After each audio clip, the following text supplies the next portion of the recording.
Come on. It's on air live. Oh, there I am. I'm on the air live. Okay. I just watched a few documentaries and they were about one of the videos I watched was 82 aliens. I didn't know all of them. I knew some of them, but they gave 82 aliens that exist in our world. They're here, they're either underground or they're actually out there flying around, coming to our world. And as Mike Rivera would say, why would they come to our world? Well, we're intelligent beings. I mean, we're part of the Anunnaki, and they came here to see what's going on right now. Called exobiology. That fascinates me myself. I love exobiology. And I do believe we have been visited by aliens for that purpose. Their exobiology is the same thing. They come to a world where it has, say, intelligent life, as we call ourselves, and they want to examine us, want to be here, and they like us. And well, I don't know, the people that I'm favored with is the felines. The felines are supposedly not that bad of a group of people. They're the ones that look like lions and stuff with human bodies and have a head of a lion. They're genetically manipulated and created in that form. But there's the Palladians. Now, the Palladians, I absolutely want to meet. I really want to meet a Palladian. I think they're the most fascinating of human like creatures that walk among us. And they can actually go around and walk among us and not be noticed. I will tell you, look for the lower earlobes. That's a giveaway to them. And the Palladiums are out there. They look like Nordic. They're the Nordic-looking people on our planet. And I find it fascinating, absolutely fascinating of the Nordics. And they're not the tall white Nordic, as they call them, that look like grays. Now, that's another group. There's 82 of them out there, and they're all coming here and visiting this planet. Some have been here for thousands of years. They've just come here and they associate with us, which are governments, and they have certain rules of non-interference, like in Star Trek. They have this non-interference going on with them, and they actually enjoy coming here. I mean, the ones that look just like us that come here can just slip right in.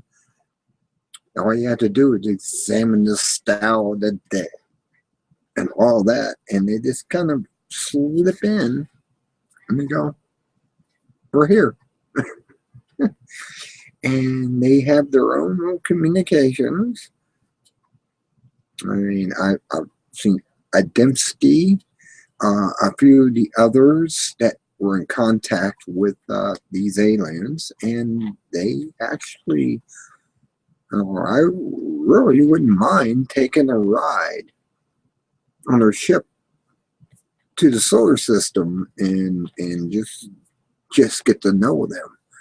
I'd love to have that type of a meeting with them. These aliens are out there. They're all around us. They're either invisible or they're physical, and they're walking among us. Some of them that are reptilian actually have contacts they put in her eyes to make them look around, so you don't see the cat eyes, as I call it. And well, some of them, well, that just couldn't happen. I mean, if you had the felines come to our world, well, they're obviously look like tigers and, lions and leopards or whatever, and they're going to have a hard time unless they have some type of cloaking thing they can put over themselves to make them look human. But there's certain species out there that are actually friendly to the human race. They actually been here assisting us in the background with our governments, and they've been playing this game for thousands of years, and they come among us. They knew we were manipulated by the Anunnaki, who comes around every 3,600 years in their orbit of their star. I mean, most solar systems out there are binary. There's two stars, one weaker than the other that orbits around the other, and ours just happens to be like a red dwarf that comes around every 3,600 years, and they're on their way back in. I can see that.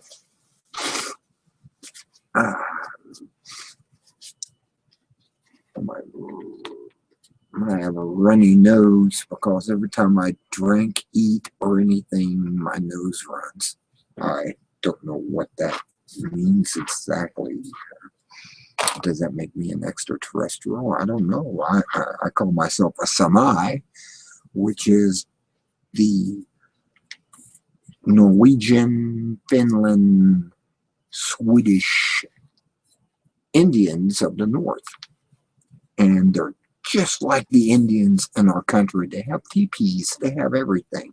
They live under that system. But it's a Nordic thing, I guess.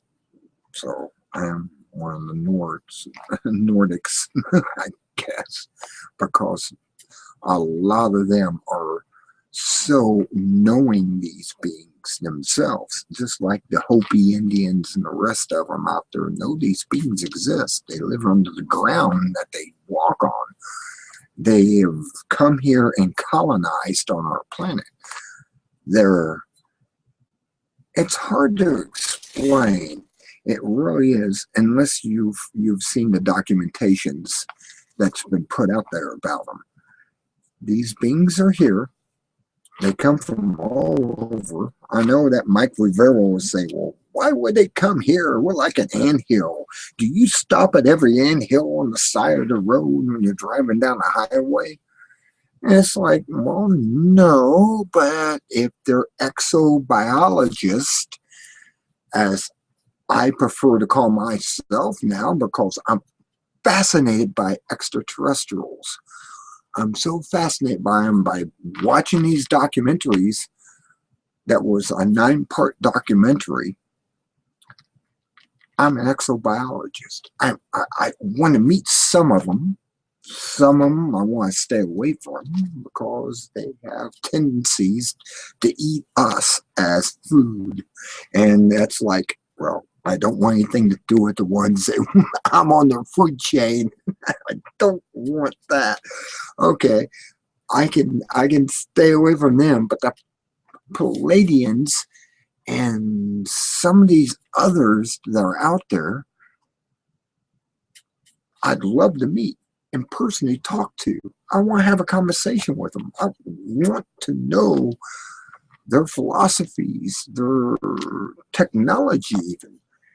I mean, I've sat throughout the day watching this stuff, and this blows me away that these creatures exist in reality, and they're out there, and they're not demons, they're not any of this crap that you have people go out and say about them. They're religious. Even the Pope admits there's extraterrestrials, okay?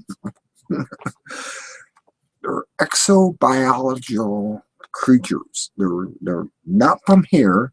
They were born elsewhere, but they come here and visit us. They have the technology to do so. Some of them can be, even bend space and time. I mean, they can actually 22 minutes from 32 light years away come here and suddenly be here. Okay, I agree with that. I agree they have this technology. Why wouldn't we not agree they have this technology? There's forces in the universe that we can't even imagine. I mean, when they came, probably the Pleiadians came here back in the biblical days. They were looked upon as angels because they looked just like us. They wore white or whatever and flowing hair, and I can understand that they'd be looked upon that way by people who didn't have technology because it was lost somewhere along the way, and some of this stuff just slipped through our hands through disaster or whatever, and we don't know. We really don't know who these people are. But I believe these people are friends to the human race. And I basically want to meet them. I really do. If I'm walking down the street one day and one of them casually comes up to me and says, I'm a Pleiadian, I'll look at them and I'll go, of course you are, because I can identify you. Just a slight difference from us, with the earlobes hanging lower, and I can actually identify them. I mean, I could identify a Pleiadian on the spot because I know what the differential is between us as Homo sapiens and them as Pleiadians. And we could wake up and see them for what they are. And they walk among us and they have their examinations, or exobiology, as you'd call it. It's exobiologists is what they are. They come here to study our species. They know we have potential. They know one day we're going to step into space and we're going to be there with them among the stars. They know this. If we haven't already did that. Now, there's the key. The key is we have probably already done that, did it, and been out there. Star Wars, everything. I mean, ooh. And we're being kept in a blanket of darkness, not knowing that our governments are already out there playing the Star Wars game, and they're out there. This is something that is a possibility. There was a guy from one of the major companies like Boeing that came out and this made the quote, "We've been there, done it. We're out there." John Lear has already spoke of this himself, making of the Lear jets. He says, yeah, we've already been out there. We're already doing this. You have people from the Montauk Project, Cameron and others who spoke of this, that we've been there. We're out there. We're in space. But they're not going to let the average person know this. Why? Well, there was an incident, 1940 something, with President Eisenhower, or not Eisenhower, it was Truman, I think. He was taken to a secret space. I'm trying to remember that. I need somebody to help me with this. Come on the air. He actually got to meet the aliens. They had their ship there, and they said, here, do what you want to it. They sit there and try to cut it with all types of materials they had at the time. They couldn't penetrate the ship. And they were like, we're at loss. They had scientists babbling because they could not understand that there's people out there beyond the stars. And they were like, huh? And they were freaking out and having it, and they're saying, well, we can't tell the general public the extraterrestrials are here. Even though they've been here for thousands of years and they've been manipulating corporations and governments and stuff, the reptilians, well, yeah, the reptilians, they've been in the background. And we have to wake up to them. We actually do. We have to wake up, face them, and say, hey, you're not allowed on our planet. We're no longer going to let you control us. We're going to send you away. We'll get the help of the people who are helping us develop the exobiologist, and we will get you off our world and send you back to Draco, the dragon constellation. We'll send you all off of here. If that's what it takes, we're going to have to play this game. I don't think so. I don't think we should be manipulated by any extraterrestrial influence that means us harm if they're here to get something. I mean, a lot of the reptilians are, they look at us as food. Missing people, missing milk jug. Go through it. Really? We're going to allow them to rule over us because they have spaceships? Screw that.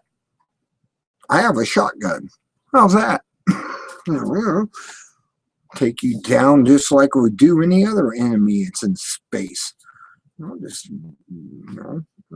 And I wish I had an audience to talk about this. I can actually post this, and I will, on my Google page. I will say hi, as I normally do, space, and I'll paste the address there and share. There you go. You're on the air. Come on in. Join the audience here. Join the conversation. I want people to join this conversation. We need to speak about this. It's our existence on this planet that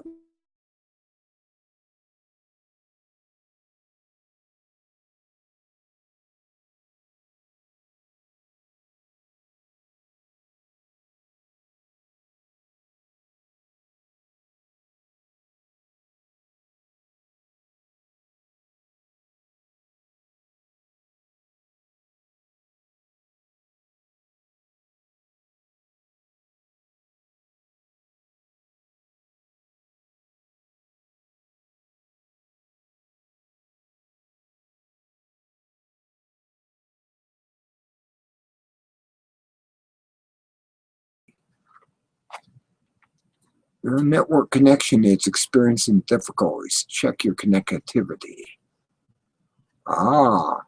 See, the aliens are already interfering with my transmission. These are probably reptilians. And they don't like me talking about the Pleiadians and other races that are friendly to us. They want me not to speak of them. Why? Because we're on the food chain? Come on. Lose the tail. Look like a human. be something. Be better in what you are. I'm just saying. I love doing that to them sometimes because it's an insult in such a way that they they get it. They they know what they are, and they're not human at all. They're reptilians. They got scales. I see them no different than a fish. Fish. Maybe we should start eating the reptilians. Hmm, that'll piss them off. Nothing else does. Let's eat the reptilians. Let's cook them up. They could be good. Let me think of some recipes here. No, I'm not going to go there.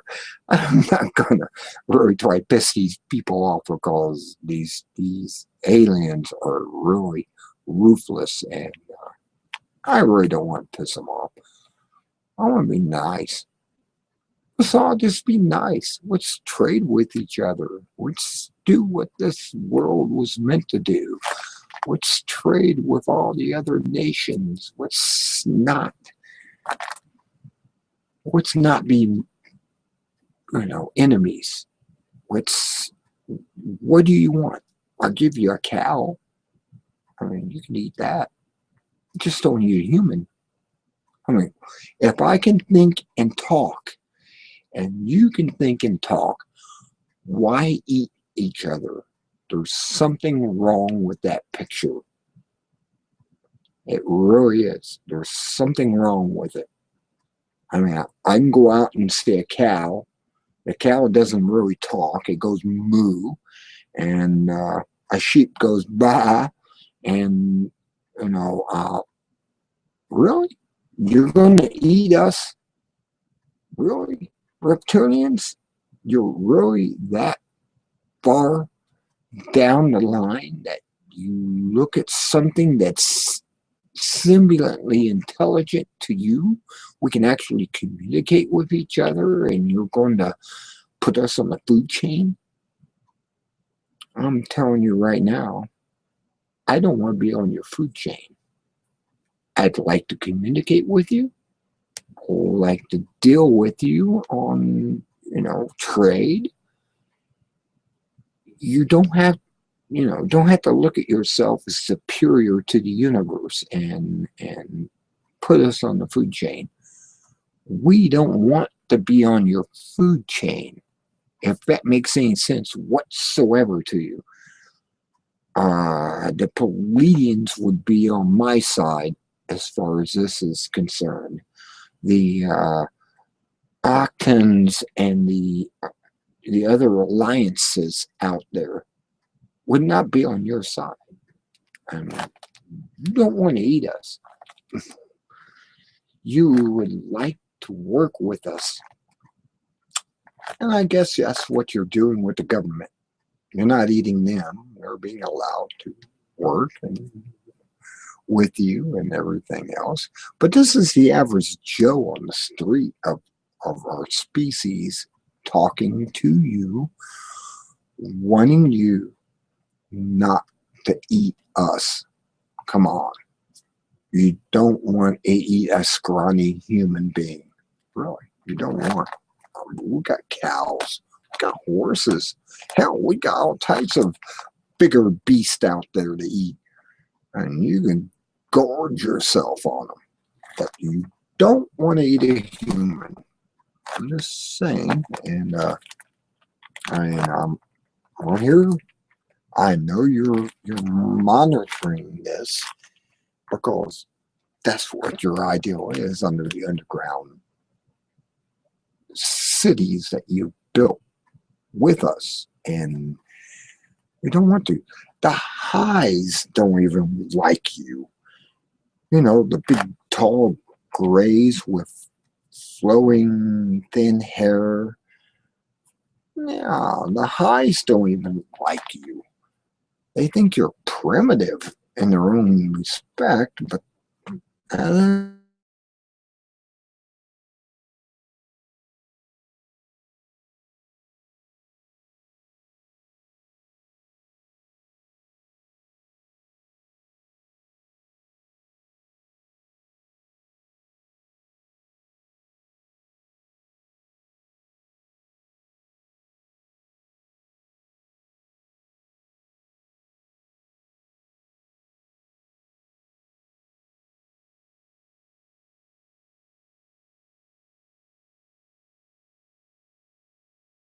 have a different ideal than that. In the high whites world, I'm friendly with the high whites. Oh, you just keep pinging me. What is wrong with you? You reptilian creatures, what is wrong with you? Don't you see that the high whites and the Palladians are all on our side and you are the bad guy? And this scenario that you're creating it. I don't know why you want to create this scenario. And it blows me away that we're being put down when we as Homo sapiens, if that's what they all call us humans on Earth, okay, but we are Anunnaki. We are smart. And we know you exist. So why even play the game? What is up with your game? Just go the frick away and let the races that want to help us do their job. You don't own this planet. You never did. You come back here. Maybe you were the dinosaurs that came back here and taken over. Well, we don't recognize you. Why? Because you've been out there beyond the stars. And you think that you can come back in here, our world, and take over. I don't think so. I don't think the Pleiadians are going to allow this. I don't think the Akatans are going to allow this. I don't think a lot of these races, these 82 races out there, are going to allow you to have this. I don't know what power you think you got. The Anunnaki are coming back around, and they're on their way back in with their own solar system. And when they get back here, I don't know what relationship you have with the Anunnaki, but the Anunnaki looked upon, they actually created some of these other species, and I think you're going to have the power you think you have when the Anunnaki come back. And they're coming back. They're on their way back around. It's a binary star system. They're on their way back in. And I'm sitting back waiting for them. I'm waiting for them to come back in, and I'll talk to them, and guess what? You won't be here. Why? You're going to run away like little kids, like children. You're going, oh my God, the Anunnaki are coming back in. Yeah, because the Anunnaki are superiors in this solar system. They're the superiors. I don't know what relationship you have with them or anything, but I don't think they really like the reptilians in this solar system. And I think they're going to come back and fight you if they have to. They're going to dredge you out of your underground complexes with the grays. Some of the grays are good, some of the grays are not good. I know several species of the grays names now, and I can the Anatak, they're one of them. It's not going to go along with this, and there's others who are out there. We're now rising.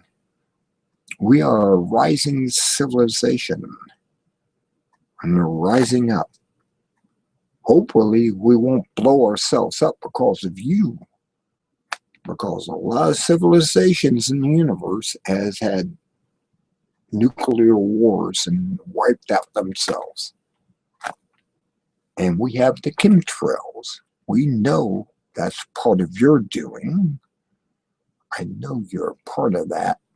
Spraying these trails across the sky from horizon to horizon, and they spread out, and they got barium, radioactive, and they got pathogens in it, and all this stuff that you have manipulated while you're in your underground protected bunkers. Okay, you just stay down there. We'll seal you in. How do you like that? Yeah, we're getting there. We're getting to a point where people are going to hunt out these bunkers and seal them with nuclear explosions. How do you like that? And blow you into the ground and keep you in there forever. If you survive, oh well. Otherwise, you better get the fuck off our planet. I'm telling you right now, get the fuck off our planet. We don't want you. We don't need you. We don't even want to see you. Just leave. Leave, or it's all going to be over with you. And I'm a prophet of your doom, and I'm trying to tell you what's coming down the pipe. You don't like it? Leave. I'm giving you the chance to get the hell out of here. Go back to your Draco worlds. Just leave. And leave the human race alone. Or other than the Federation is going to come in here and we're going to fix this. We'll fix it one way or the other. And you're immature to us. You know, you're playing God, and you're no God. I don't care what technology you have, how highly advanced your stupid entire continuum is. We'll take it down over a period of time. It may take 1,000 years. True, but we're in the Dracos, and you'll go away. And if you don't believe it, just go hide and see. Go hide right now. Go in your own hiding place and wait and see us come after you.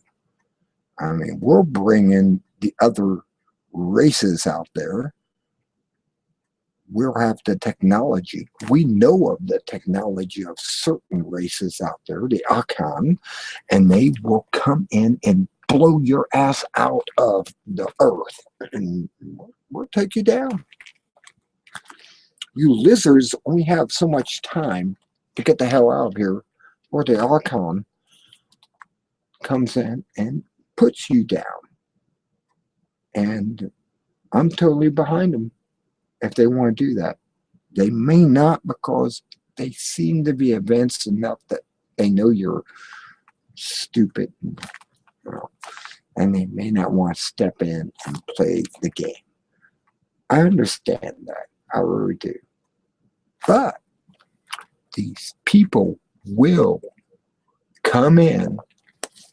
The Akans, they're one of the races that will come in and take you out, you reptilian Draco bastards, and we will throw you out of our planet, and you will go away back to your Draco constellation, and that's where you'll have your kingdom. Just don't come back here, because from our direction, you're looking towards, let me think of the planets, the solar system's this direction from Draco. Yeah, make us towards the reticula. I guess we're part of the or part of the reticula, but you lizards have moved all over the galaxy. We're tired of you. We want you to go away. Just please go back home.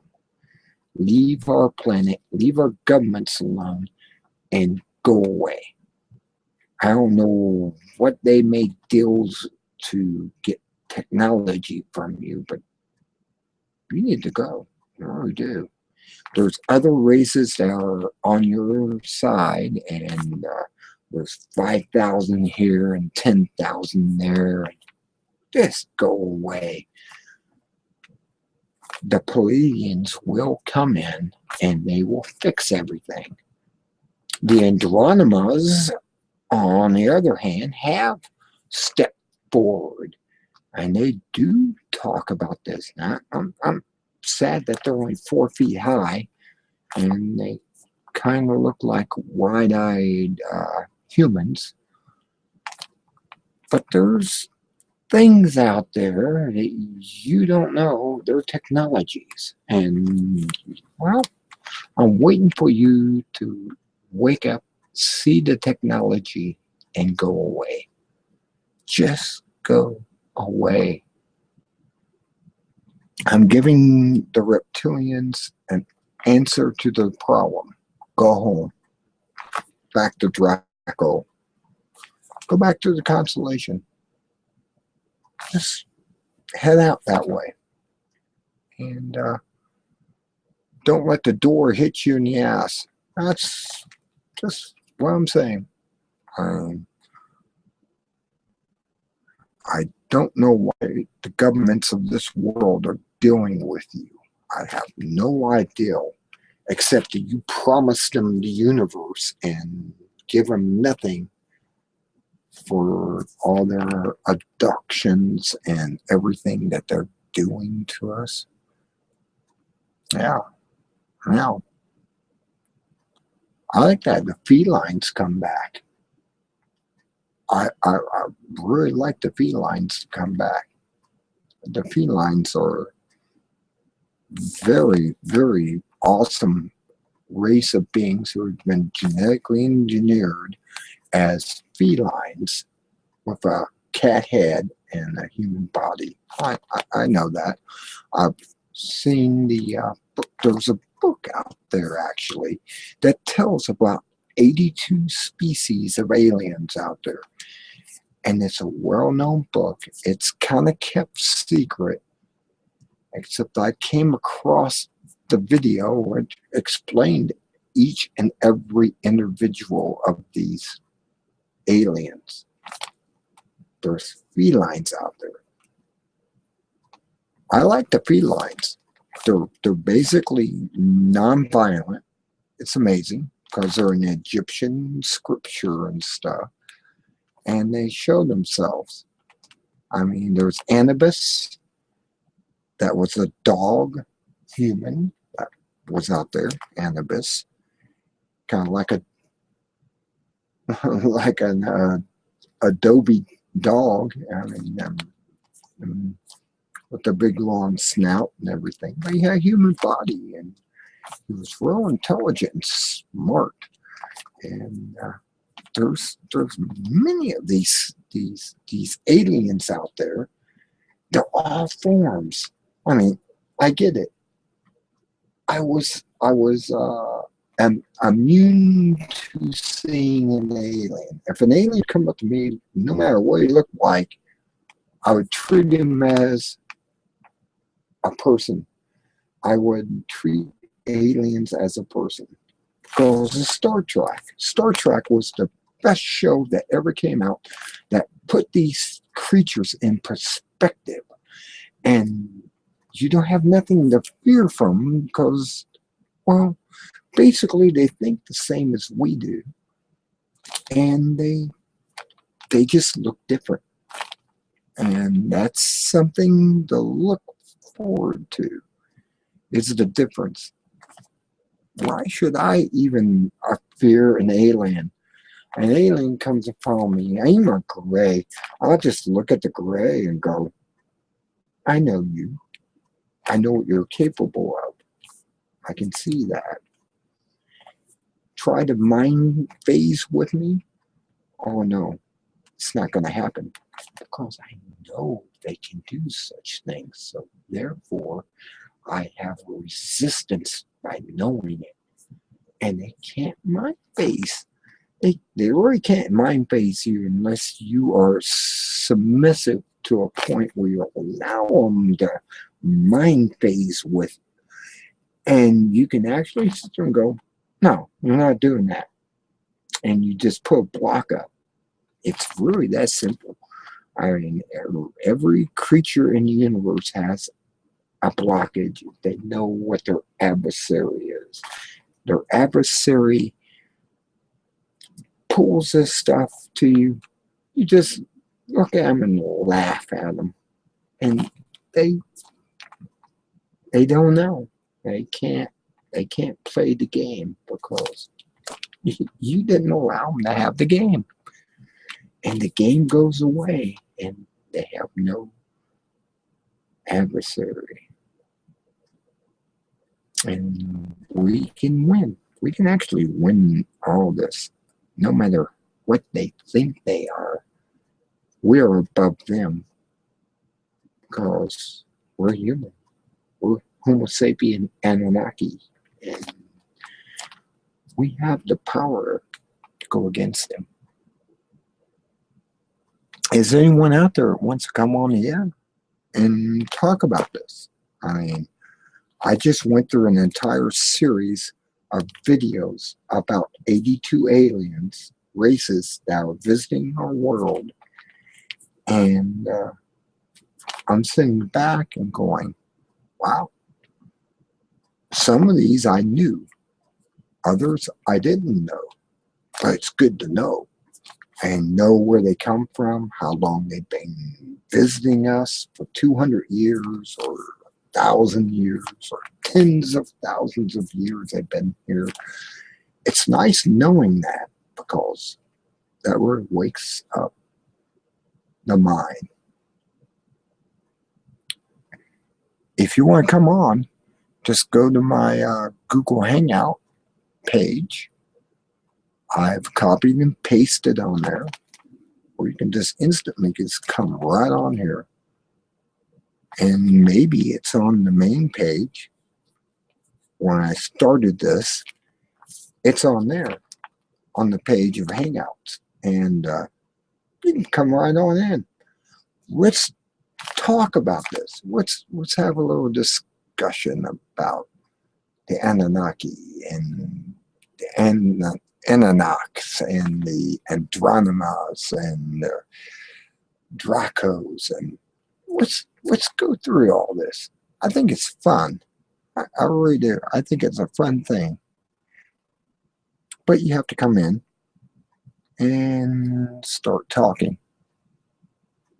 We can talk about all these beings that are out there. They're all here, 82 of them. 82 species of beings come to our world for different reasons. And we're sitting back and allowing them to this kind of work in the shadows. And here we are in the shadows.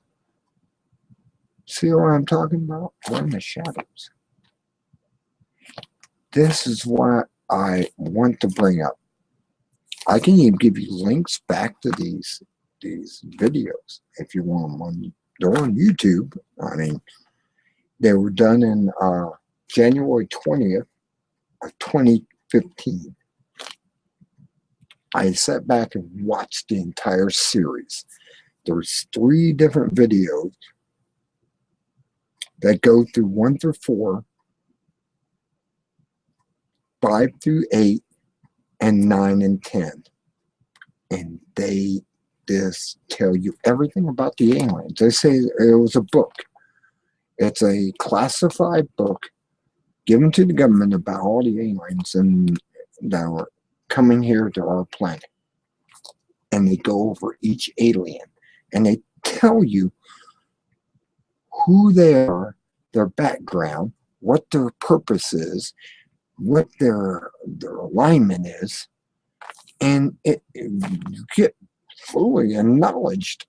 And like I said, I'm an exobiologist now. I actually know what these creatures are. I'm an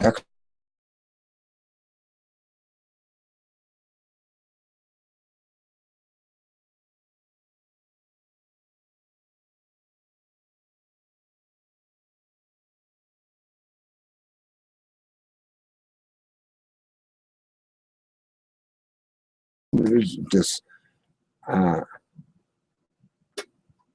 your network connection is experiencing difficulties. Check your connectivity. Oh, I always love that. Thank you, Rip.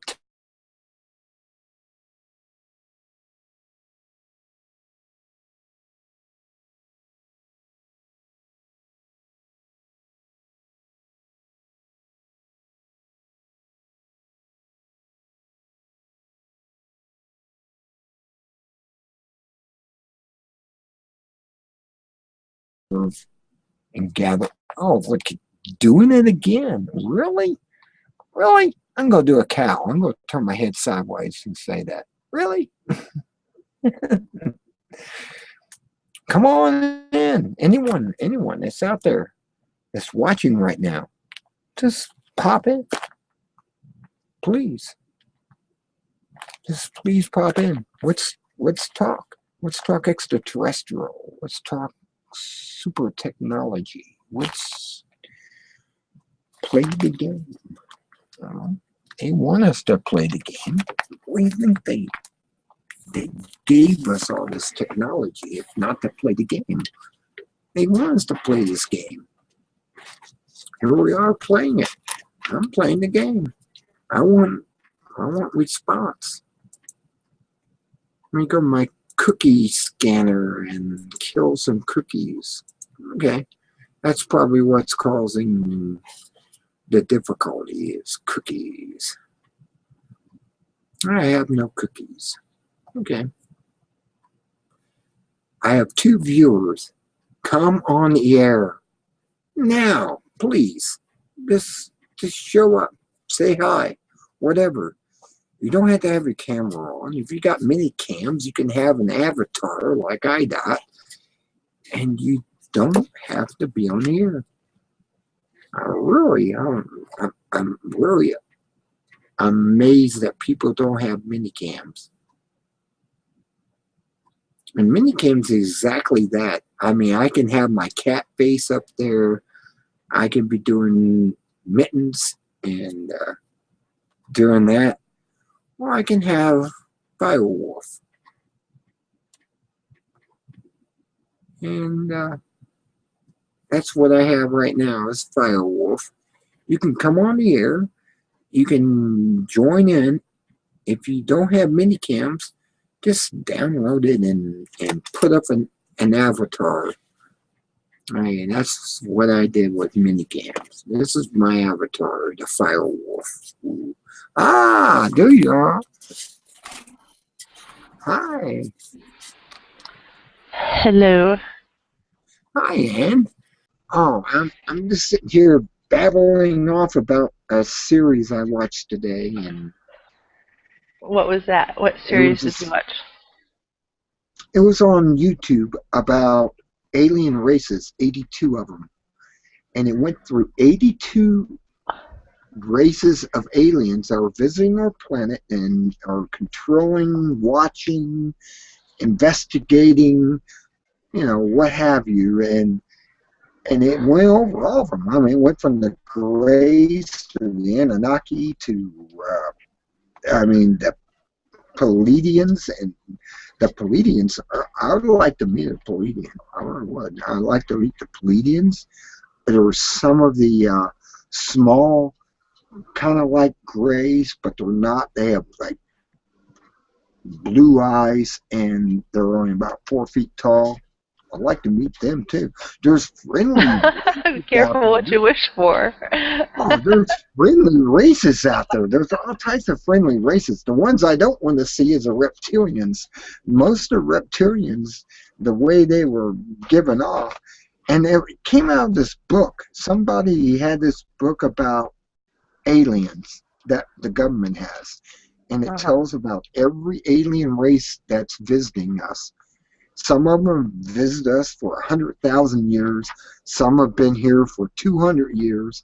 They come in, they go, they come back, and apparently we're some type of one alien race. I think it's the Atkon. It's a drop-off place. They stop here, get supplies, and go on. And they just use us as a a rest area. Yeah. Planet truck stop. Here we That's are. it. Yeah, there we are. And they come here and they pick up supplies and they go on their way and they don't have any contact with us. And I said, well, that's kind of nice of them that they don't even have any contact with us. Yeah, we're the toilet of the galaxy. Yeah. Yeah, what scares Finest me is the restaurant in the reptilians. world. Well, the reptilians scare me. They're carnivorous and they will eat humans as food. They look at us as a food source, some of these reptilians. And I'm like, well, that's not good. Not good. I'm not on a food chain at the top. I'm down here somewhere where I'm a part of their food cycle when they come here to get food. And, well, and I always wonder about that, the missing people and stuff that just disappear. I just wonder if they became, food for some other reptilian race. The Well, reptilians are the worst ones. eventually they would be food for something, whether or not it was something terrestrial or extraterrestrial is yet to be determined. But yeah, eventually we all end up as food. I see this. I mean, after watching this, I'm an exobiologist now. I know of the 82 races out there and where they come from, how long they've been here, what they've done. I mean, it was really, in knowledge, it was fantastic because now I'm sitting back going, okay, we got 25% of them that want to eat us, and the 75% just want to observe us, help us, and do other things. And that's what I'm looking at right now. I'm like, whoa, 82 species that come here. Like I said, Mike, I mentioned this earlier, Mike Rivero doesn't believe that any extraterrestrials have come here. Why would they? We're like an anthill on the side of the highway. Well, apparently we have something they want to examine, they want to understand, and if we're part of the Anunnaki, which that's the biggest thing is the Anunnaki created the human race from, bipedal creatures of apes and turned us into half them, half us, then I don't know. They wouldn't. There's a lot of people out there who want to examine us and keep an eye on us and help us, some of them.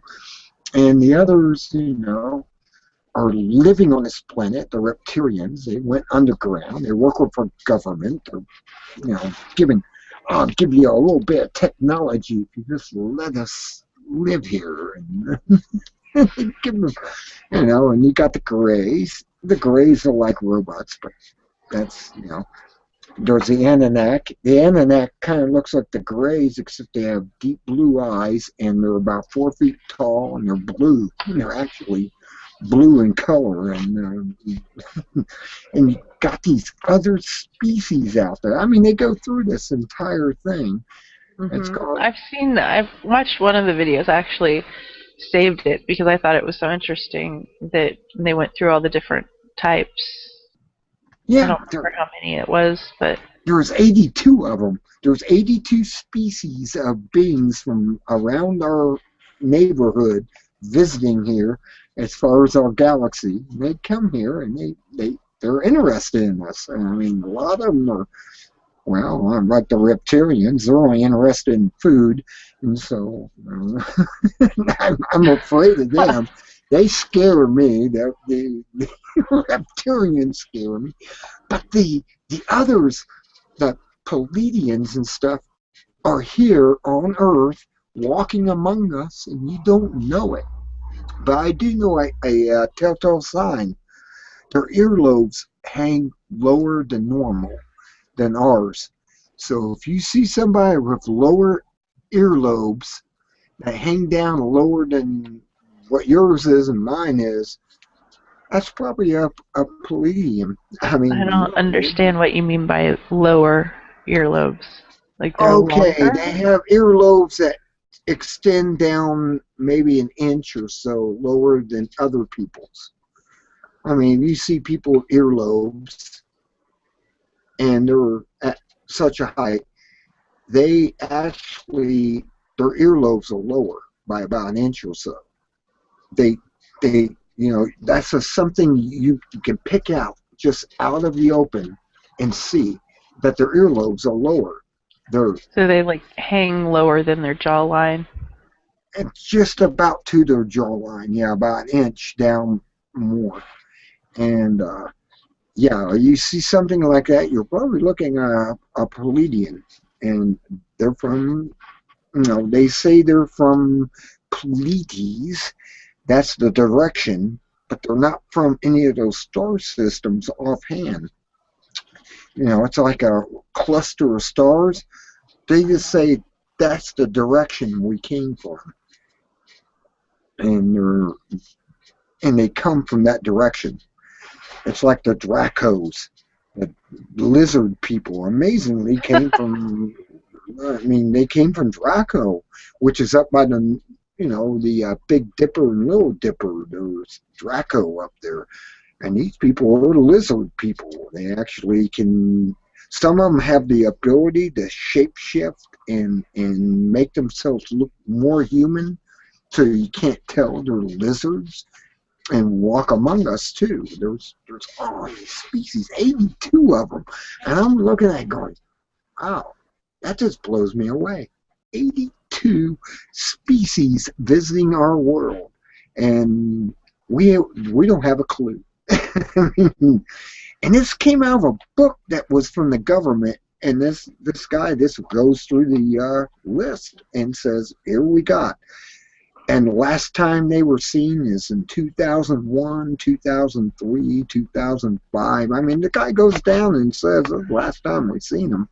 But they're here, and they come and visit and go their way, merry way, because they got the spaceships, and it just blows me away.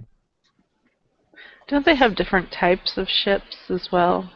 Oh, yeah, they got round ships, saucer-shaped. I mean, the Pleiadians actually have like 5 different models. And I think Michael Myers, the guy from Switzerland, talked about the different shapes. He took pictures of them. I mean, they had what he called the marriage cake. It had these spears on it and stuff. And it's able to travel through time and space. Kind of like Doctor Who, I guess. And he pointed that out and says, here's a picture of that. They got these other ones that look like sports models, which I kind of go along with because I've seen what's his name's description of the sports model ship that has the antenna on the top, and it looks like a classical 30-foot round spaceship. And that was, what is his name? Oh, God, I'm trying to think of it. He worked in Nevada, and he was on Channel 5 with the news announcer that brought this all to our attention. When I was out there, this guy was big. He was big because I was out there and had him on the air actually saying, well, I worked on the sports model, and the chairs inside of it were built for somebody maybe 4 feet tall that were in the spaceship. And he only got one look up in the pilot area, but he was basically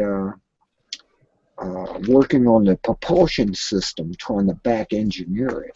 That was the whole thing, is trying to figure out how the propulsion works, how to back engineer it. And I can picture him, but I can't think of his name right at this moment. What's his name? Bob Lazar. There it is. Bob Lazar came. There he is. And he's the one that said, I worked on this propulsion system. That was my job. It was back engineer the propulsion system. And he said it was like 3 cylinders, and as they moved the cylinders in certain directions, they could get a certain effect out of the propulsion system to make it shoot at, light speed or just move around. And it was all in the propulsion system. But you see, he got to look in the cockpit when he went in there, and you see they had these little chairs in there, like for people that were 4 feet tall, like children-sized chairs. And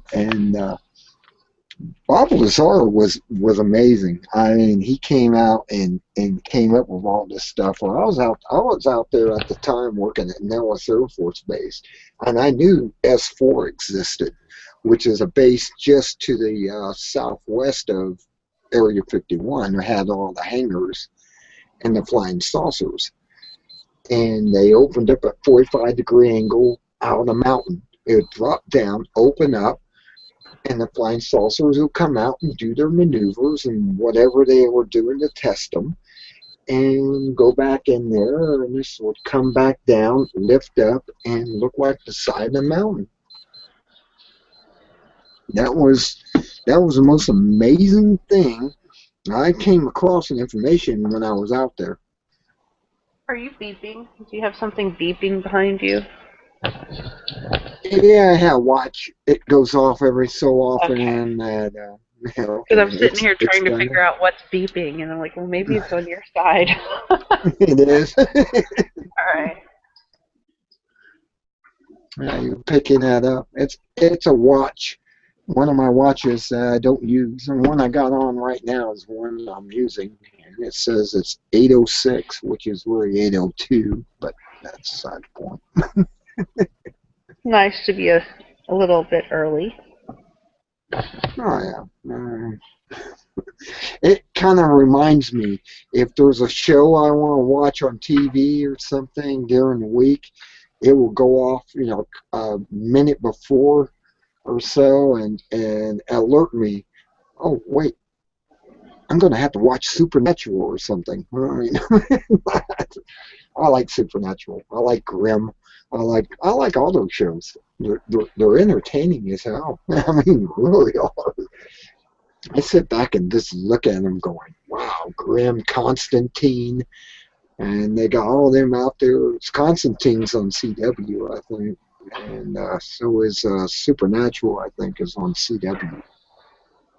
And I'll sit back and watch those shows because I'm in with Winchesters.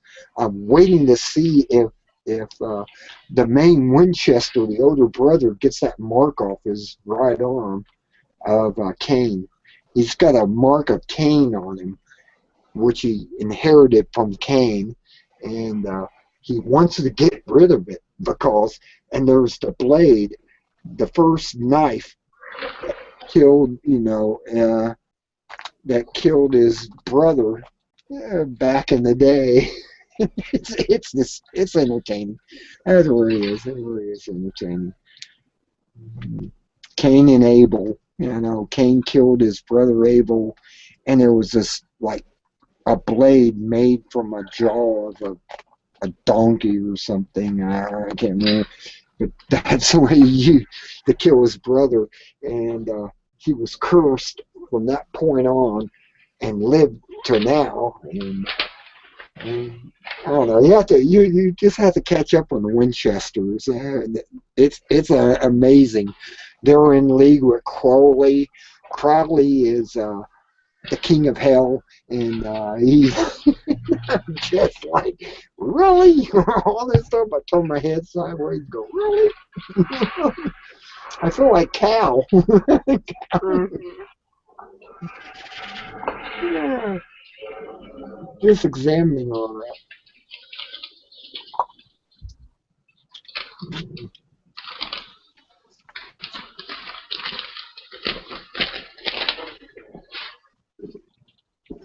I'm alive.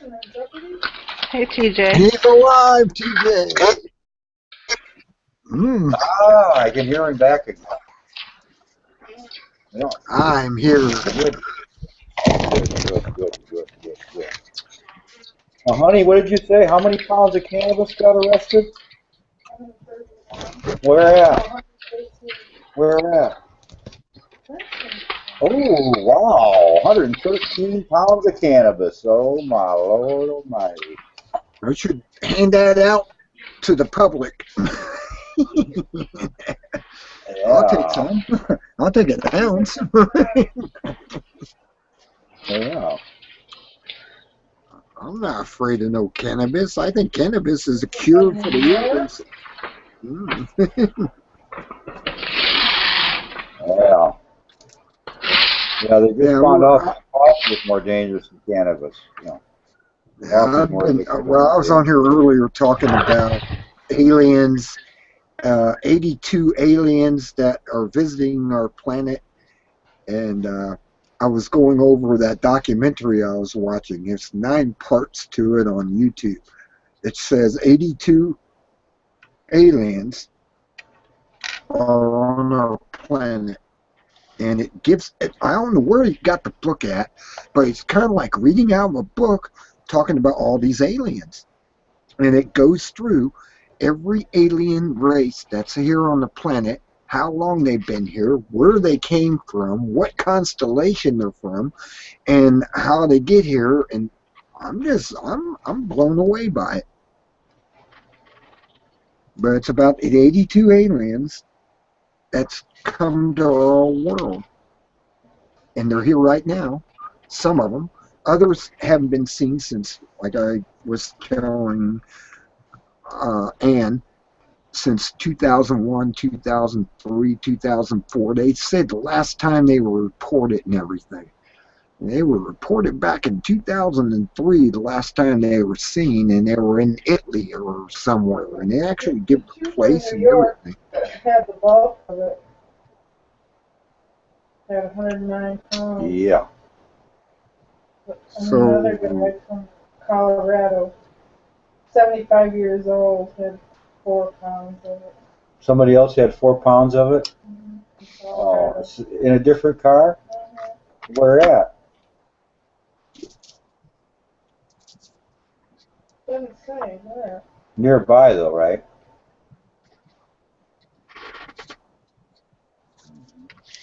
Wow. You didn't get any of that? Sure it's on this You didn't get any of that? Really? They're probably on the interstate. 24 and a 25-year-old from New York. 2 different towns in New York. Oh, let me get all that stuff out. Yeah, you don't have to tell me about aliens, man. They're everywhere, man. You know that. Hey, It's can you legal in DC. so I can take it Sure, away? went to DC with it. Let's go to DC and sell it to the senators and congressmen. Yeah. Okay. Is this a worldwide live broadcast, or is this just a... It's live. Uh-oh. Well, that means I would have to go to Spellbinder. Well, you're So, not Spellbinder. anyway. No, I'm not a Spellbinder on YouTube. Well, I got the link to this G+. That's where you're getting it. I want to watch it on YouTube. I'm watching it on YouTube. Here you Yeah. Yeah, while I'm talking, I want to watch, see what happens. I don't know if they'll let you do that on YouTube or not. Is it called Tonight? I'm on right now. Is that the name of your show, Tonight? Tonight. Yes, tonight. All right, I got you on YouTube. Okay. It's trying to You're load. still in G+. Yeah. Yeah. Yeah. You're live on here. I got a Live on computer. air. You might have to fly out and help me disassemble because I put this computer through the test and it failed miserably, and now I have to take it apart. Oh wow. But it's working right now as far as I can hear you and talk to you. My good computer is, it was a laptop, okay, and I thought, well, if I don't use it, I can just leave it sit there and run, even though I knew it got hot. As you all know, you could hear that whooshing motor all the time in that machine. But the next thing I know, I left it on for like 2 months. I Wow. hardly used it at all for like 6 weeks, and the next thing I know, my wife goes, "Hey, I went to use your computer back there, and nothing happens, man." And I go, "Uh-oh." Oh, So I go to YouTube and I see this video, and a guy has a whole bunch of tinfoil, and he's disassembled his whole laptop. It's identical to mine. It looks the same. It feels the same. Everything's the same. But he's got it stripped apart in about 10 minutes, and he's got tinfoil laying over this black chip. And processor. he's Okay. heating up that chip, and then he puts some glue around the edge of it or something, and he continues heating it, and all of a sudden he pops that chip off of there, and he takes and he puts a whole bunch of new thermal paste down, and I don't know if he puts a new chip in there or what, but I think that's what I have to do. Oh, Yeah. I mean, I have a quad on my computer, my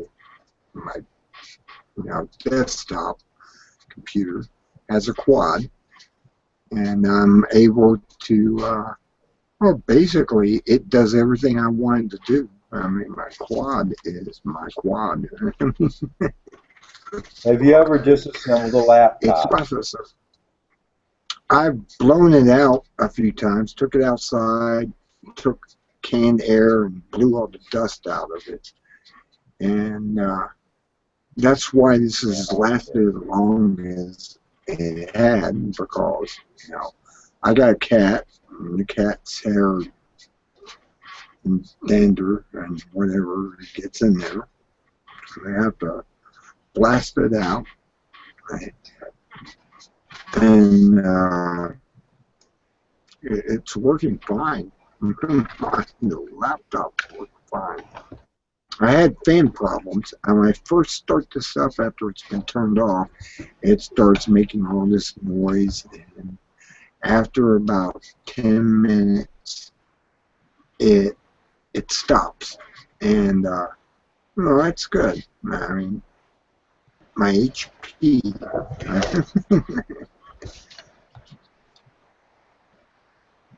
Yeah, well, I gotta go get electrical bits. Electrician screwdrivers, you know what they are?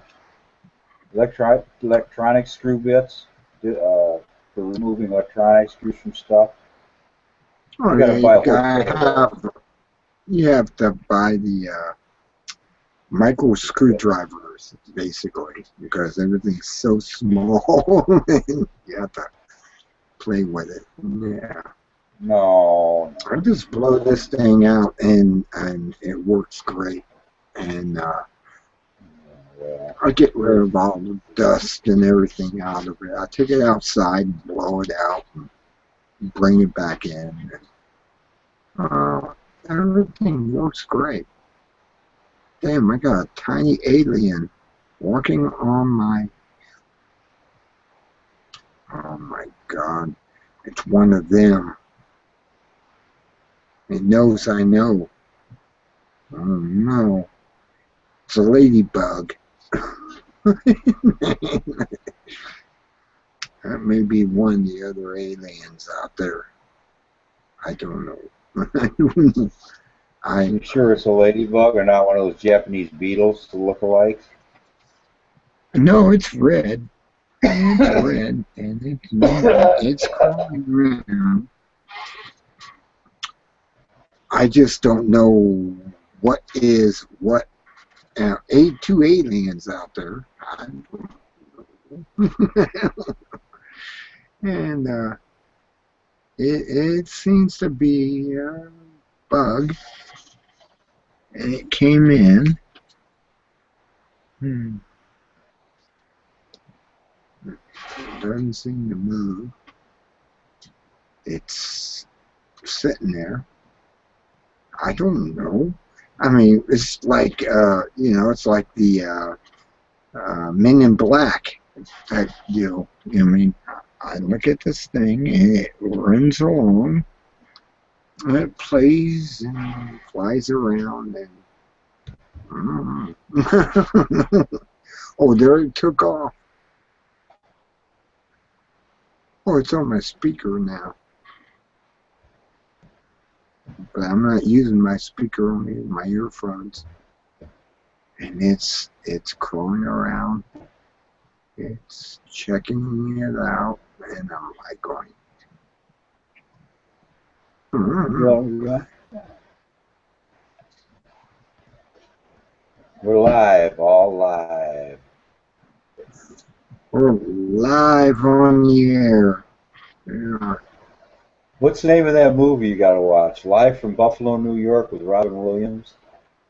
Wow, the movie I was watching was 82 Aliens, and it gives you descriptions of all these aliens that are on our planet and come here, and the last time they were seen, and I mean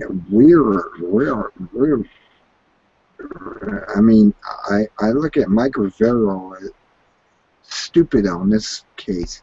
He says, why would they come here? Well, you know the reason they come here?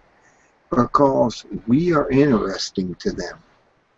And the Pleiadians would come here, the Anakians, the Enochs, the Karakans. There's all types of these aliens that are here, and they're investigating us. They want to know who we are, why we are. And I thought, well, of course, we're half Anunnaki, and not, you know, we're not monkeys anymore. They manipulated us, and they brought us to our state that we are right now. And we are here experiencing the entire universe, and they're interested in us. I know these aliens want to know. They come from far away, you know, at least 4 light years, and they come here and they want to know, why are we here? Who are we? Why do we exist? They come here to experience it. Some of them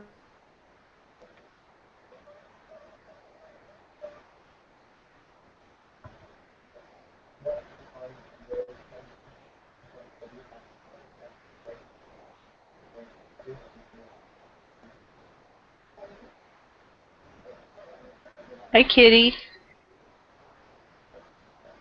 Mm-hmm.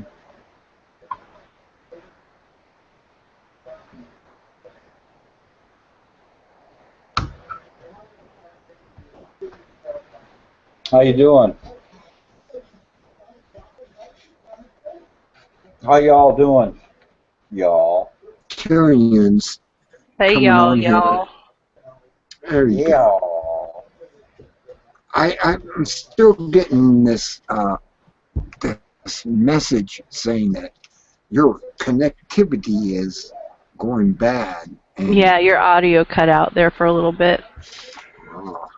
Yeah, you're gonna have to reboot, reconnect. No, I don't need to do that. If you want to exit, come right on back. That's the reptilians playing with my audio. Yeah, they can smell you. They want to come eat you. They do. Mm.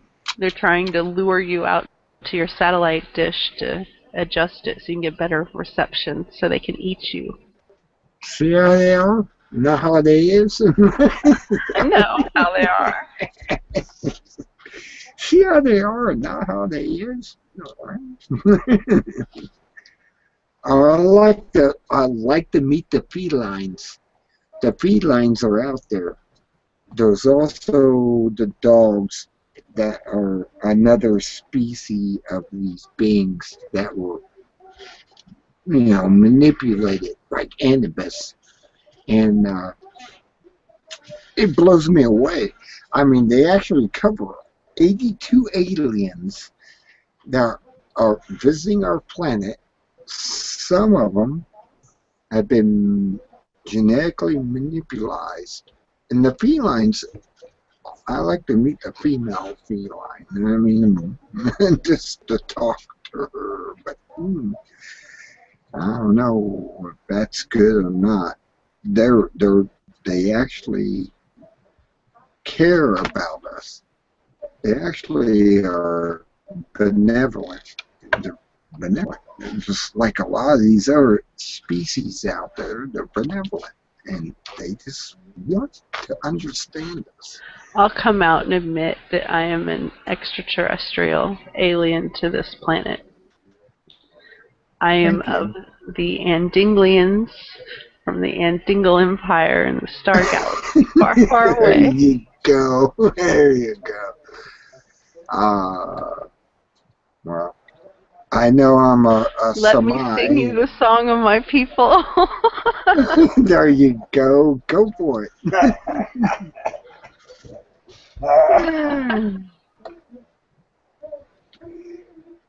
Oh,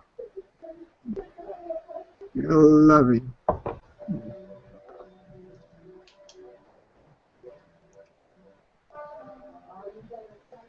Look, there's a cat. Kitty. Yeah, Hey, the kitty, kitty. Kitty. Meow. Well, I Meow. know the felines. Like I said, I like to meet the felines. They have human bodies with cat features and their faces and everything, and they're cats. I mean, Kitty. yeah. Oh, you're gonna piss him off. He's gonna bite you. Get that light on my face or I'm gonna smack you. Look at him. Oh, it won't do that. Believe me, I have a cat that's a calico, and she'll Oh, come you did it. in. You pissed it off. I ain't gonna Oh. sit here no more. He went to his mommy, but he snuck by the armed guard in there that chomps into him, because the armed guard was itching its groin area, and the cat took off, and the dog looks up and goes, "How did he get in here so fast?" He was ready to attack. The dog chomps into that cat at random. So, it's kind of it's a very, very rough life for that cat. Oh, it's a beautiful cat. It's beautiful. I like cats. That's why I like to meet the feline aliens, just because of that. And if I have a chance to get with the Pleiadians, the felines are friends with them. And I'll just say, I want to see the Pleiadians. I want to meet the cat people. I mean, really, it's like, yeah. And Did they talk about the Dogon tribe in Africa that had the fish god? And they said these fish people came down from the stars. They mentioned Did they go into the a particular breed of aliens that came from Syria or from Sirius, and they came here, and they were friends with us. I mean, they're one of the friendly people. I like them. I like them too. I mean, I like the. You got to see this documentary. It's in 9 parts. It's in pieces on YouTube. Maybe 21 minutes a piece. But they break it apart, and you're able to see all these species that are out there.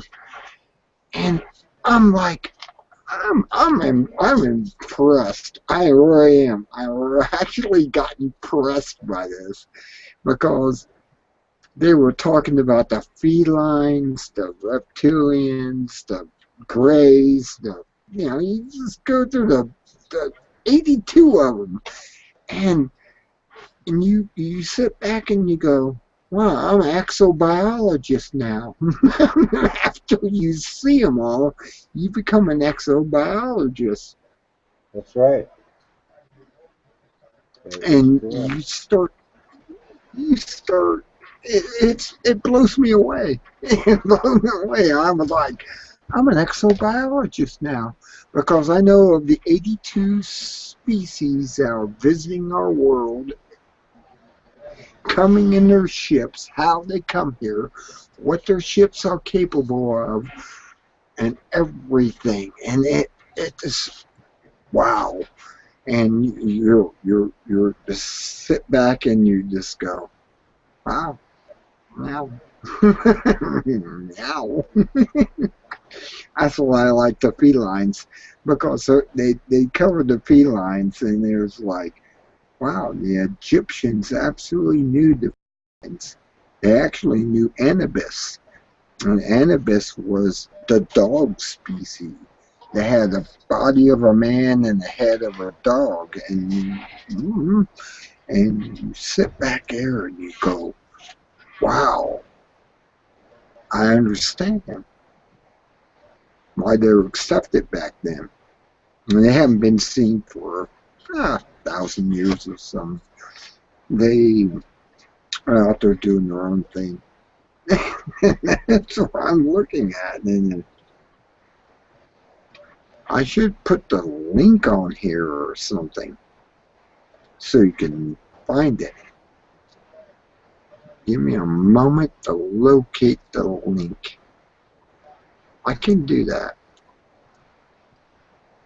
I don't know if I can actually do it or not, because I think I closed the window on there when I went to my email. Let's go to your history, and you can find it in your browser history. My browser history. Oh, okay, I can do that. Or even your YouTube history, because YouTube keeps a history of what you've watched. Hang on here. Let me see if I can find it. Most visited. Maybe that's where it would be at. I'm getting a call here. What? Somebody call me?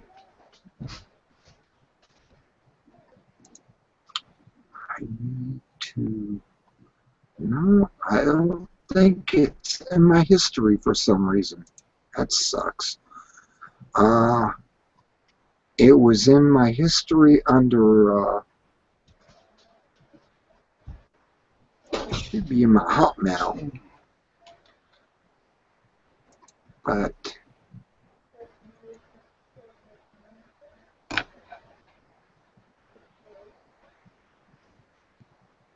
no, I got rid of it. How you get into your history in your Hotmail? Explains it. I don't know. I don't use Hotmail. How did you get there originally? It was a email sent to me on one subject, and I went in and I watched. And then you jump link from another site, so you won't be able to find it. Well, you'd have to go back to that email, go to that site, then find the link, and then try it. Maybe it's in my. You're right. It's maybe in my deleted. Maybe that's what it is. Let me go to my deleted and see if I can find it. It was amazing though. I watched it and I said, I don't need to, go into it any further. I watched it and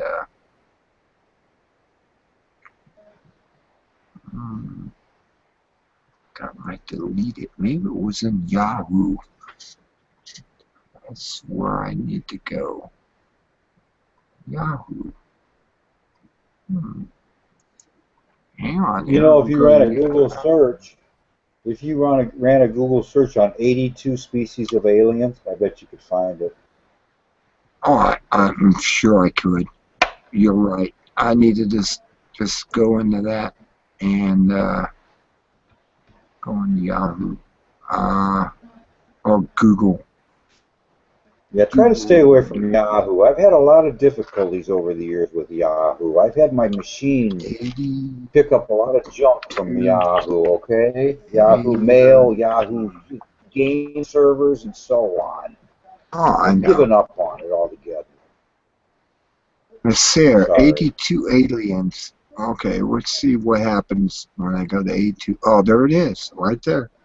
Alien races over 82 species on Earth. YouTube.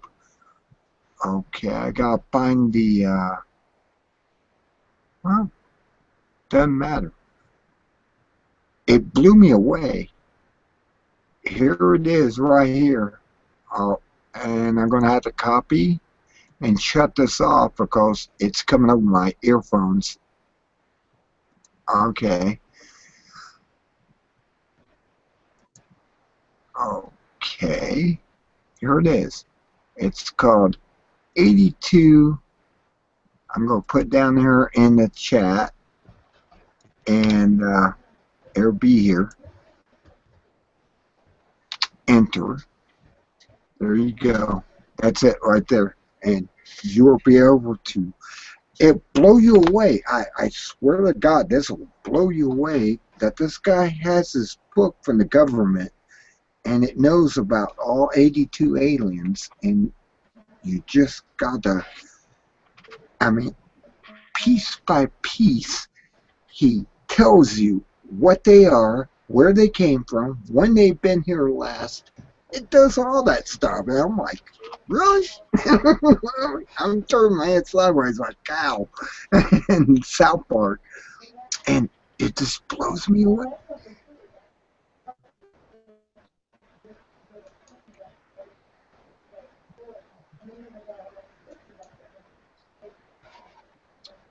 Okay, 82 aliens. And it starts out with part 1, part 2, and it's basically about almost 60 minutes worth of information. It's 60 minutes, and you're just like, wow, there's that many aliens on the world, and they're described, they're talked about, they're The pictured. felines, the Gizan, the Gracely, the Solipipsi, the Risi, the Greys, the Invisibles, Iguanoids, Reptoids, Indugatuk, Gighantic, Jeffolk, Kalinia. Man, they got all of them They here. got The Kurds. all these aliens, 82 of them. And it starts at A and goes to Z. A to Z aliens. I see that. And it's like, wow, it blows me away. Because I watched all these and I went, you know, I know some of them. I actually have to come out and say, I know some of these aliens. I mean, I know the Palladiums, and when they get to the P's, there's the Andromedans, and I've kind of catched up with the Andromedans. They come from Andromeda, and you know the Andromeda galaxy, and they come to our galaxy, and they're able to make it here in 22 minutes. That just blows me away. I mean, it's like, wow. They can travel that distance within minutes of our Earth time, and it's like, wow. And the Andromedans are really an advanced race, and they're here to observe us, to help us, you know, whatever. And it's really fascinating. It's fascinating that they come that distance, and all these beings come from their different locations in so many minutes. The fastest ship, I think, is the Antonins, or Antrons, or whatever their name is. They have the fastest ships that can go from one place to another in no time, and they're highly advanced, and I don't know, it just blows me away. And I sit back and I watch that, and I went, wow. I just want the Polarians, no, not the Polarians, the ones who look like us, come to me and take me on a ride. I just want to go on a ride. Really, that's all I really want. I just want to go on a ride with them and show me I the tell solar you what, system. though, you might Show get me what you ask for, you know. Because in Italy, there was a group of people called the International Scouts in conjunction with the group of Citizens for Aliens or something like that. It's a true story. These aliens in Italy contacted some American, or not American, but Italians, actually native, natural citizens of Italy, Italians. Yeah. And they would meet them in the mountains, and they would work with these aliens, and they told these aliens, the aliens told the citizens, guess what? We're not of your world, and you're going to help us. Don't tell anybody. So they go, all right. So every once in a while, they go up and they find a cigar box up in the mountains and the woods and stuff. The aliens put down there, and they filled it full of money, plenty of money. And they told these civilians, you go out and get us some manganese coils, you know, get us 50 pounds of manganese and bring it up here and drop it off and stuff like that. Are you familiar with that story, Spellbinder? I've heard something of it. I don't know the entire story. But manganese has certain properties that they can use in their ships and stuff. It's part of their ship.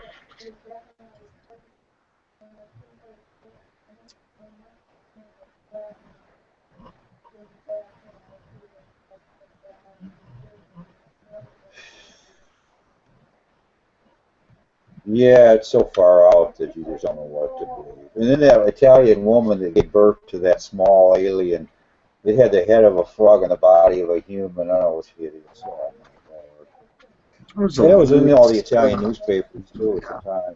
Yeah, I watched that story twice. I couldn't believe it. That is true, man.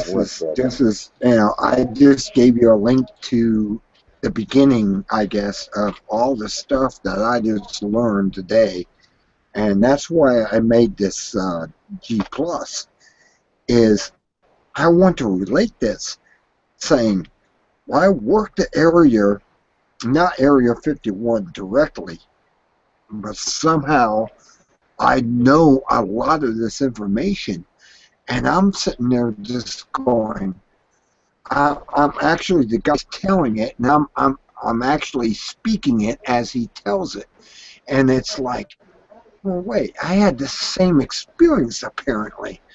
I know the S4 is up there. There's these UFO bases up there, and it's backwards engineered. They've been out there, they've done it, and somehow I know all this, and I don't know why I know all this. And, you know, I kind of sit back and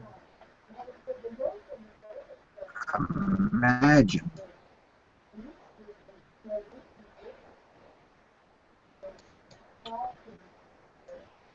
I mean, that link is the link that gets you into the whole thing. It, you know, you go on there, and down the side it'll say part 1, part 2. I mean, there's like 3 parts to it, but they're 21 minutes a piece, or 26. 31, I think, is one of them, but it will actually tell you all these aliens that are visiting, give you a description of them, show you pictures. It will actually let you know what's going on. And I'm like, I know some of this. I know at least half of these aliens. For some reason, I know half of them. They didn't talk about the tall blondes. I don't know why that wasn't captured in it. But the tall blondes supposedly one of the bigger, you know, aliens out there, and they're able to shift themselves into humans.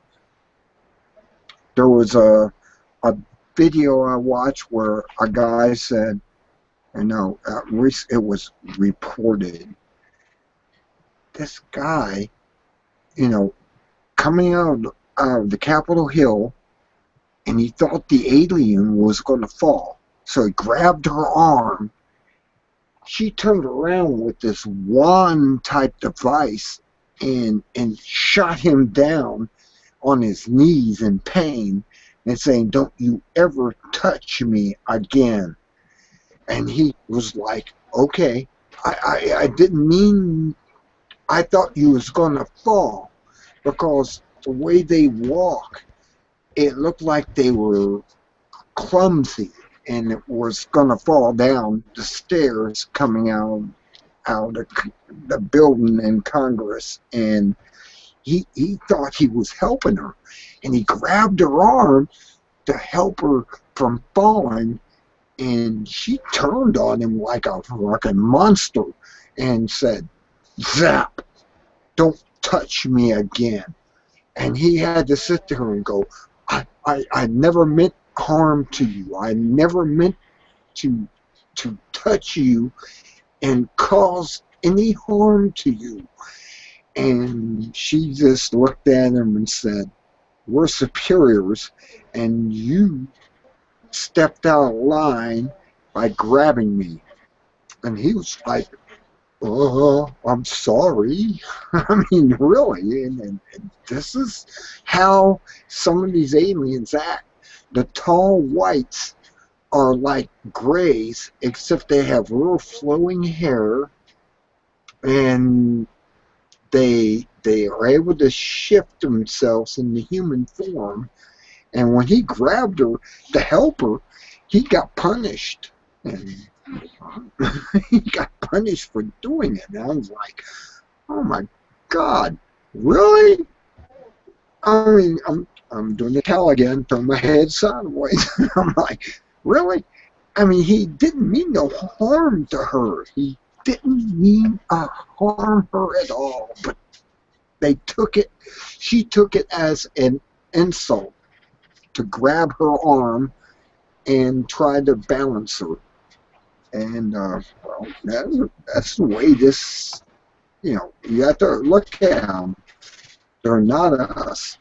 They're really not us, not the tall grays. The tall ones are,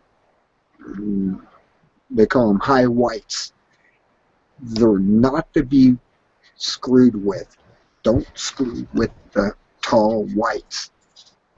They believe they are superior to our species and don't do anything outside of it.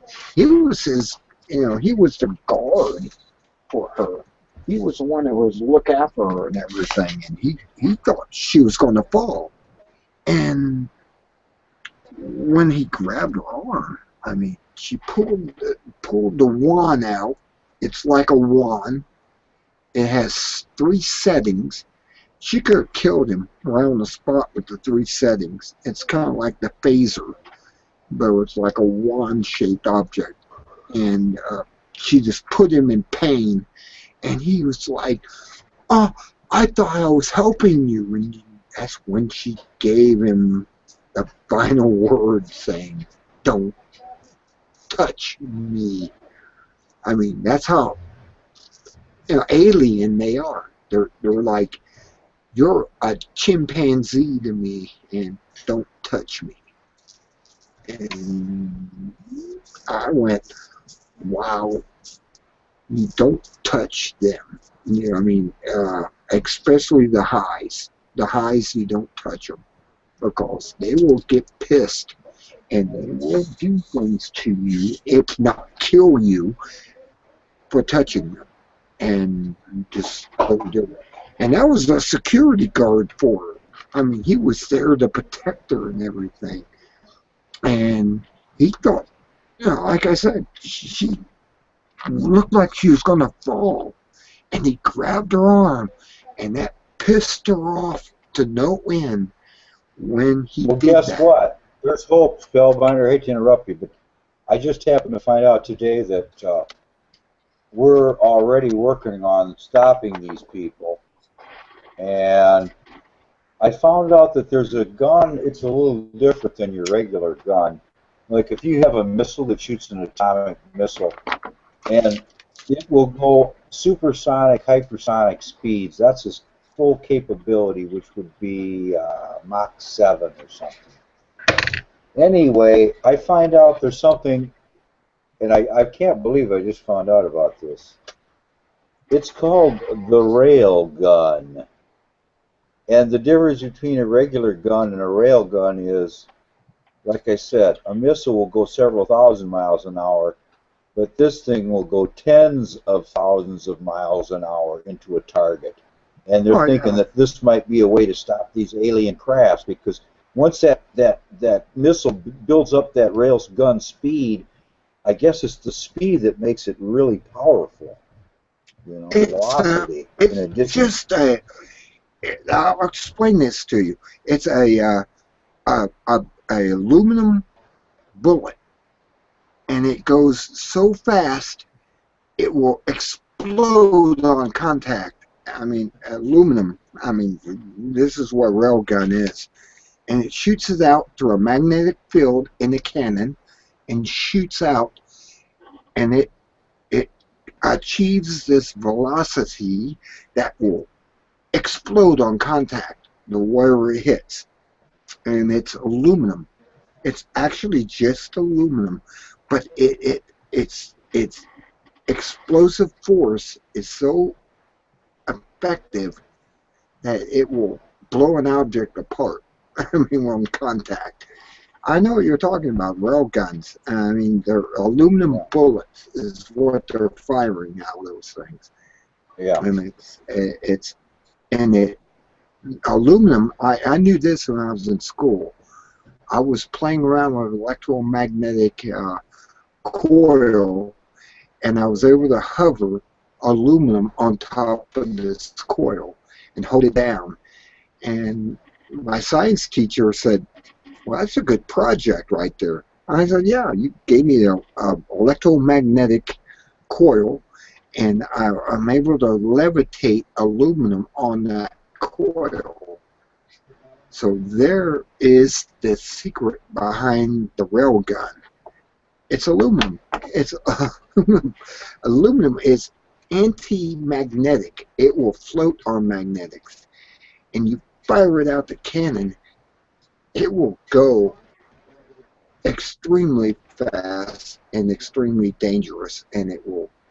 It's really, that's what it is. Aluminum cannon. I mean, a shell, and blow up on contact. And I wonder how big these things are. Are they a mile long, or how long can you be carrying a truck? How big is this rail gun? Okay, the rail gun is about 50 foot long. Yeah. It will fire a projectile made out of aluminum out of it at extremely fast speeds. It will come out of that cannon, and it will go at Mach whatever, you know, the charge is on the rail gun, and it will fire that thing out there, and it will explode on contact. This is something they don't want you to know. It's one of those things they don't want you to know. I mean, you really think that's going to penetrate the armor of an outer spaceship that came here from billions and billions of light years away? How in the heck is a railgun going to do anything to that? Well, you have to think about it. It's an inch thick shield around the ship when it generates its electromagnetic field that causes it to have the ability it does. Now, you're firing something that's going faster than they can adjust for, and it'll hit it and blow it apart. It will bring down a UFO. And that's one of the things that I know, because I played around with these electromagnetic fields and aluminum, and knowing that railgun will bring down a UFO. It will bring it down. It will blow a chunk out of it, and it will come down. I mean, break the coil, and down it comes.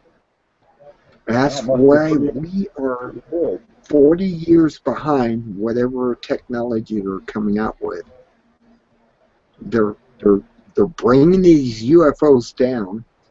I'm amazed we don't have a space war going on because we're blowing these things out of the sky, and they're coming down, and we go in there and pull out all the panels and stuff. I mean, Crusoe came out with this book the day after Roswell, and he actually explained that he was taken into the general's office. He was a lieutenant colonel, and he says, "Look at this."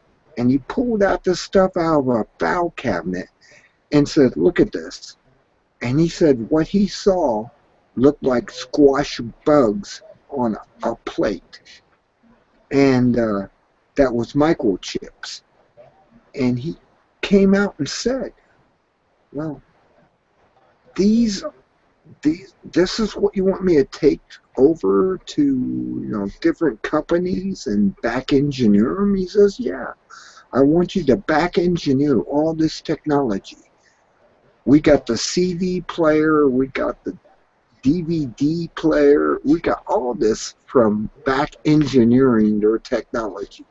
And that blows me away just as so. You have to see the book.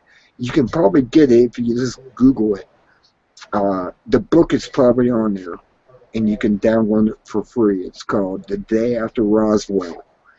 And Lieutenant Colonel Crusoe wrote this book about everything. I mean, he was talking about they had this laser pointer.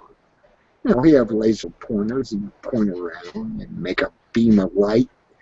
He said this thing actually cut through metal and stuff. And they also had these, for the grays, they had these lenses they put over their eyes like contacts, and they're able to see in the dark, absolute darkness. And he was shown that. He was shown all this stuff, and he was fascinated by it. And he said, I'm just totally he's totally, I mean, if you can back engineer something like that for night vision and stuff, why not? Why not? And he took it to corporations, like the computer chips. He took it over to the computer corporation in Texas. I'll think of it in a second. He took it to them. Texas Instruments. Thank you. That's it. Texas Instruments, and back engineered it. They actually came up with the first computer for a laptop or your PC, whatever. They were able to back engineer all this stuff, and they were able to give us what we got today. This awesome computer system and the internet, and brought us in. And now they're trying to stop us because, well, you know why. I mean, everyone knows why. Because we're getting too smart. If we're getting too smart for the government, then they can't handle that. They can't handle us being that smart. And they're working on shutting down net neutrality, which is a good thing. Net neutrality means they can't bother us on the internet.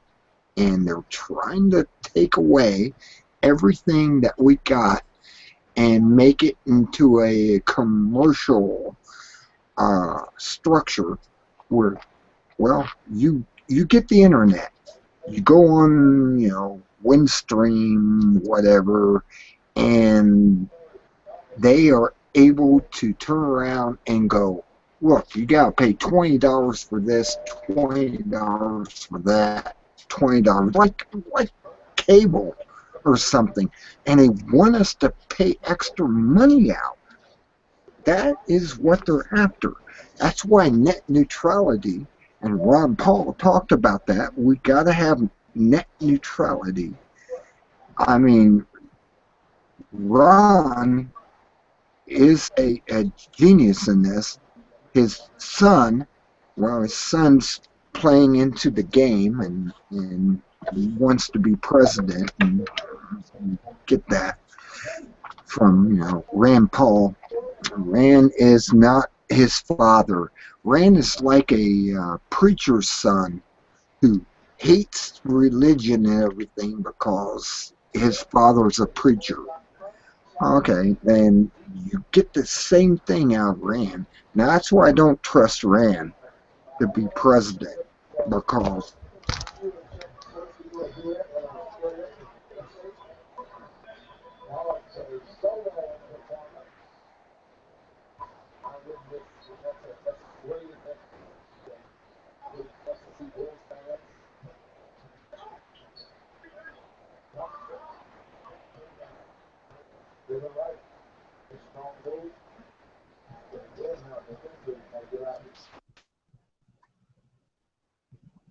okay, well, yeah, that makes sense. I'm back.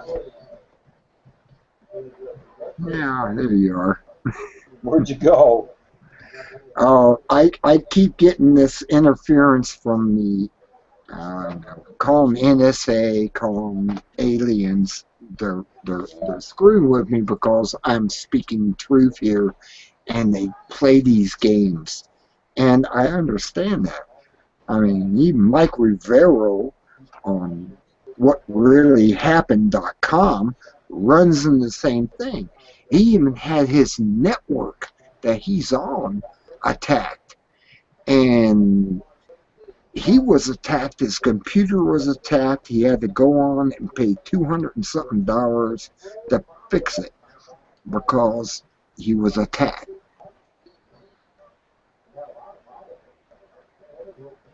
Yeah, I was just watching him today.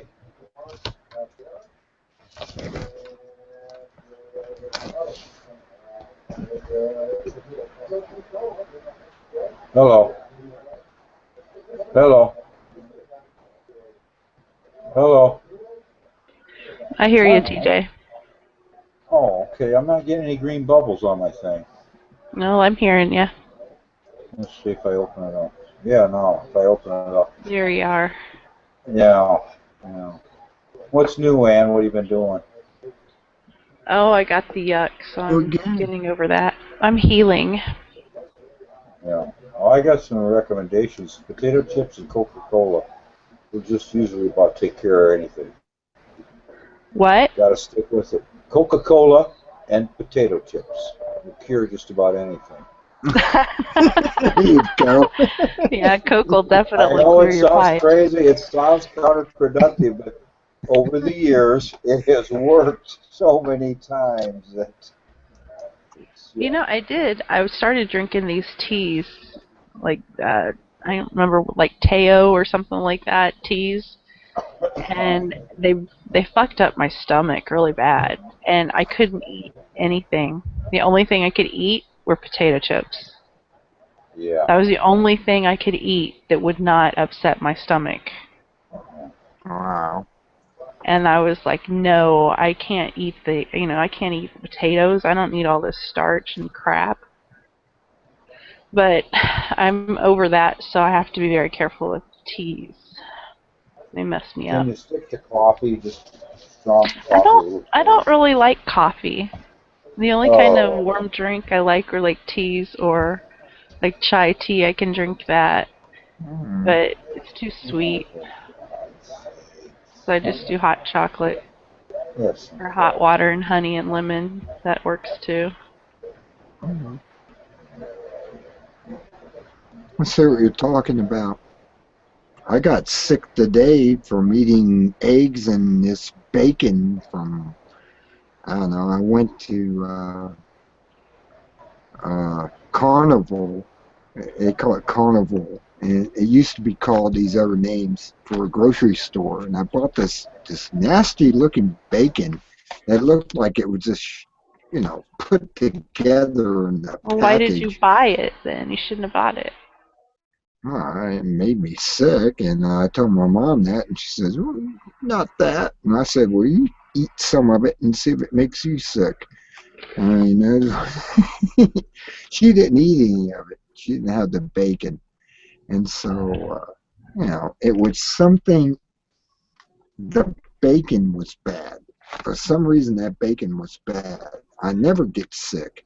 I never get sick for any reason. And suddenly I got sick after eating this breakfast with eggs. And we had scrambled eggs. And that was okay, the scrambled egg would. And I had biscuits too, but they were, Pillsbury, and I expect they're okay. But it was the bacon, I think.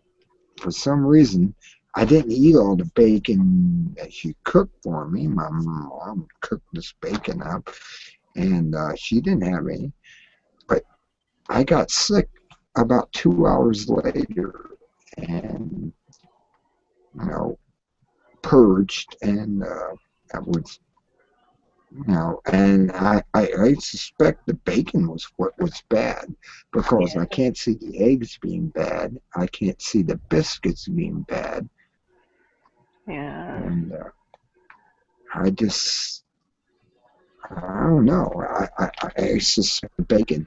It was really nasty. I mean, she had trouble taking it out of the package. It was all kind of mushed together, and it was like, that's not good. You shouldn't have bought it. I'm not going to eat more of it. I told my mom, well, if you get sick on it,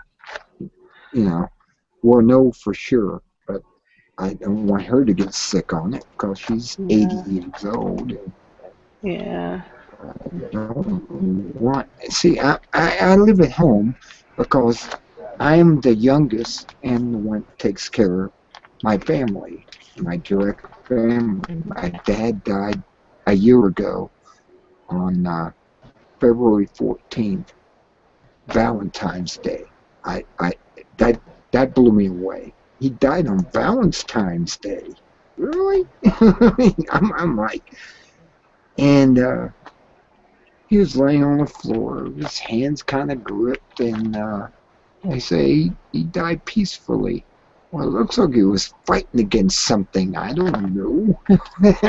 He was probably trying to get up. And he just passed out.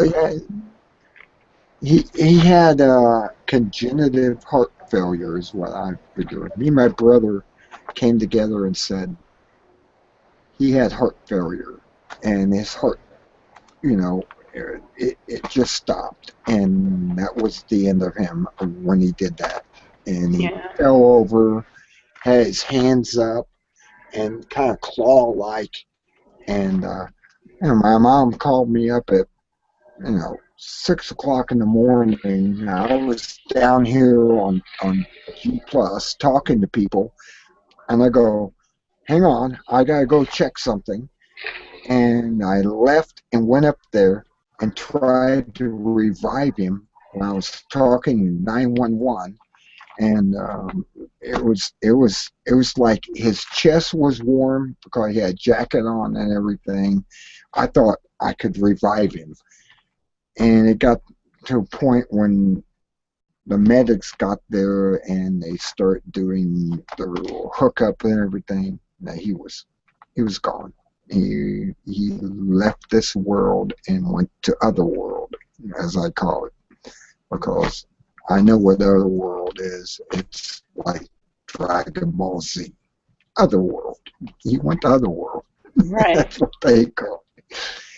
And it was like, oh my God, I can't believe it. He's still warm.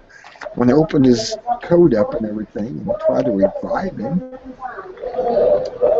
And that's pretty sad. That's really sad. I mean, it's only been a year now. I mean, that's tough, man. That's rough.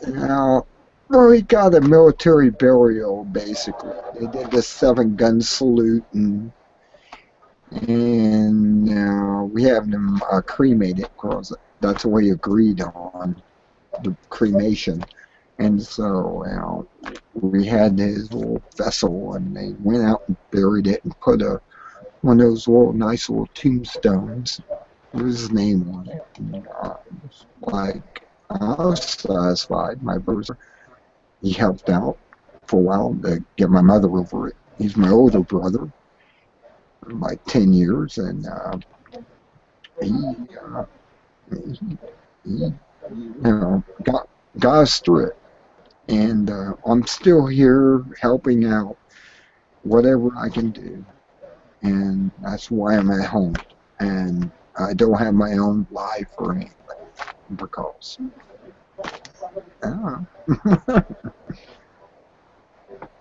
know how it is.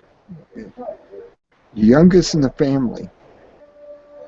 I mean, my older died, in 2001. He had heart failure, and he died. His left ventricle didn't work. It's called. I talked to the guy who was the autopsy guy. I mean, he said, well, his left ventricle didn't pump when the right one pumped, and it causes death. But I know for a fact that he was probably actually halfway murdered by a friend he thought was a friend, who was giving him antifreeze and the liquor he was drinking. Ooh, there you go. Antifreeze will kill anything. I mean, you're right.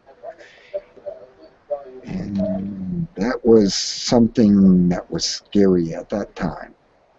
That's a pretty strong accusation, my friend. Are you indicating somebody was murdered? Yes. He was murdered. Is that what you're saying? I am saying, because he had this friend who put antifreeze and liquor and gave it to him and said, here, have a couple of shots of this. And almost killed him at the time, but he died later on. But I think that he died because he had he went to Indiana. He was in this super whatever school that was basically blacks trying to learn a new system, and was hit in the neck with a rock, and it screwed his neck up. And he was wearing this neck thing, the little neck brace that you put around your neck. He may have had just a little too tight, because I've learned this, that people who have their neckties a little too tight around their neck will have a heart failure. They'll have a heart attack because of the necktie. And I'm thinking this is probably what it is. His girlfriend found him at the table, and he had that neck thing around his neck, and his heart stopped beating. And I'm thinking, well, yeah, that could happen if it's like the article I read on neckties. That's why I don't wear a necktie. I'll never wear a necktie. I just automatically know they're dangerous. I mean, neckties are dangerous. But he had a neck brace. Oh, wait a minute. Neckties aren't dangerous. They're only dangerous if you tie them tight. If you tie them nice and neat and loose, so you have no pressure on your neck, that would see they'd be dangerous. Okay, I know, but you can look up the article on Google. I mean, I'm just saying. I don't want to put the whole industry out of business because of what we say here. A lot of people are listening. Oh, I know. Just to make a blanket statement, you're going to kill yourself with a tie. I'm just saying that if you get too tight, it can cause your heart to stop beating and drop dead of a heart attack. I agree with you. That's a very dangerous tie. Yeah, and he had a neck brace. It was a neck brace. A neck brace because he got thrown. Some kid threw a big rock, and hit him in the throat, or what? Him in the neck. When he was at the school in Indiana, and he was trying to get a career, shot off, and he had trouble with the black people. And I'm just saying that he had trouble with them. he actually drew a picture of what was his name? Satan, Martin Luther basically. King. Yeah, with the horns and everything. He actually was an artistic, and he was there to draw this stuff. And he drew this stuff and told him to keep away from him. Well, this one guy actually picked up a rock and threw it at his neck and hit him. And ever since then, he had neck problems. And, well, years later, it killed him. I mean, he had that neck brace on, and he made it the way he was at the table. His girlfriend said it may have caused it to shut off circulation and killed him. And I looked at it, and even if the guy that did the autopsy said that his left side of his heart missed a beat and the right side went and it killed him. And that was his demise on that point. And just, and I agree with him on that because I've read that article about neckties, and maybe he had that neck brace too tight, and it caused what happened. And I'm just saying, it's like, so I lost my brother at 45, lost my dad last year. I mean, I'm taking care of my mom, and that's where I stand right now. It's very sad. Sad. It's sad. You know what I mean? It's not like it was anything, it just stuff happened. My oldest brother came here, my dad died, and he spent 3 months here and try to help out and everything, and he had to finally go back to work for Amtrak, and that's where he is now, and he's back to Amtrak, and I'm the one left here. I worked at Bowen for a year. They found that I was too efficient, and they had to let me go.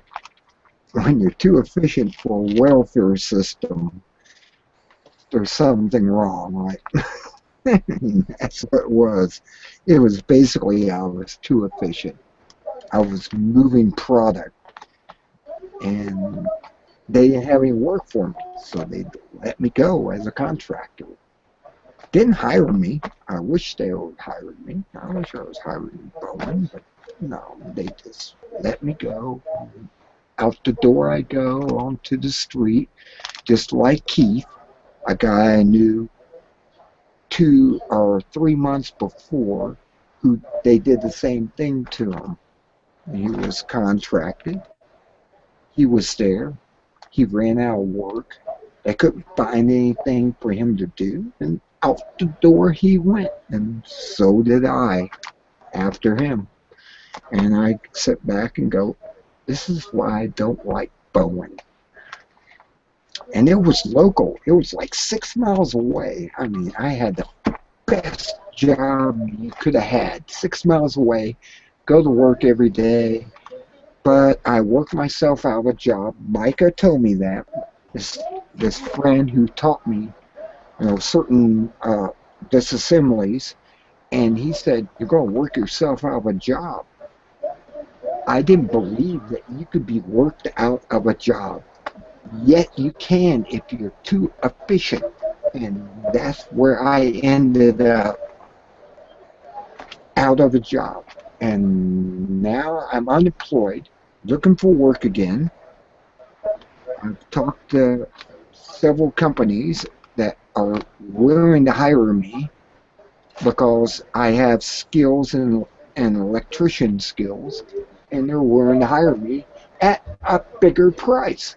I was only getting $13.50 when I was working for Bowen. Now I'm getting ready to get. Huh?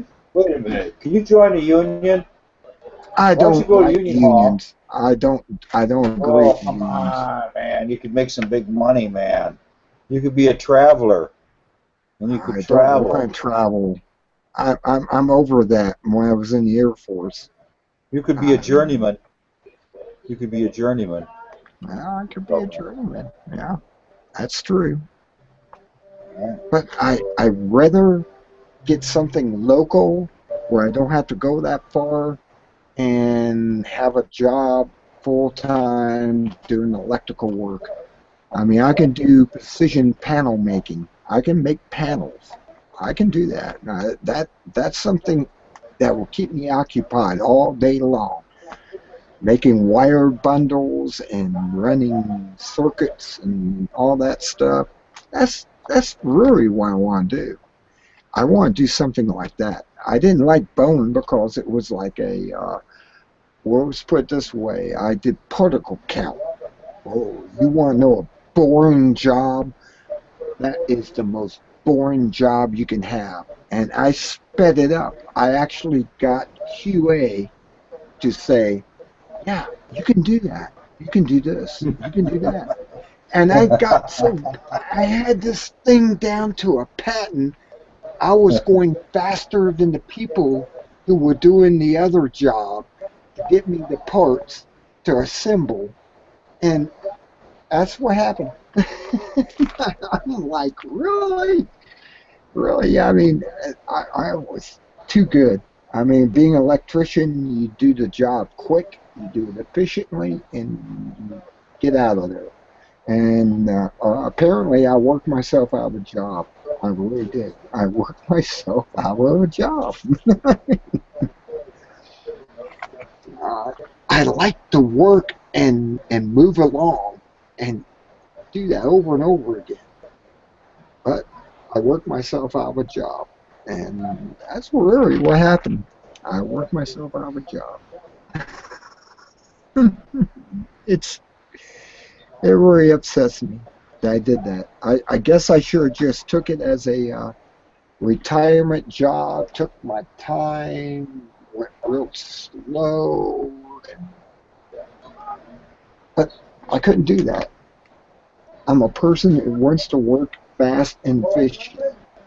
And that was what I ran into. Fast and efficient got me out of a job. You know how people work themselves out of a job.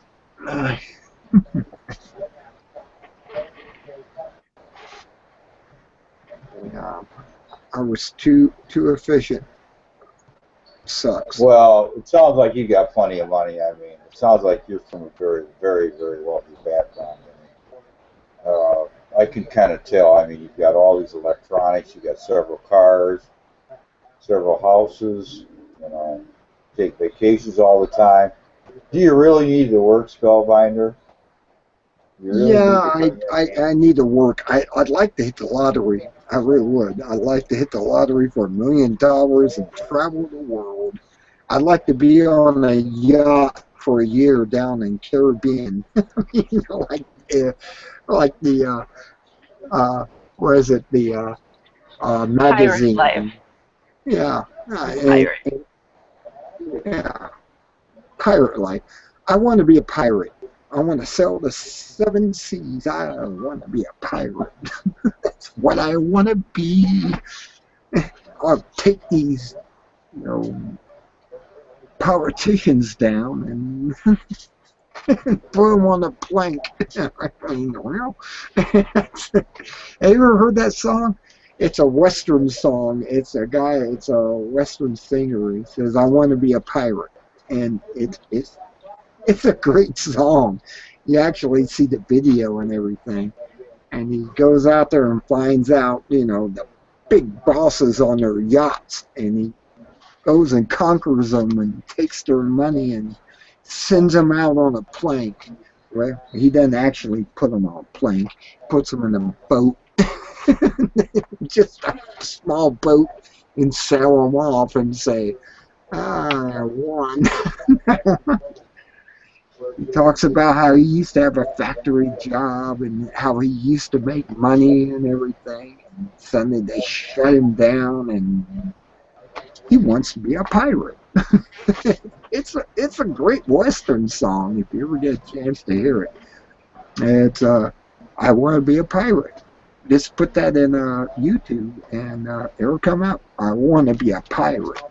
I want to sail the seven seas. Well, I don't want to be a pirate. If you know anything about pirate history, it's kind of rough out there, man. Ever seen the series Black Sails on? No. Well, you missed out on something. These guys were actually land, soldiers that worked for the British government and stuff back in the day in 1700s. And the reason they became pirates was because they were thrown out to the street, and they decided, well, I'll just get my own ship and I'll go out there and pirate people because I can get away with this. And that's what Black Sails is all about. Black Sails is an awesome series. If you ever get a chance to see Black Sails, you will be amazed. It's a bunch of officers who lost their jobs, and the only thing was left was piracy. And so they went out and became the pirates. It actually tells the tale of why pirates came to be, with the black flag, with the skeleton man, and all this stuff. It's an amazing series, and they're down in the Caribbean, and these pirates used to be British soldiers, and they just said, okay, I'm going to drop this, and I'm going to become a pirate. And that's what they became. They became robbers of the sea. They became the highwayman of the sea. And they went out and got their wealth off of other ships and stuff. They would take them over. I mean, they ran into other pirates, and they had this battle with each other, because the other pirates weren't fair with them, and they went on and they had this piracy going on. It's an amazing series. You have to see Black Sails. It's amazing. It kind of reminds me of Outlander, and I like Outlander. I can't wait till that comes back in April. Outlander was a woman who went up against these Celtic stones and fell back in time, the 1700s, and it was 1948 or something she came from. She was a nurse. That's another one that just fascinates me, is she fell back in time. She was a nurse, so when she was helping out the Scottish during the time of the Dragoon was alive and well back then. She was there to help the Scottish wounded and basically do stuff from 1948, medical knowledge, back to 1700. And it had nothing to do with leeches or anything. She just went in there and sewed up and whatnot, and had a woman who was a midwife, I guess, and she taught her all about the natural cures, the plants of the air, and she was there to combine them with her skills, and she ends up marrying. She's married to a guy in 1948, but she fell back in time and ended up marrying a Scottish royalty of this royal family. It's amazing. It's amazing. Outlander is just, you just gotta see it. It will blow you away. I mean,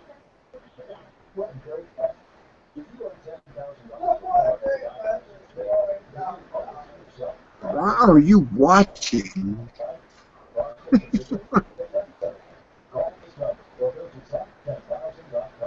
Hey, turn on that TV, will ya?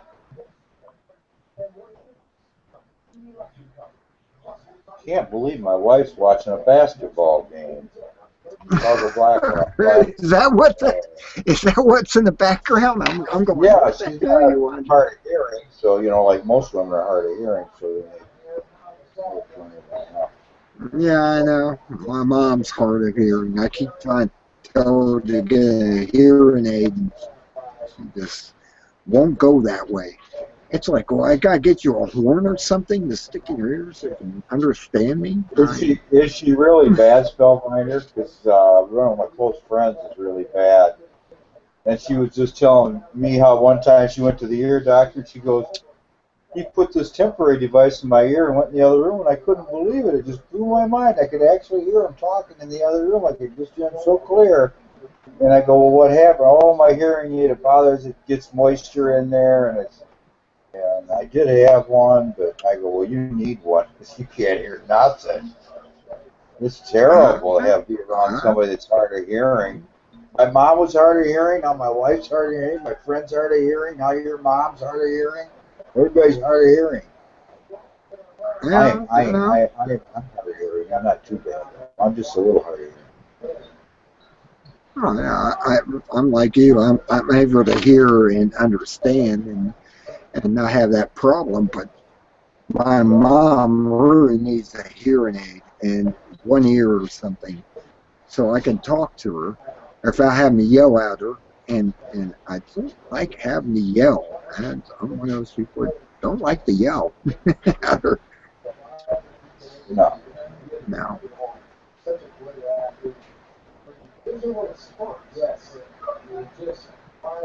Is that your real mother? Yeah, she's my real mom. I mean, it's and I don't understand why she won't do certain things I tell her to do. She relies on me to go shopping and everything. She's a shut-in, is what she is. Really a shut-in. And I'm like, you don't have to be a shut-in. You go out there. You got your own VW. You can take that brand new VW and drive around. I'll move my car out of the way if that's what it takes. Let you drive. But she's afraid of driving. You know, it's one of those things. My dad used to do all the driving. I think that's the point. And, you know. And he used to be the chauffeur. I mean, right. And she just drove with him. And now I'm trying to get her to get back out. I mean, I want her to stop being a shut-in and start going out. I want her to be like the person I work with at Bowen, Patty. This lady is about her age. She still works for Bowen. The only reason she works there is because she has nobody. So she comes to work every day and associates with us. She's the one I actually called up on Saturday after I was laid off on Friday and told her what happened. I said, well, I had this guy, Burns. He works in the tool shed. I mean, when you go down there and get tools you need replaced in your, your tools, anything you're using. And he's the one that came forward and told me that it's a multi-million-dollar business and we can't have any flaws in it or anything. And he played this game with me, and I just went along with him and said, okay, I know you're showing me to the street. I see the street.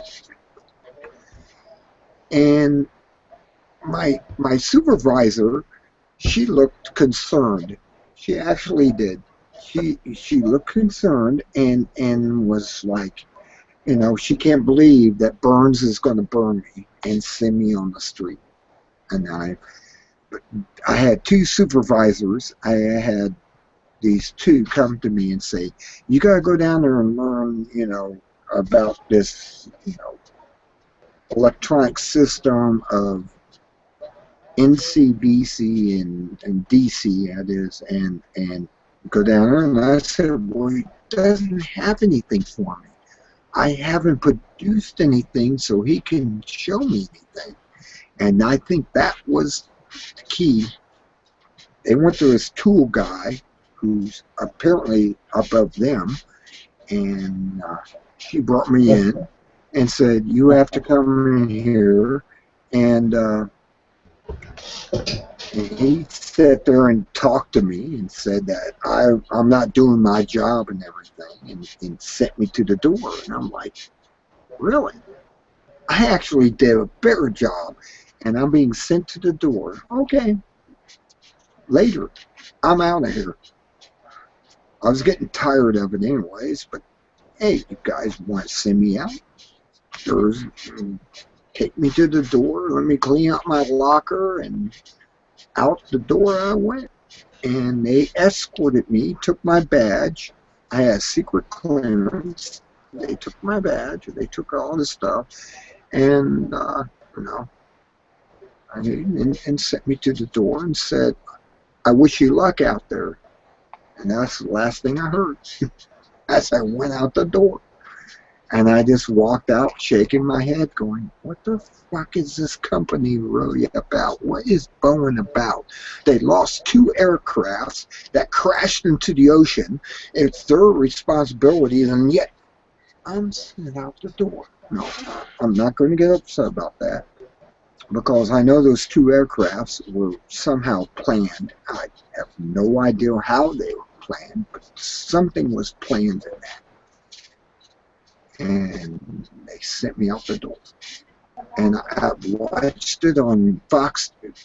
You know what the 4 channels we got was NBC, CBS, Fox, and CNN in the break room. And that's the only channels we're allowed to watch. And that should explain everything. And all I saw every day after those airlines went down was about how, well, terrorists must have done this. Terrorists did this. We got to go to war. We got to have World War III. We got to kill everyone on the planet. And I'm sitting back going, wow. And I kept quiet. I just watched and looked at that and go, really? Really? I'm doing a cow again. I'm turning my head sideways. Really? And this is what I went through daily after those airlines went down. The Malaysia airline, the one after it. I mean, and I don't know. I'm just coming forward with what I watched on their, propaganda TV, and that's what they played with me. And I was almost wanting to get out of there. I was getting to the point where, why should I work on the ICBM? It's a mission to the third world. It's not a mission to the second and first. Russia don't scare us with that. Russia doesn't do that. China isn't scared by that. They got the whoop-de-doos. I've read the articles of whoop-de-doo missiles. They got superior weapons to us. I have no idea. Except I just sat back and was quiet. Maybe this is the first time it's coming forward on here. And I'm actually telling the truth. The ICBM is a piece of junk. It's made in the 1960s. It has no superiority over anyone but third world countries who don't have nuclear missiles and can't defend themselves, even if they had these. And I'm really, really upset with that. And I had a general come out. He was three-star general. He came out and he was trying to tell us how great this missile system is and how we got to keep up, and you guys are doing the best you can to keep us against what? Third world nations like Iran or Turkey or Afghanistan or Iraq. These people don't even have a clue of what a nuclear missile can do. but yet we have these, third generation non-nuclear. I mean, really? And they're going to play that game? I mean, I just sat back and I just kind of absorbed it and kind of went along with it because, hey, it's a job. It's a welfare job, but it's a job. And then suddenly I got so efficient, they just put me on the street. That's exactly what happened. And I ended up on the street, knowing that these systems I was working on were welfare jobs. It really was. I mean, everyone was on welfare working there because everything we did was not to be done quickly, not to be done fast. I was told this, but I wanted to speed up the problem in the pig. And, well, I sped it up and I lost my job. That's the end. That's the end of the story. And that's why I'm on the street. As they say. Man, I sure took advice. I sure took advice. Go to Manpower. Oh, I am in Manpower. I'm in Manpower. I'm in Monster. Yeah. I'm in them, and I'm basically glad that they sent me to the street. I actually am. Yeah. They put me in my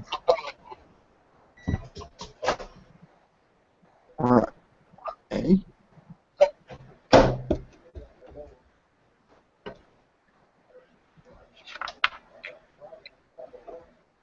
I got leads. I already got leads. I'm just waiting for them to get a hold of me. Yeah.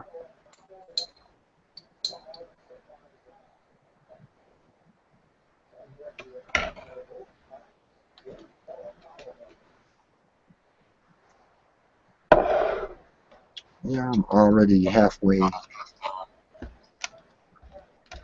And you're the first to hear this history. And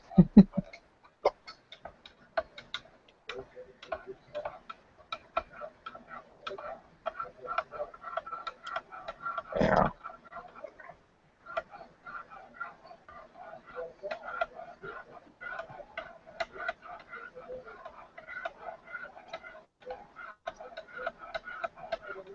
Yeah, I'm just, I'm just hanging.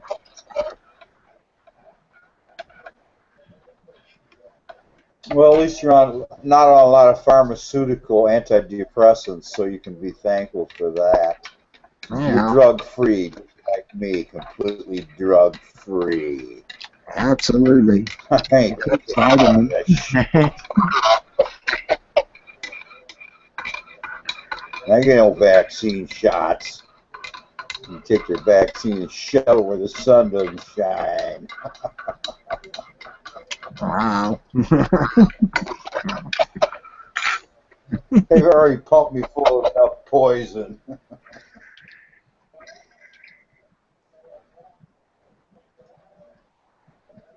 That's right.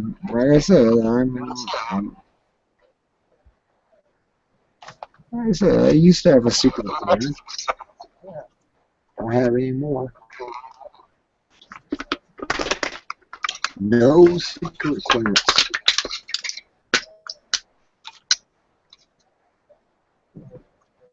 Give me a moment here. I got a new one Beer or something. for you. Spellbinder, check it out. I have another one of these great horse piss beers. Yeah, horse piss. A bit of horse piss. Oh, there it is. Rolling Rock. Horse piss beer. Extra pale beer. Okay, let me get back to my phones. And horse piss beer. Gotta love the horse piss beer. Spellbinder. Okay. Yeah. I got a book here for you. Yeah. Cashing in on your inventions, the Complete Idiot's Guide. Strategies for opening doors, expert advice, negotiating, down-to-earth tips on safeguarding your ideas and avoiding rip-offs. All right, everything, if you ever invent anything, you call me and I'll look it up in this book. Okay? Because it's got all the angles. It's never been read. I picked it up the other day for little or nothing. Wacky patents, the partnerships, the portfolio, the state-supported patent and I could probably get that over there. I have a store called what is it called? It's called or what is it? It's like Odd Lots, but it's better. Let me think of the name of it. But they got all those books in the shelf, all the idiots' books, everything, and I can probably pick up that book and have a copy of it myself. You should It's invent called, something because you need money. You're electrically handy, and I can tell you right now something that you can invent that I can guarantee you will make money, but I don't have the skills to do it. I need somebody with skills. But if you could make a child's toy, which you could because you're an electrician, I want you to put as many batteries as you can in it, maybe a C, a D, an A, a triple A. Put as many lights in it, buzzers, horns, whistles, whatever, and make it safe. Don't use lead paint on it, and I'll help you market it. Okay? we could do that. Just so it makes noise, lights up and blinks and stuff. Well, yeah, Anything I know like that. children are simple. They like simple stuff like that. And, yeah, you're right. And just have something that buzzes and whistles and whatever. Yeah, you're right. That's You're right. That's right. Jesus Christ, now you're talking. Mm-hmm. You got to be your own boss, man. You ain't gonna make any money working for somebody else. You're gonna have to invent something. That's all. My Exactly. idea is something that glows. Something that glows. They got those out there already. I have to come up with something else. They got like the glow pillow, that pillow and stuff you lay on and it lights up and keeps the kid, not afraid of the dark, and they got those already. So it has to be something else. Have to come up with something else. I got an idea. You think you could put some LED lights on the edge of a boomerang, and then we could sell the first lighted boomerang? You just flip the switch and get ready to toss it, and it just glows like a rainbow in the sky or whatever. Wow. I never thought of that. Were you very good with a boomerang when you were growing up? Yeah, I actually, in 1996, thought of the tea bag with coffee in it. And I came up with that saying, you could make a tea bag of coffee just like you do tea. Yeah. And sure enough, Maxwell came out with that same idea a year later. And I was like, am I late or what? Coffee in a tea bag. You actually thought of that before they did. That's good, man. And I was going, no, I couldn't do this. And then a year later, I started seeing it on the TV. Oh, tea bag, 1 cup of coffee at a time. Yeah. Really? My buddy loved that stuff. My buddy loved them tea bag things. And I missed out on that one. That was the one I missed out on. Hell, I could have been a millionaire today. No, I'm not. Tea bag coffee. I couldn't believe they came out with that. And a year later, I'm sitting there watching TV and seeing that happen. And I'm like, oh, you got to be kidding me. I thought of this a year ago. It must be the 100 monkey theory, one person comes up with an idea and 100 of them come up with it later, 100 monkey theory. Yeah, well. That's what happened. Yeah, you are related to them, Homo sapiens. Meow. You should see the book my wife picked up. Man, oh man, it's huge. And guess what? It's all about the orangutan. Some guy did a whole big study and put it in a book. It's gigantic. And if you like orangutans, I don't think they're safe. Once they grow up, they're not safe to be around, though. You'd have to have a, you could do it, but you could be safe if you wanted to, devote your whole life to making yourself safe with one. I mean, people do it with bears and stuff as a family member, but turn Clyde. Always comes to mind. Like Clint Eastwood's orangutan, that thing had the strength of like 10 men. Okay, so if you're one man and you're up against the thing with the strength of 10 men, and the teeth of those things, those teeth, man. Oh yeah. And was there an orangutan? Wasn't there an orangutan that tore some lady's face off, and they had to replace her face? No, that was a chimp. That was a harmless chimpanzee. The orangutan's small cousin. Wow. I remember that story coming out, and they finally got her plastic surgery or something and put a face on her for someone else. And yeah, I researched that, and I found out that a chimp, and this is sad, will, when they're little, 3, 4 years old, they're fine. But once they get to like 5, 6, 7 years old, they start getting real mean.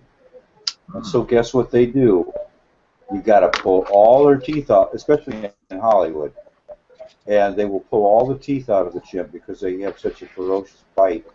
And there's no changing them. It's in their disposition. When they grow up and get big, they are stubborn, mule-headed little sons of bitches, all right? I mean, they're like a cat. They don't like to be bothered. They like to sleep 18 hours a day, and they like to hang from the trees and stuff, and they don't want to be bossed around. They don't want to be taught how to read. So, I don't blame them. Yeah, that was a chimpanzee. That's right. That was a chimpanzee that did that. Wow. I don't think I've heard of people having orangutans for pets because they're so big. I mean, good Lord, you could have them out your backyard or something. Yeah, that'd be about it. Yeah, but try to associate with them. Maybe a female or something would be less aggressive than a male. I don't know. Yeah, I think you may be right. Because females usually are more sensitive in the human department, or pretty. All right. It's wow.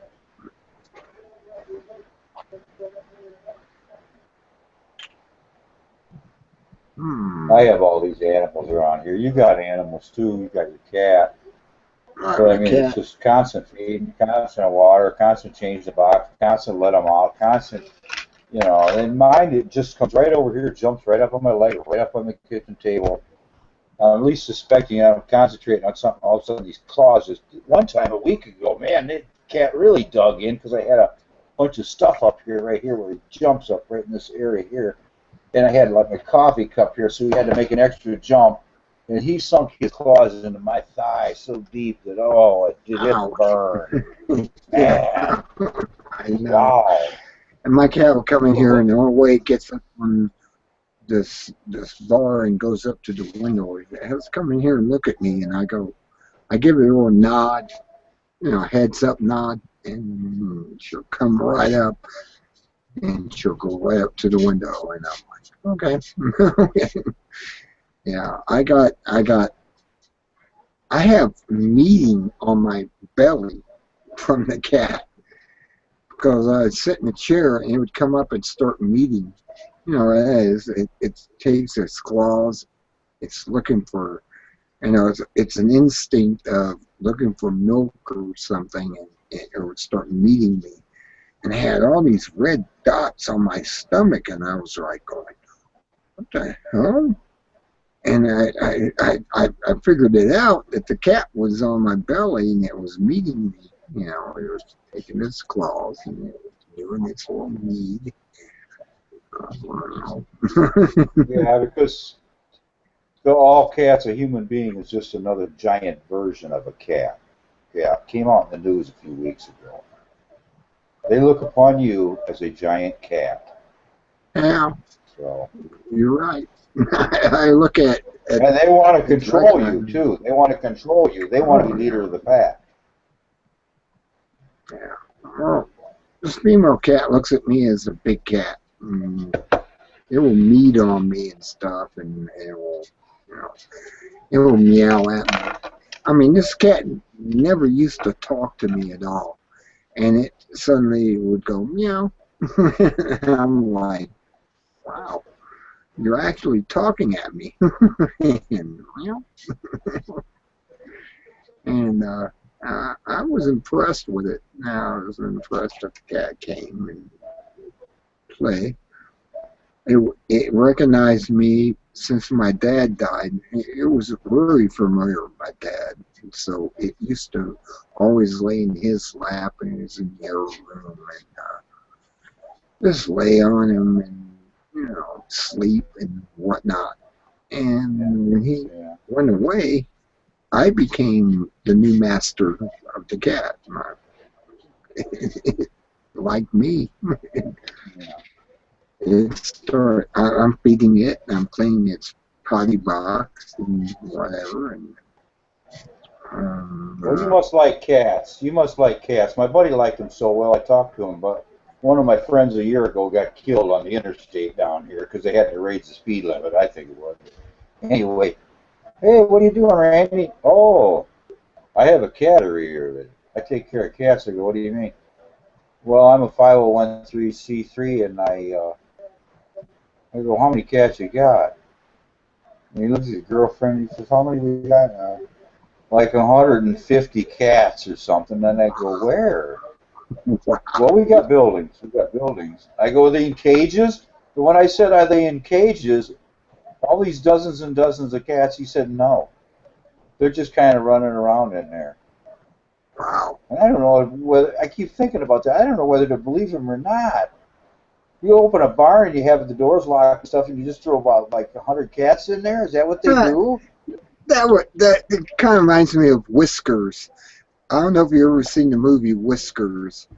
It was a movie where a cat was turned into a human, and this small boy, like 13 or something like that, and this cat was a human because of the goddess turned him into a human, and let him find his way home. And he found his way to his cousins and everything, and he went back home. And that was the route the movie went. It's called Whiskers, and it's an adorable movie. It really is. I mean, I may pick up a copy of the DVD or something. And Whiskers was great.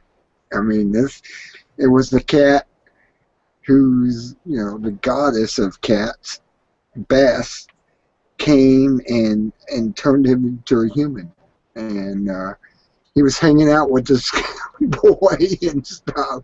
And he says, well, I'm your cat, and here I am. Whiskers. He called him. The cat's name was Whiskers, and it was a fun movie. It really was. And I have to admit, there are fun movies out there. There's a lot of fun movies, and that was one of the funner movies that I come across. And it's on Encore, every once in a while Encore will show Whiskers or Stars, and I think they're are related to each other as far as networks. And you'll be able to see this movie. It just blows you away. I mean, the guy that played the character of the cat was perfect. He was like trying to show the boy how to do what cats do and jump up on fences and stuff. And he had a hard time because he was a biped and he wasn't a cat anymore. And he did this stuff over and over again. The kid just watched him hurt himself over and over again. And finally, he was able to do it. He was able to jump up on the fence. He knew the cats that were in the neighborhood, and he was talking to them and stuff. He said, look, this cat here, I know her, and I know him, and they're all meowing. And it's a fun movie. You gotta see Whiskers. It's one of those fun. Yeah, I'll have to look for it. I'll have to look for Whiskers. Yeah, it's a fun movie. It really is, and it deals with this cat that wants to find his mom, and you know, they finally at the end go out and find the mom at this place where there's hundreds of cats. There's hundreds of them out there in this farm, and he goes, "That's my cousin over there," and the kids, you know, hugging him, saying goodbye to him, and he turns back into the cat.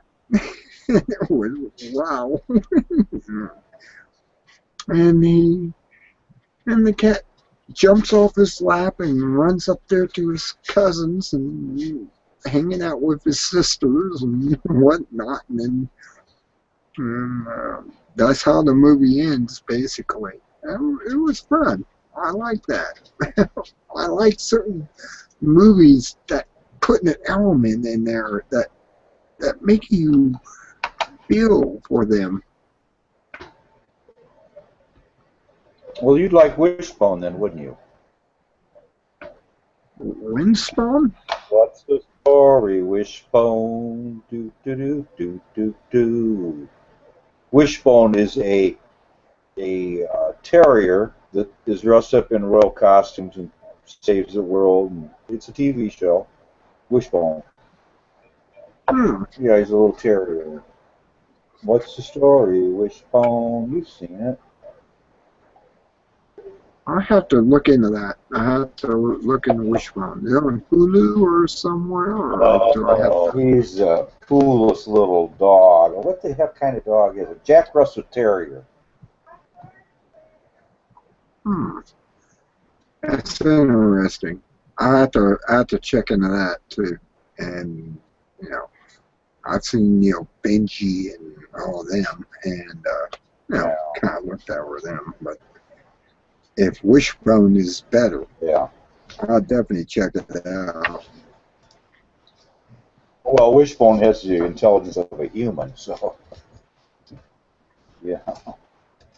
My wife loves that show. She'd sing along with it. She'd watch it in every episode. It came on in the afternoon, and she'd sing along with it and watch it and laugh when the dogs don't.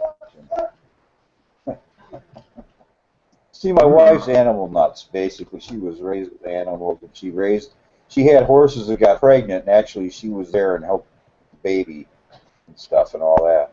Wow. Yeah. Yeah, she's an amateur veterinarian, you could say. Yeah.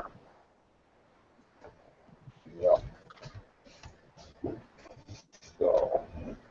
That's something the aliens talked about. There was an alien group that talked to these one group of people.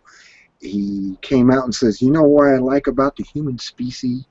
They take care of their animals.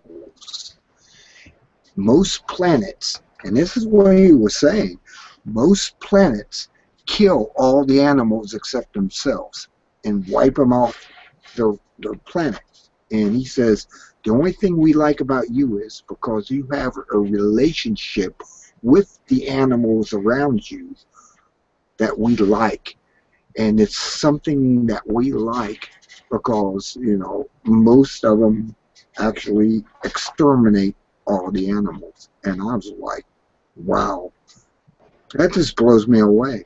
If they're out there exterminating the animals on the planet, and we husband, you know, we're husbandmans, we like our animals and we take care of them. And they look at that as unique in the universe. And That's all hearsay. That's all second source. That's all hearsay. Because yeah, we do but, destroy a lot of animals needlessly. but yet, you know, we still got them all on here. We got cows and horses and sheep and dogs and cats, and we allow them to exist with us. But they're saying that most of these other worlds out there kill them all off and wipe out everything except themselves. Which, you know, I don't know about that. and I don't think I buy that. well, you know, there's certain ones. There's actually the Centurions, and they blow me away. There's actually a race of half man, half horse that do exist. They're here on Earth. They live underground, and they come out every so often. And that was another one of the 82 species that are out there in the universe. There's actually these half-breeds. I mean, call them what they want. They're half-breeds. It's like the cat people. I'd like to meet the felines. I really would. They look like us. They have a lion, tiger, or whatever head, but they have a body of a human. And, you know, it brings amongst us the ideal of Bass and the goddess, you know, Bass and stuff. But they're just genetically engineered and made to exist. There's all types of them out there. I mean, these creatures all exist out there. And it's just amazing when you watch this the entire episodes of the 82 species. They're out there. They exist. They come here. They observe us because for some reason or other they see us as something that they're missing or know that we have similar qualities to. And scratching my back with a back scratcher. I was going to buy one of those. It's a bear claw. Yeah, It's a little bamboo. oh, this is even better. Here, let me give you an idea of what this looks like. Let me turn this on. Cameras. Okay. Trans. Okay, it's a back scratcher. It goes, oops, that long. And I can scratch my back with it. It's a bear claw, they call it. They actually call this a bear claw. I want one of those. Where'd you get that? They don't have those in At a gas station, amazingly enough. I went to the gas station, and they had them for like $1.98. Oh, man.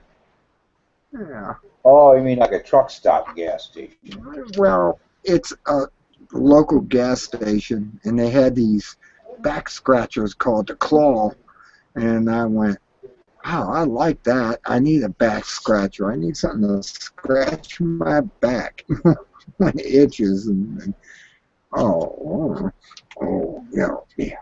meow.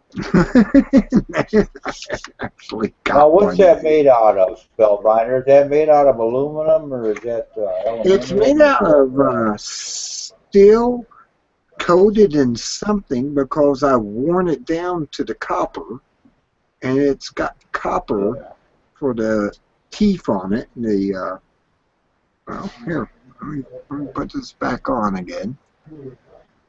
Okay. It's got, you see the copper. Okay. It's got, it wore down to the metal came off because I was scratching just my back with it and not scratching directly on me. And it actually wore off. And I don't know, they're made in China. If that gives you any idea, but it's copper underneath, or brass. I don't know for sure. It looks like copper, but it may be brass. And it's an awesome back scratcher. It extends up to 2 feet, and it will reach about any place in your back that you want it to. And you're able to scratch it and enjoy the pleasure of a nice back scratch. Yeah. Yeah.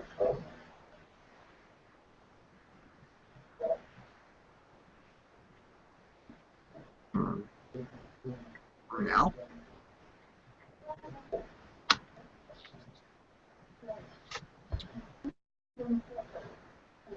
You got a metal detector? yeah, I do. Actually, do. Oh. Wow. Tell me about it. What did you find? Did you find any gold? Never found Any gold coins? locally. I used to have a real good one. It was a white detector, and I sold it off for a guy. I had to give him something while I was living with him in Las Vegas when I lost my job in Las Vegas. And I gave him a metal detector and said, "Here, you can find studs with it and anything else in the walls." And that white detector was excellent. It's a whites, and whites is top of the line as far as I'm concerned. And the one I got now is, well, it's a cheap invitation for $139. I paid $500 for the other one, and the one I got now will actually, when I'm using it, will tell me if I find a penny, a nickel, or a quarter, or silver and gold. It will actually come up on the screen, and that's kind of nice for $139. But you know, it's just not a white. The white detector was the best I ever seen. It was whites with an S from Oregon, USA built USA in Oregon. That's the best detector I ever came across. I never found anything with it like a guy who was down in Arizona found that goose egg size gold nugget, which I went, wow. I actually was in the shop when this guy was showing him this goose size. I mean, it's that big. It was 10 ounces. And he told him, the guy in the store said, "Don't clean it. Don't do anything to it. It's worth more in its natural state than to clean it up." And he said, "Well, how much does this weigh?" And he put it on a scale, and it was like 10 ounces. He went, "Well, that's a 10-ounce gold nugget you just came across down in, south of Las Vegas." And I went, "Really? Wow." That blew me away. It actually blew me away to see a goose-sized gold nugget. And I looked at that and I went, wow, how come I never found anything like that? And, I found silver and stuff when I went in the Mormons' mines. The tailings, I just went through the tailings when I went to the Mormon mine in Las Vegas. It's in, it's on the other side of the hill, as they call it, to the west. And I went in that mine, this thing was massive. I'm telling 20 feet tall tunnels. And I'm walking through that. And I went through the mine itself and examined it, came across the pits that dropped 100 or 200 feet. But I went back out and I started going through the tailings because during this time, the Mormons thought they had a lead mine. They really did. They thought it was lead. They were actually selling silver as lead, and they were actually making silver bullets and stuff, and it blew me away. But they didn't know they had a silver mine. They thought they had a lead mine. This is in Las Vegas. You can go there. I mean, they actually caged it up so people can't get into it. But somebody went out there and bent those bars out of the way to get in there. And I went through the caverns inside it. And it goes from one side of the mountain to the other side, which is about a mile. So there's a mile tunnel, 20 feet tall, that goes all the way through to the other side. And you can go and look out the other side to the east and see Las Vegas. That's how massive this mining operation was that the Mormons had back in 1700s, 1800s. I mean, it was amazing. I was impressed by that. I was a spelunker at the time anyway, so of course I'd go in the caverns and stuff. I like the idea. I found this cave that was in Red Rock Canyon where somebody also pulled the bars out because two children went in there with candles. They went out, they got lost and died in there. Okay, I can see that. But I went there with flashlights, and me and my friends in the Air Force went in there, and we went down to the 5th level of this cavern. I mean, it starts out as a big, huge, oh, you had to see it. It was 30 feet tall in the first one. You go all the way to the back, it drops down to the next level, which is 3/4 of the size of the first one. And as you go down to the back of these caverns, it would drop down. You would go into them, and it gets smaller and smaller as you drop down to the 5th level. We went down to the 5th level, which is as far as we could tell there was any caverns, and turned the flashlights off. You talk about pitch darkness. There is nothing more blacker than being down 5 levels in a cave and turn the lights off just to experience the darkness. And when we went to find our way out, we forgot how we got down there, and it took us about an hour to figure out, oh, we got to go to the back and climb back up. This, it really blew us away. And I had fun there. I went there several times afterwards.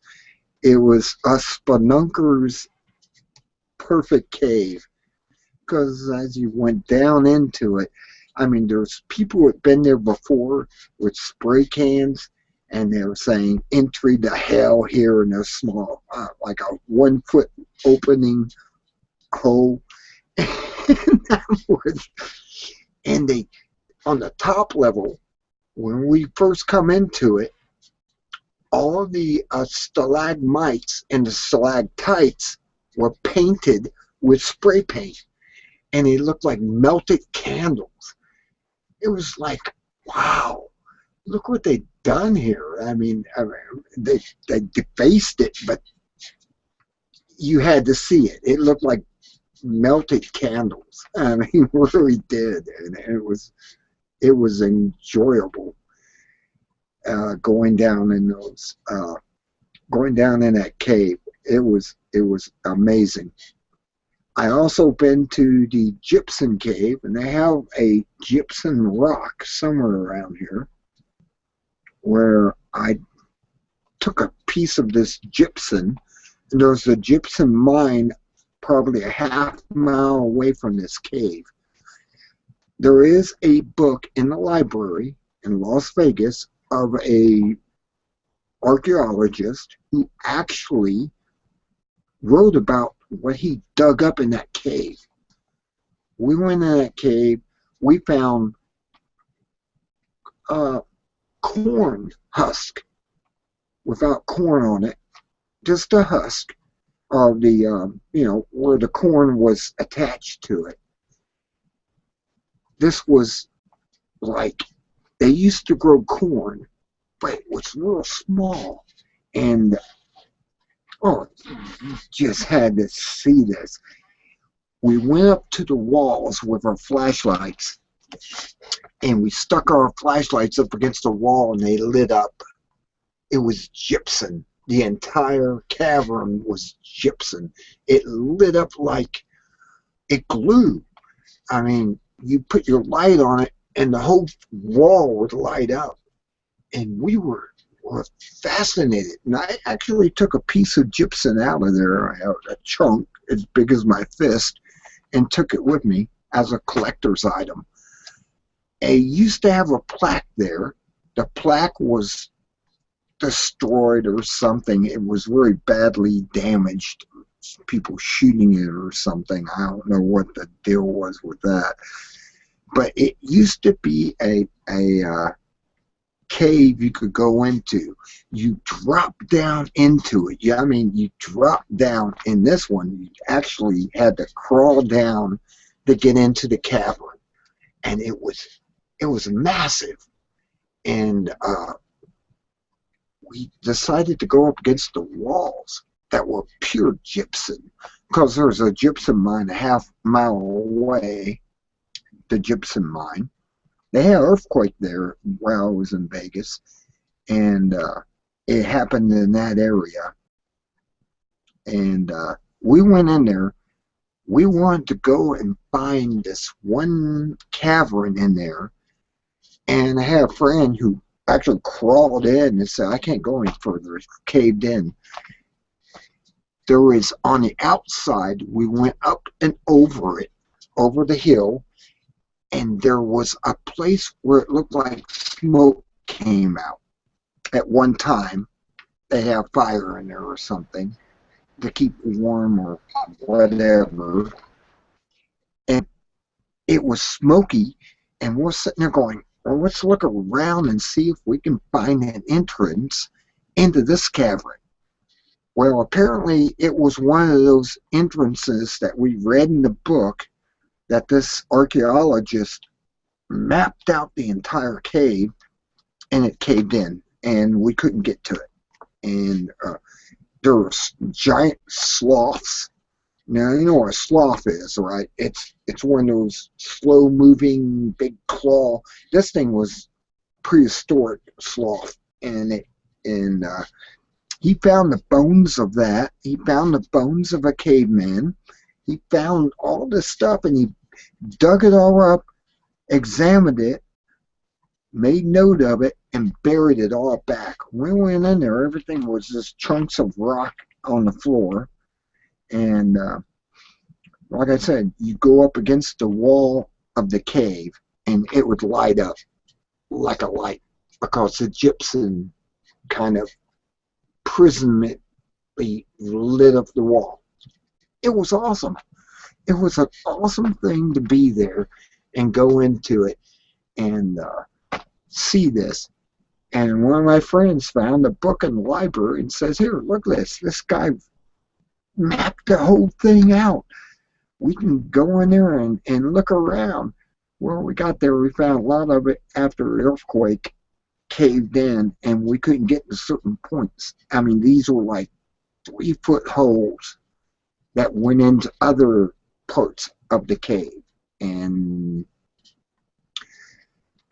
it was amazing. I'm absolutely glad I got to experience all that.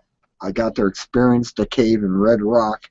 I got to experience the cave on the other side of Sunrise Mountain where the gypsum mine was, and go into that cave. a half mile away from the actual gypsum mine where they make drywall out of it. That's where you get your drywall. Those big white planks of paper coated whatever. That's how they make that. They make it out of gypsum. Gypsum's grounded up into a powder and somehow solidified with paper on each side of it, and that makes it a drywall. They call it drywall. Okay, I understand that. It just blew me away. You had to be in Vegas. Just had to be there. Your mic is muted. I don't think I can unmute you. I think you have to unmute yourself. TJ, unmute yourself. Yeah, there I was you go. trying to explain. I found it hard to identify specimen in my rocks from an old man rock collector from way out west. Must have been in your area you're talking about. But it was a huge crystal, 3.5 inches long and about 1 inch wide, and it was like a beveled effect, and it was like hexagonal or something. And Yeah, that's it how was gypsum actually grows a down. panel of gypsum crystal. It's a soft, fairly soft mineral, yes. Yes, it's very soft. It's almost like opal except softer. And it's like I said, I stuck the flashlight that I had with me up against the wall, and the whole wall lit up, and it was pure gypsum. I mean, it was like a giant gypsum wall. I mean, it was wow, and it just fascinated me that we were able to light up these walls, and they just put your flashlight up against it, and it'd light up the whole wall would, and it was like wow. Well, we were. I mean, I was a spelunker. I was definitely a spelunker. I got hooked on wanting to go cave diving. I mean, there was it, and it blew me away. Being a spelunker, and that's what they call people who are cave divers, spelunkers. Yeah. It's a German word. You know, if you could find a cave in an area where prehistoric man lived, and if you could find a virtually untouched cave from, say, 50,000 years ago or something, you would be a rich man. If you could get some artifacts, ancient artifacts in Clovis Points or whatever, Yeah, and I'm you could telling you, salvage that. they had 2-inch corn cobs. It didn't have any seeds on them. They were just the cobs, and they were all over the place. I mean, that what caught me. The first thing is, after we read this book by this archaeologist saying that, yeah, prehistoric man lived in this cave, I buried them all back with the sloth. The sloth was huge. The sloth was as big as an elephant. That's how big these sloths used to be in prehistoric times. And you know what a sloth is, right? You see them in South America or somewhere. They're hanging on trees with big claws and stuff. And he came across that and buried it all back. And we didn't have any tools to dig in, but we explored the hell out of that cave. And they had a park plank in front of it that was badly damaged, and it said this is the gypsum cave, and we went down into it. I mean, you literally had to climb down 60 feet in a slope to get into this huge cavern. And we looked around, had one guy who was brave enough to go through these little 3-foot tunnels to see if there was a bigger opening somewhere on the other side. And he said, I got so far and it's caved in and you can't go any further. And I went, well, okay. That's when we went up against the walls. and put our flashlights on them, and they lit up. That's gypsum just lit up like a light bulb. I mean, I was like, wow. What state? What state was that? Nevada. Yeah. That was in Las Vegas on the other side of Sunrise Mountain. The other cave was in Red Rock Canyon to the west, which is another canyon area. And you drive down this road, and you turn off to the left as you drive down this road. You drive as far as you can. Then you got to stop, and you got to get out, and you got to walk. And it was another half mile. And we saw this opening on the side of the mountain. We went up, and they barred it at one time. They had actual rebarb, and somebody pulled it out, and you could go back into it. And supposedly the story is two children found this also, went in there with candles. And like I said, went out and they died. They died in that. They couldn't find their way out. Once the light went out, you can't find your way out of there. I agree with them because, like I said, we're down at the very bottom, the 5th level down. It was no bigger than maybe 25, 30 feet. And we turned the flashlights off just to experience how dark is. And, well, after we experienced that, we decided, well, it's time to go back up. We got lost in there. It took us an hour or so to find ourselves out of there with the flashlights. I can understand what happened. I mean, it's you don't know pitch darkness until you're in a cave like that, and you just. I would have been panicked. I got claustrophobia. I would have went berserk if you guys would have said, "Oh no!" And I can imagine you would go, "No, yeah, we can't find our way out. Don't worry, it's going to be a while." I'd go absolutely bonkers. All we had to do, man. well, all we had to do is go to the back. And I figured that out. I was the smart one in the group. And I went, we just got to go to the back here. I can see up. We climb up here. That gets us to the 4th level. Then you go over and you climb up again. That would give you the 3rd level. And we were able to find a way out of there.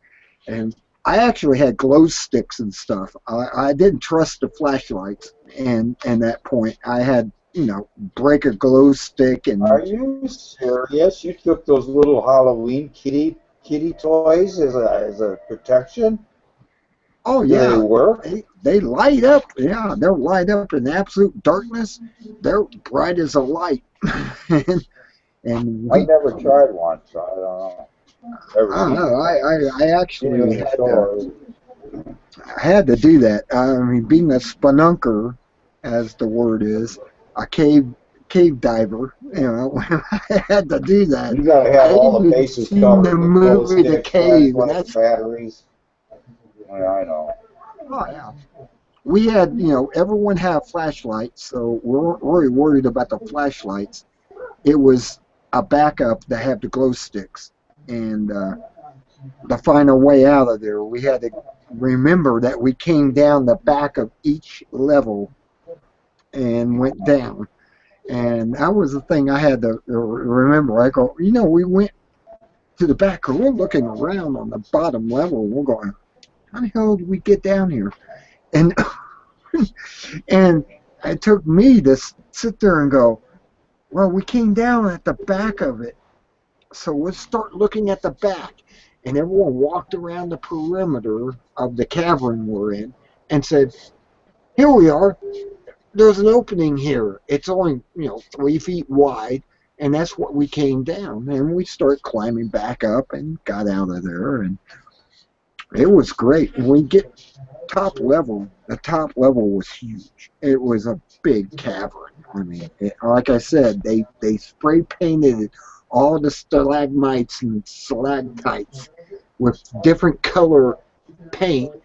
And it looked like melted candles. I mean, it was impressive. I have to admit, the the teens that went in there after, before us, I should say, and came across this.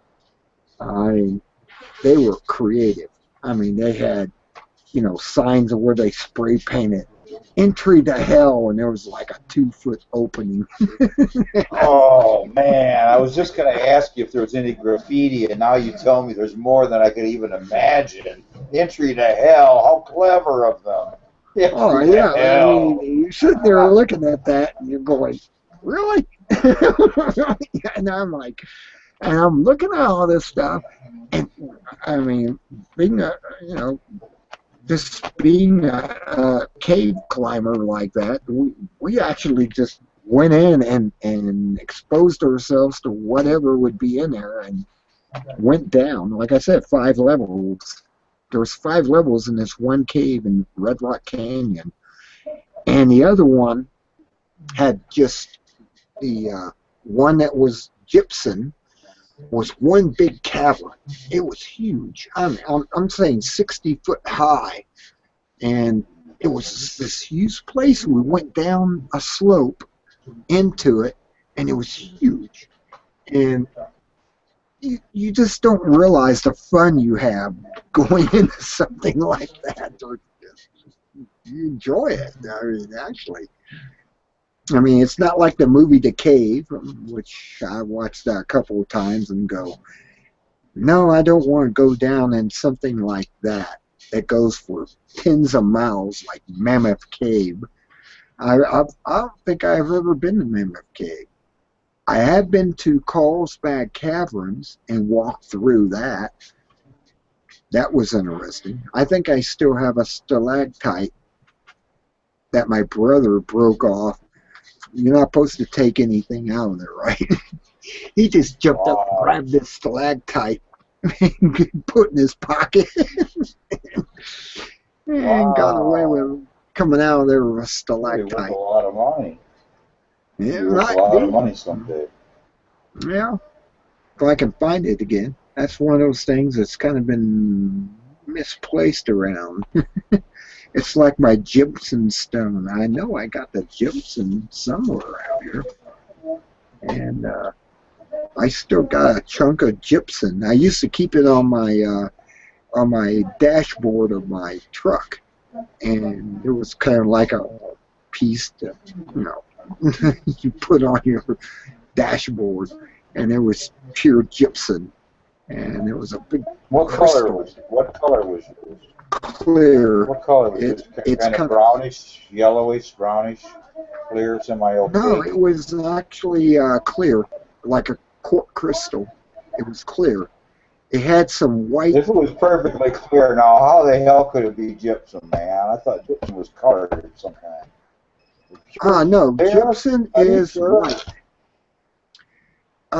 They make White. drywall out of Mine it. ain't white. Mine's brown. Mine's solid brown. My What, your gypsum is. gypsum? But when you pulverize it, it turns into a white powder. That must be the gypsum.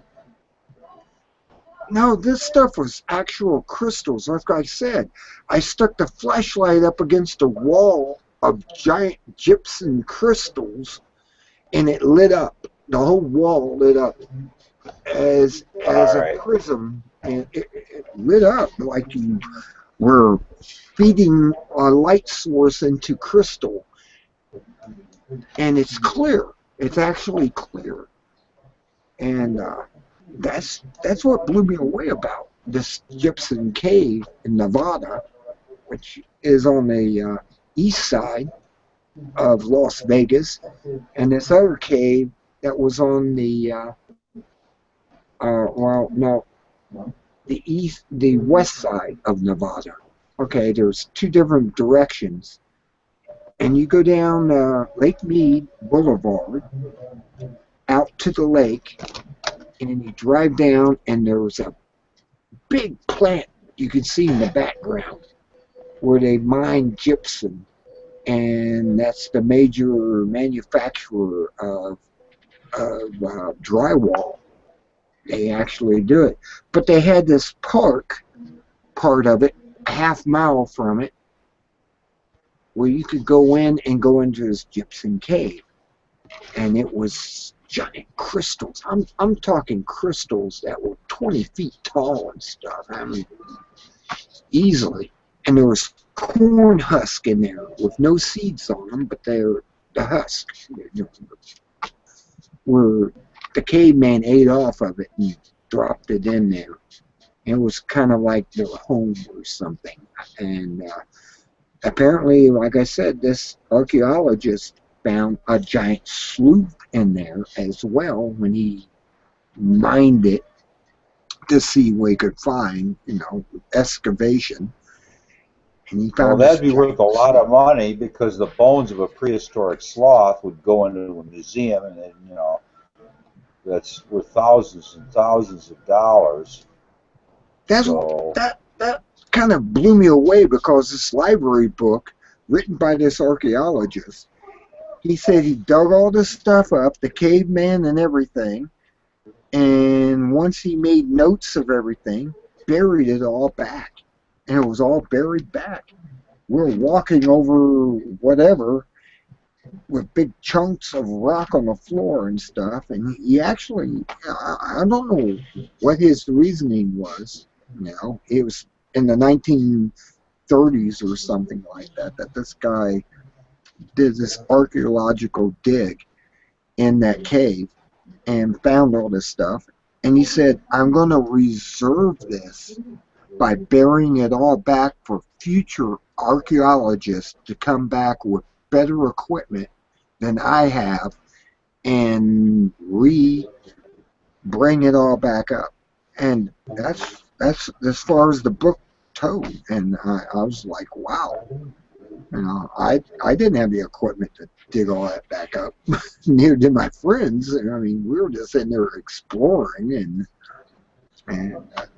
Spellfinder, I just posted a link. yeah. If you click on that link, open a new tab, you will get a picture of a gypsum There it crystal. Oh, there they are. Wow. And I don't know, but Also clear too. it seems like they're also clear too. Yeah. Yes, they are. They are, because I have a chunk that's clear. And like I said, I kept it on the dash of my car, and I had it on the dash of my car and stuff. I don't know where I ever did with that chunk. Maybe out in the shed. I don't know. But I used to keep it on my dashboard. I brought it back, and I came back to Ohio, and I put it on a dash and drove around with it in the sun and everything, because I was impressed with it. It was awesome. It's kind of like the let me see if I can pick one out. It looked like maybe the one, I don't know. One of them, it was pretty good size. Like I said, it would fit in the palm of your hand. It was a good chunk. And I used to have, look at this guy inside of a gypsum cave.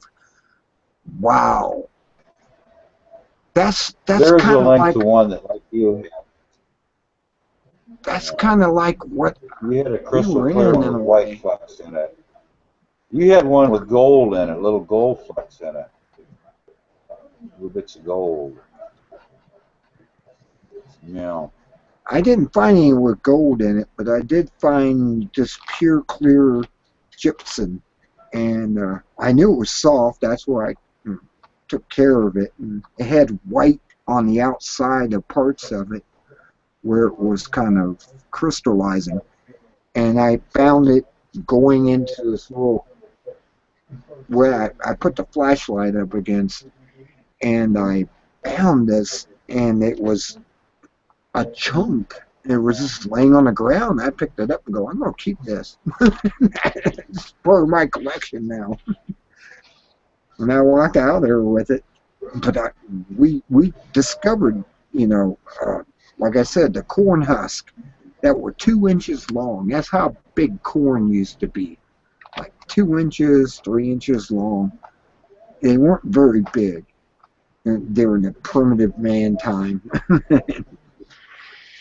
They were little tiny husks. They're almost like the miniature that you see in Chinese food and stuff. I mean, Yeah. they're, Yeah. you know, and you can eat the whole thing on that one, but they were bigger than that. You had to take the seeds out of it, eat them off the husk, and it blew me away. I mean, we actually came across all this stuff. It was interesting. We all came out of there feeling smarter. Did you dig? Did you dig down into the earth in the cave, in the bottom of the earth? No, we didn't Right. have the tools. We didn't have the tools to do that. So we didn't try to dig up the sloth and the caveman. That this guy apparently dug them up, took note, and buried them again. He said, I'm waiting on somebody to come along more advanced in archaeology in the future. And that's how his book was read. I mean, we came across that book, and that's what flared our spelunking. I mean, we wanted to go down there and check that out. We wanted to go down there, and like I said, I had a friend who was willing to crawl in the dirt and everything, go in these little tunnels, and I let him go. And he turns around, comes back out, and says it's caved in. We can't get there. And like I said, on the back side of that cave, there was this opening, no bigger than probably 8 inches. It was all brown, black actually, but soot. And it was like there was a place to crawl back in there into another cavern. And they built a fire, and that was the chimney. And we never found another way in. And we just kind of looked at it and went, damn. I mean, really, we were like, man, we could have been in there. We could have seen what was in this cave where they had a fire and everything. Hell, there may have been, more.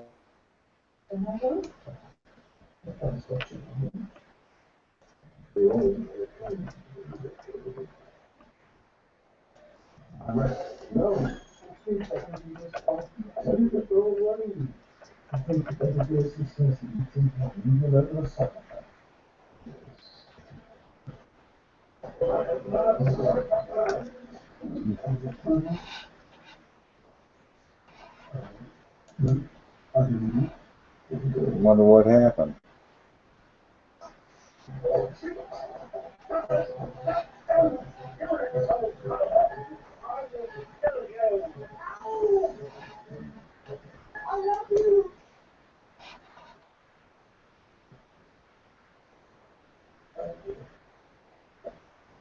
You truly love me too. You drop that now.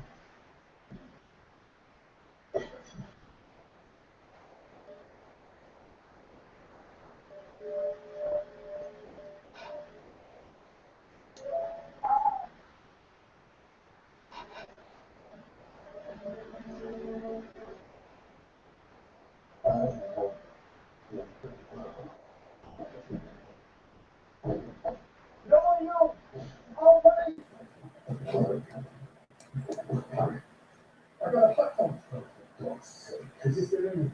Step down. If you attempt to get up, you will be tasered. I've got my taser in the car. Can you go get it? No. Dr. A. There we are. Copy. Inside.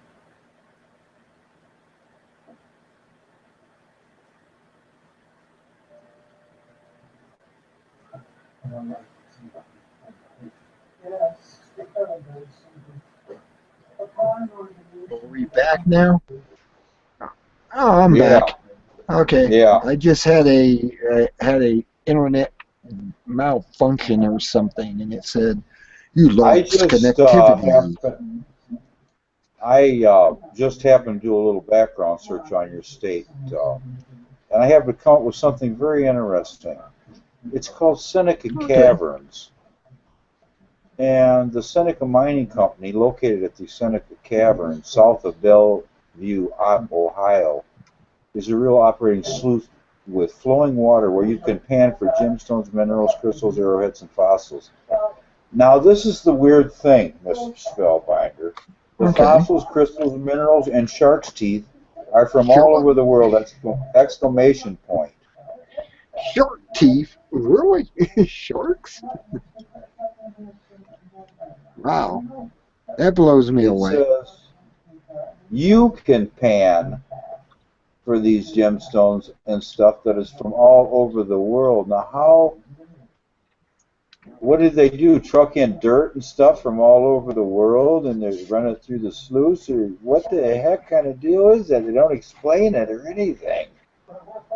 That doesn't make sense.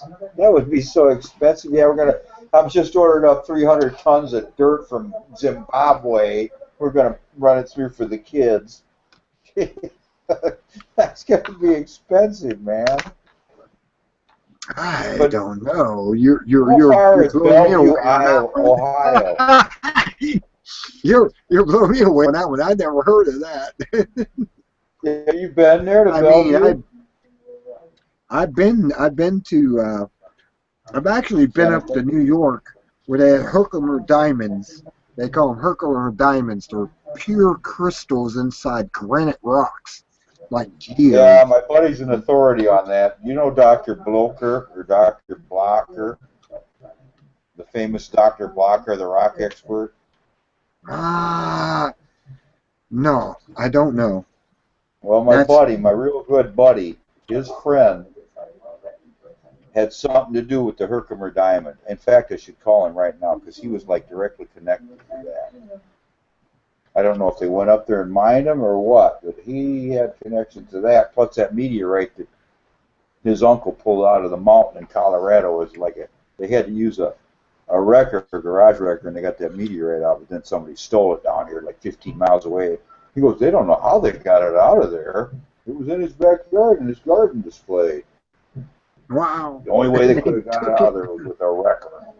Yeah, they took a 2-ton meteorite. Something like that. Wow. That would have been something to look at, the 2-ton meteorite. Hell, I'd like to chip a piece off of it just for my collection, but just a little piece, an inch, something. And, I can't believe they actually robbed him. Wow. Yeah, there was an article in a newspaper when he brought it in and found it and stuff. I was going to look it up. The thing is, the Herkimer diamond, my buddy also talked a lot about that. And they are valuable to some degree. I don't know Yeah, why. semi-precious. Yeah, they're pure crystals that are found inside of granite. And I went out there. They gave me a sledgehammer. $5 to get a sledgehammer. You go out and bust these rocks open and look for them. That's what I mean, there's actually a park there or something of that nature where these people own this land, and they actually sawed at the ground. So I ended up with all the Herkimer diamonds I found. They were on the ground where they sawed it. They actually threw some down on there, and you're guaranteed to come out of there with a Herkimer diamond. I came out with 5 or 6 of them. They're perfect crystals that just blew you away. When you look at them, they're just crystal clear quartz, and they're nice. They really are nice. They can be made into jewelry or anything else. I mean, It looks like they have metaphysical properties. Yeah, I got 4 or 5 of them. I still got my collection. Did you go to the Ace of Diamonds mine? Is that what it's called? Ace of Diamonds Mine in Herkimer, New York. Let's see. It comes from Herkimer. HerkimerDiamonds.com. Herkimer, New York is where it's located, and I actually just found them on the ground. It was salted, and I was able to just go and look at the ground and go, Wow, here's one here. Here's another one. Here's another one. Oh, wow. I got 5 or 6 of these old diamonds. And they're Herkimer crystals is what they are. They're crystal, but they're called Herkimer. They're double terminated quartz crystals found in Herkimer, New York. Incredibly, these phenomenal gemstones are close to 500 million years old. The crystals are magnificent works of nature found in rock, having a diamond-like geometrical shape, thus the name recognition of Herkimer diamonds. They are double terminated quartz crystals. They're Yes, not they diamonds. are. They're quartz crystals. They're quartz, but they're double terminated. That's the secret to their properties. Oh, okay. Okay. Now, wait a minute. I want to know the hardness. The diamond scores a 10 on the true diamond on the hardness scale. A They are Herkimer 9, diamond, I think. no, Herkimer diamond falls at 7.5. Okay, 7.5. I'm corrected. Okay. And they're quartz is what they are. They're real quartz. I wear a quartz crystal around my neck. And this thing came from Arkansas. And the guy that sold it to me was at this garage, or not garage sale, what do they call it? A place where everybody sells stuff. And Flea market. he had all these, he had all these crystals out there and said, run your hand over them, and whatever tingles, that's the crystal for you. Well, I got this crystal still. It's a healing crystal at that, from Arkansas. I can show it to you. I mean, it ain't nothing for me not to show it to you. I have no fear. Okay, there it is. It's a, you see it has points on the back side. They say this is rare to have points because it means it broke off and continued to create itself afterwards. And that's why I wear it around my neck. That's not a Herkimer diamond. No, this is a quartz crystal. That's not a Herkimer. No. It's huge. And I wear this Oh, because I know very the property expensive. of it. It's very expensive. I only paid $8 for this, and it's got points on the top of it here. That means it broke off from the quartz crystal cluster and continued to grow points on it. They call it a healing crystal. And what will happen is, when I'm healed of whatever ails me, it will shatter and break away. And I wait for that day. That very day, I wait for it. I see the theory behind it, and it makes sense. I mean, it's no theory, evidently. It's modern geology, but yeah, interesting. It's called the breakaway, and then the healing, and then a healing crystal. That's where they get the name metaphysical from it. Properties. Because it actually grew points after it broke away from the cluster of crystals. And it has points shooting out of it. And they're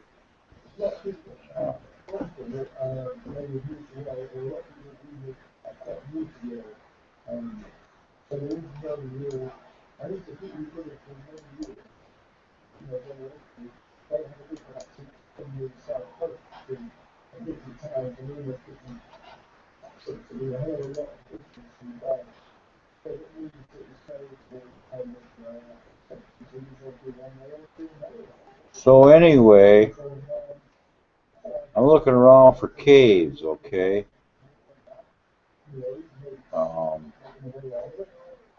The limestone caves and caverns of Ohio. like now. There you are. I find out there's a PDF on here, and it is entitled and this ought to be the end-all, be-all, okay, the Ohio State University Knowledge Bank. And 1926, March, the Ohio Journal of Science. The limestone caves and caverns of Ohio with 2 or 3 exceptions have not previously been described. These natural phenomena of various places in the state has been known, but aside from the location of the larger ones, no definite information, especially under one head, has been available. No Ohio cave known is as much as a half a mile in length. Nevertheless, many of them present features worthy of description. Okay, so I guess in 1926 they decided they were going to map all these caves in Ohio, put an end to it, all the worry and the curiosity. Okay. It's the longest cave is a half a mile. Okay. There's The caves in not Carlsbad, but the ones in southern Ohio and Tennessee or whatever are extensive. They say they go for 20 miles, and I'm still. I mean, you can go there and get lost, I guess, in these caves, and they're huge. These caverns are huge. have you heard of Put-in Bay Caves, South Bass Island, and a large island? Are you by Lake Erie?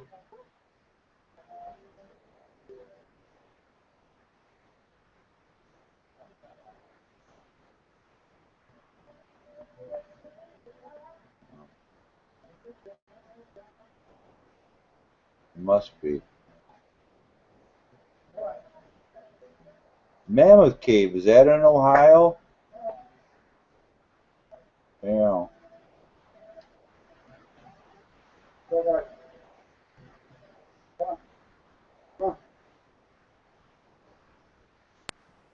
Lizards. I hate lizards.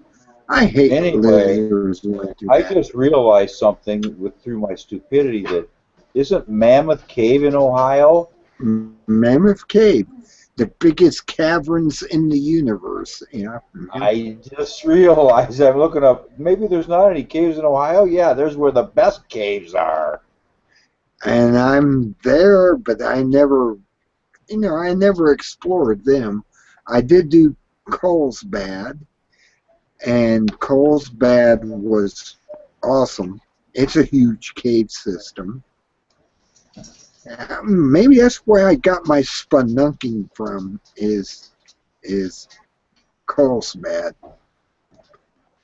and in Mammoth Cave, yeah, it's the hugest cave system known to mankind. You can go through, and it goes for miles, miles. All right, Spellbinder, you see the link I just posted there? I want you to copy that link and save it. That is a technical journal, and it covers all the caves and caverns from your university over there. And I want you to have it. I want you to study it, learn it, because I see your state is loaded with caves. And you should visit some of them. You seem to enjoy it, spelunking. But this is the link.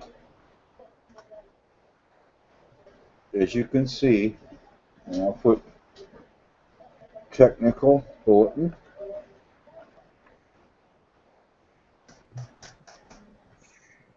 These aliens want to play games with us. I'm sorry, I didn't get the link. I got it. And I think you'd be fascinated because simply for the reason it's your own state. But if I did that for my state, now I could run a Google search on that. Hopefully I won't knock you offline. And I could go over here and I could backspace. These are deities that think they are. Yeah. I'm gonna go after them. You don't realize how much. Well, I'm not going to say anymore. I have to keep quiet. I'm not Okay. going after these entities that are out there causing this disruption on my live broadcast. Mhm. I'm not gonna play. I'm not gonna play. I'm just gonna let it ride. If I actually go out and do this, they are going to be pissed off, and I know they are pissed off. Mhm. You are playing this game with me. Stop it. Stop playing the game.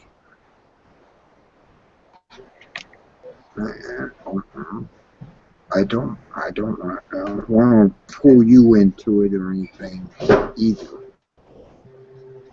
I won't pull these people in. I don't think it's the reptiles offhand. Maybe it's the highs. But I don't want to pull you in either. I don't. You know what I'm involved in?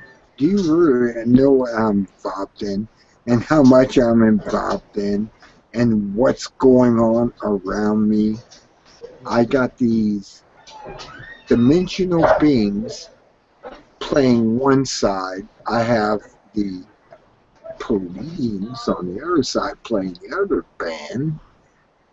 And don't want me involved. Really, don't do it. Wait a minute. Wait a minute. I've got a cave in Illinois I didn't even know about in Baldwin, Illinois. Where's Baldwin, Illinois, honey? Baldwin. Never heard of it either. No lights. And look at the cave itself is in quotes wild with no lights and few improvements. It contains nearly 3 miles of walking height passage, some of it through a knee-deep stream. Visitors must have proper caving equipment and be prepared for a physically demanding experience. Sounds great. I think I want to go there. Wow. It's called Illinois Caverns. Illinois Caverns. You must have a permit. Download the permit form. Each individual must have proper caving equipment. 3 sources of light. She didn't tell me a caving expert needed 3 sources of lights. That's why you had the glow sticks. Hard hat, sturdy footwear. The Gotta minimum have group that. size is, yeah, it's 4 persons. You can't. Groups of 25 must pre-register. Groups of 25. You gotta have Yeah, 25 you could have a people. party. No, that's if you had to have over. You can have between 4 and 25. You have 24. You can go there. A good caver is a Interesting. self-contained unit with all his backups and items necessary to enjoy a fun trip through Illinois Caverns. A canteen of water, a candy bar, extra batteries, small garbage bag, disposable cameras. Let's go. Let's go. Yeah. I want to go. Now you got my attention. Well, just a minute. Let's see where we got to see where Baldwin, Illinois. Where is Baldwin, Illinois? Isn't it funny? You live in a state and you don't know all the cities yet? Especially one with a big historic thing. And I went to school. Why didn't they teach me that in school, in grade school? It's ridiculous. All right, where is it? Baldwin, Illinois. It's in Randolph County, Illinois. Population was 373. Wow, it's small. Wow. They got the caverns. It's a village. I don't know where it is. Let's go spelunking. Let's check it out. I have nothing to do. I'll take equipment with me and we'll see it. see the spelunking. Ah, I it's have a down friend in there. south. I have Damn it. Paul wants me to come to Indiana too, and let's drag him in too. Paul, Well, I'll tell you what, Baldwin, Illinois is between Red Bud and Sparta. Okay, it's that's between Red near. Bud and Sparta. That's kind of near where Paul Paul is. Yeah. Where's he, Valparaiso or somewhere?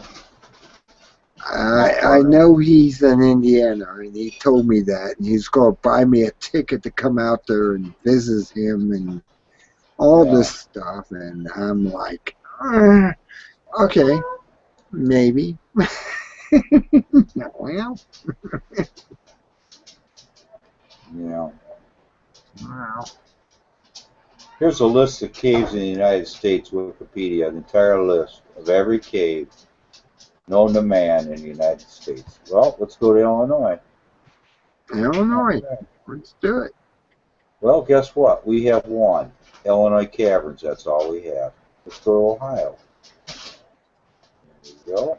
Oh, you guys got Crystal Cave, Mary Campbell Cave, Ohio Caverns, Seneca Caverns, and Zane Shawnee Caverns. You got 5, we got 1.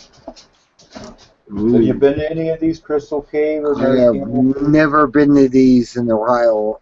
I'm going to check them out though, because I'm a spelunker. I like spelunking, and I like going into caves.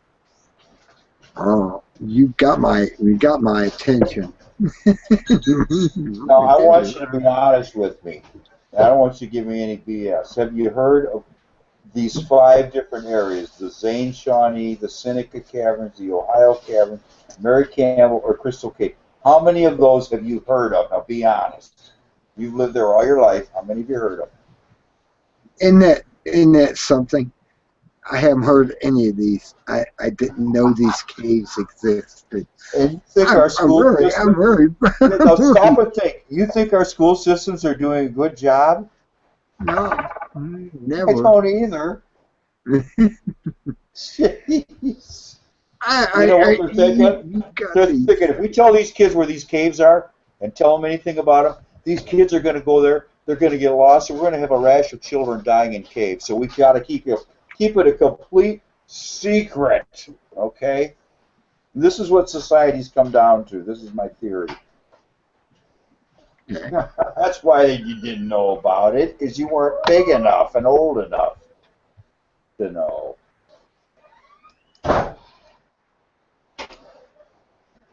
Which I think is ridiculous. But we only have one cave, and it's in Baldwin, Illinois, way south. It's 225 miles south of here. 3 miles of walking through a cave, honey.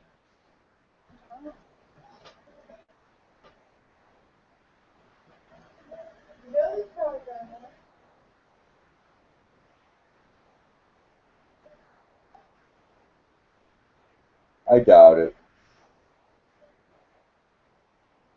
Spellbinder's under hack attack right now, so he'll be back in a little bit here. I'll have to fill in. So anyway, I remember when I was very young, my neighbors went all the way to Mammoth Cave, and they just loved it. They just loved it. Looks like Oregon's got a lot of caves. Skeleton Cave, Sea Lion Cave. Pennsylvania's got 7 cave systems. South Dakota 4. Now Tennessee, if you really want to get into caves, there's like 10 or 11 of them there. Texas has got quite a few also, another 10 or 11. Let's just see. Wisconsin's got 3.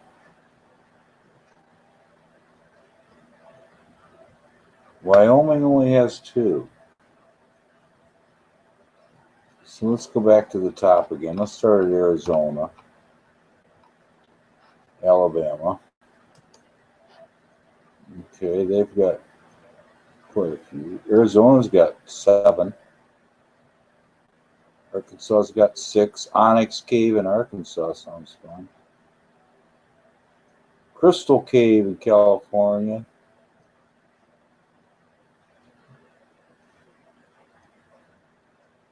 Cave of the Winds, Colorado. Hawaii's got 1 big cave, Kazumura Cave. Kazumura. Florida doesn't have much in the way of big caves, 1 park. Now Indiana's got Blue Spring Caverns, Marengo Cave, Shawnee Cave, Siebert's Cave, Squire Boone Caverns, Twin Caves, and Wyandotte. Wyandotte or Wyandotte Cave. We're Kentucky. back again. Okay, we're back again. Good. My connection is supposedly the reptilians are playing this game with us, and fuck them. Go down hell. Why don't you guys go back to your own Draco universe and the constellation Draco and leave me alone? Huh? You know, I'm actually talking to the aliens, and they're out there. They're real. They keep playing this game, and they keep bringing me back in, and I don't like them. I like the Palladians to come in. I actually called for them, and said, please pick me up, take me on a trip on your ship throughout the galaxy and let me know, I'd like to be the hitchhiker to the universe. Just pick me up and take me out there. Give me the knowledge that I need to know and help me.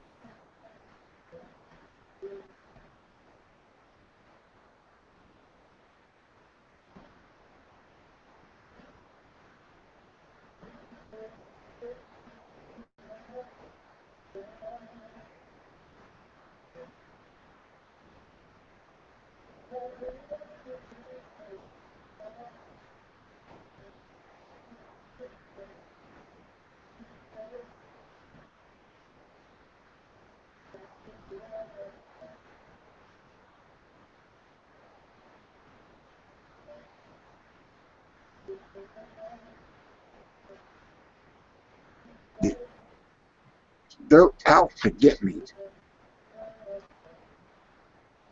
Have you ever been to West Liberty, Ohio? No, is there such a place? Yeah, it's in Salem Township in Champaign County. Oh, Champaign. Okay, I know where the county is. Okay, well, it's the largest of all the cave systems in Ohio and contains many crystal formations. 90% of its stalactites and stalagmites are still active. The cavern was originally an aquifer holding an underground river or melted glacier water, and the water eventually receded to lower levels. Okay.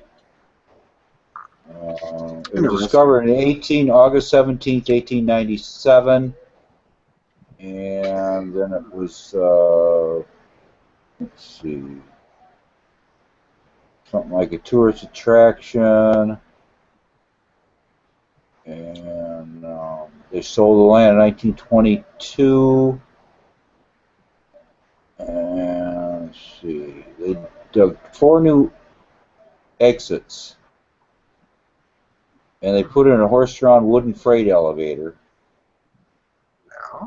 and they mapped 3.5 miles of the tunnel. 3.5 miles? 3.5 miles over there. Yeah, you haven't even been in all your caves over there that you have. You're such a spelunker. Come on, man. Let's show an interest in your hobby, man. Wow. Okay. Blows me away. There's so many caves in Ohio. This is one of the most beautiful ones probably in the whole world. The only Yeah. one I ever heard of was one down in Tennessee or whatever, the Great Caverns of.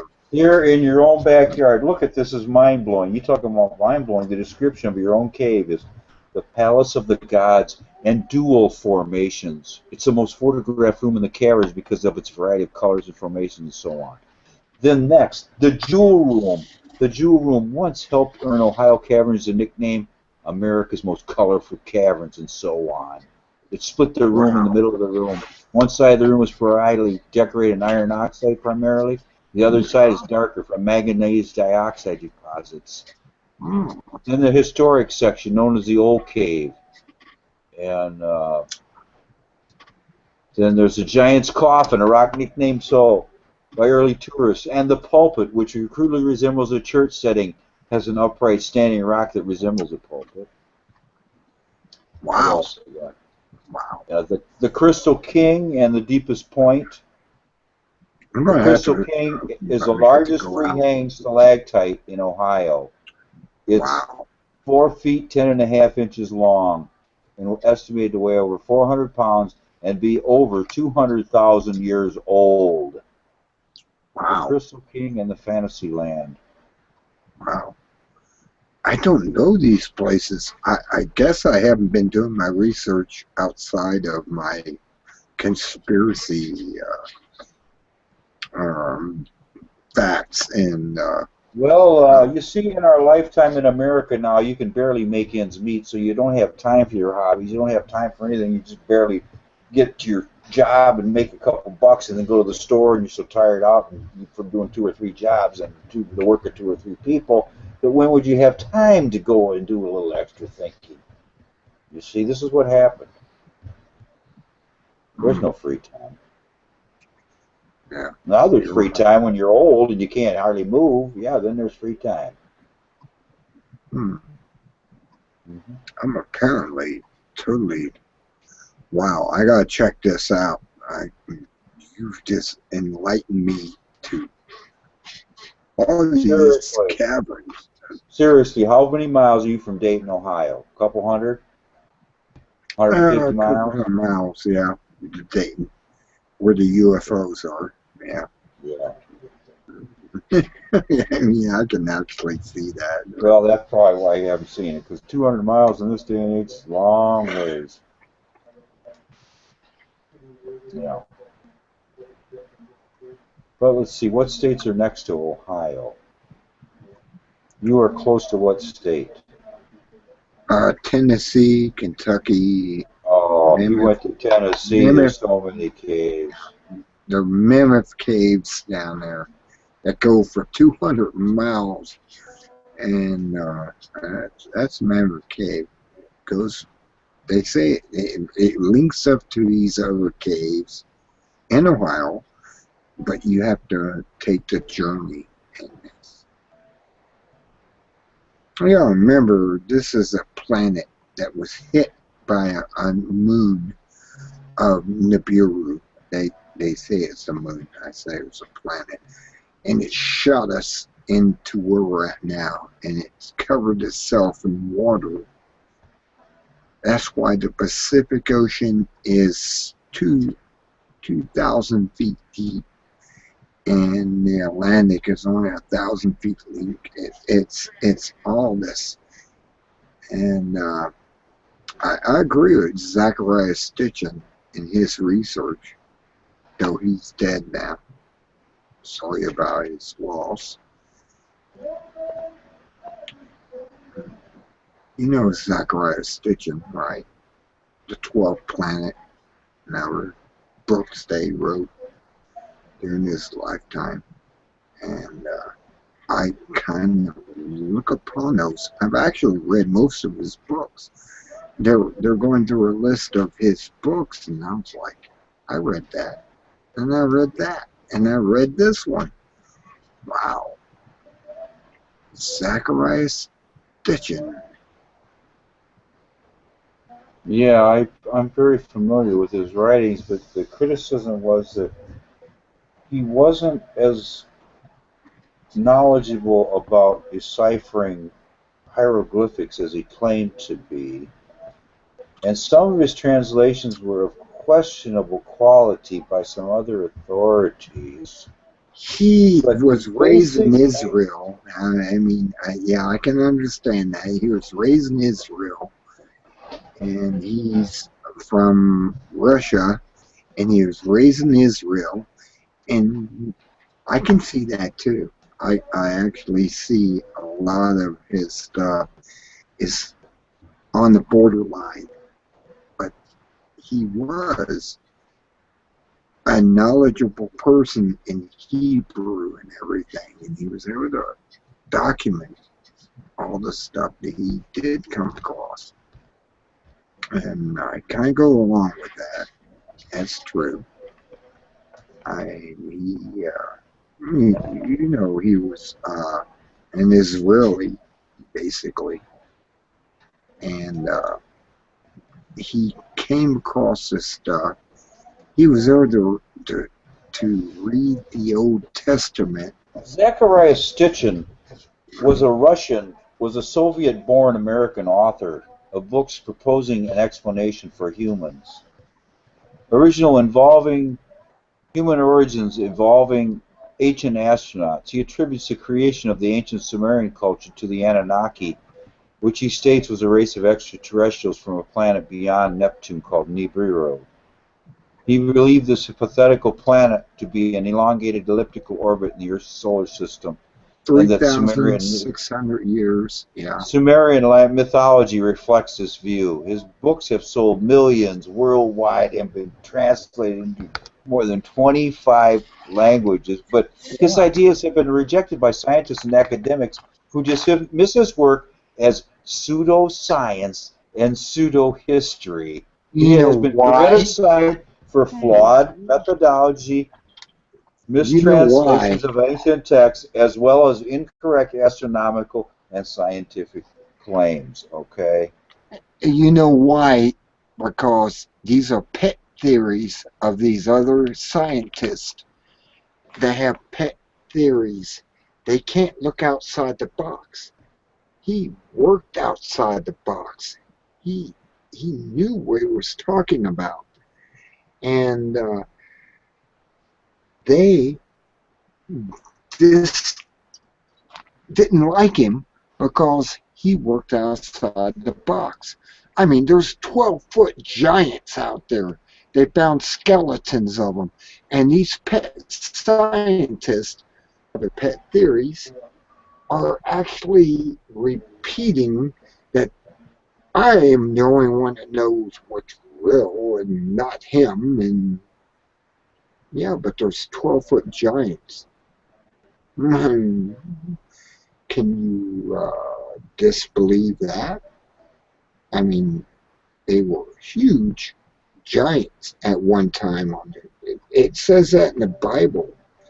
There were giants in those days before Noah, and these people were 12 foot tall, looked just like us, and they found the skeletons. I mean, the skeletons, you can't really deny the skeletons on this.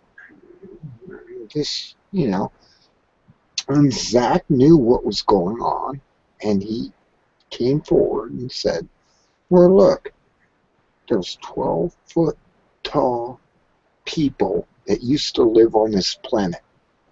They died because the oxygen level went down, and they couldn't survive with their large stature of their size, and this is what happened. And I can't deny the biblical interpretation. If you go to Wikipedia and look up the criticisms of Sitchin, you will find out that many of his, like I said, translations have been found to be very sketchy, and they claim that Sitchin claims, oh yes, they say, I've got proof that they believed in 12 planets, but according to these other scholars, at this time, the people only had 5 planets. and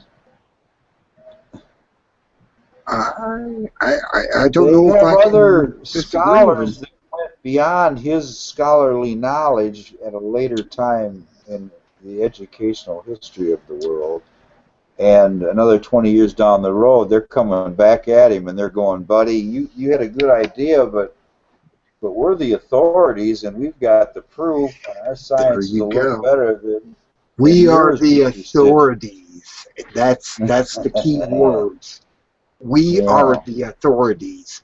We have our pet. We have our pet theories, and our pet theories are true, and nothing outside of that can happen because they're pet theories. They're basically pet theories. And I see Zach as actually stepping forward along with the guy that wrote the other book. Jerome Corso. Corsi.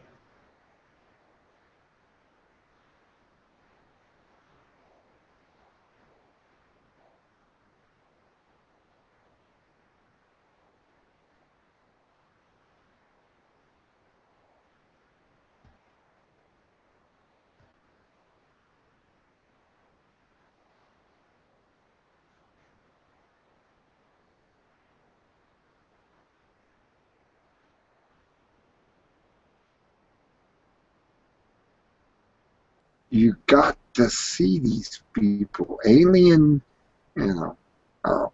And I'm getting hit again. I'm getting these Well, Stitch's hits. book is coming November 2013. Zechariah Stitchin, The King Who Refused to Die.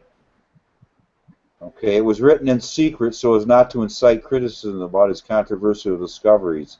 This allegorical novel by Zechariah Stitchin brings to life the key concepts of his best-selling book, The 12th Planet. I read it. I've read the 12th Planet. I know And it. you liked it? You liked it? Could Oh, you I mail it to love me? it. And Was I'll, Gildemeyer. Gildemeyer.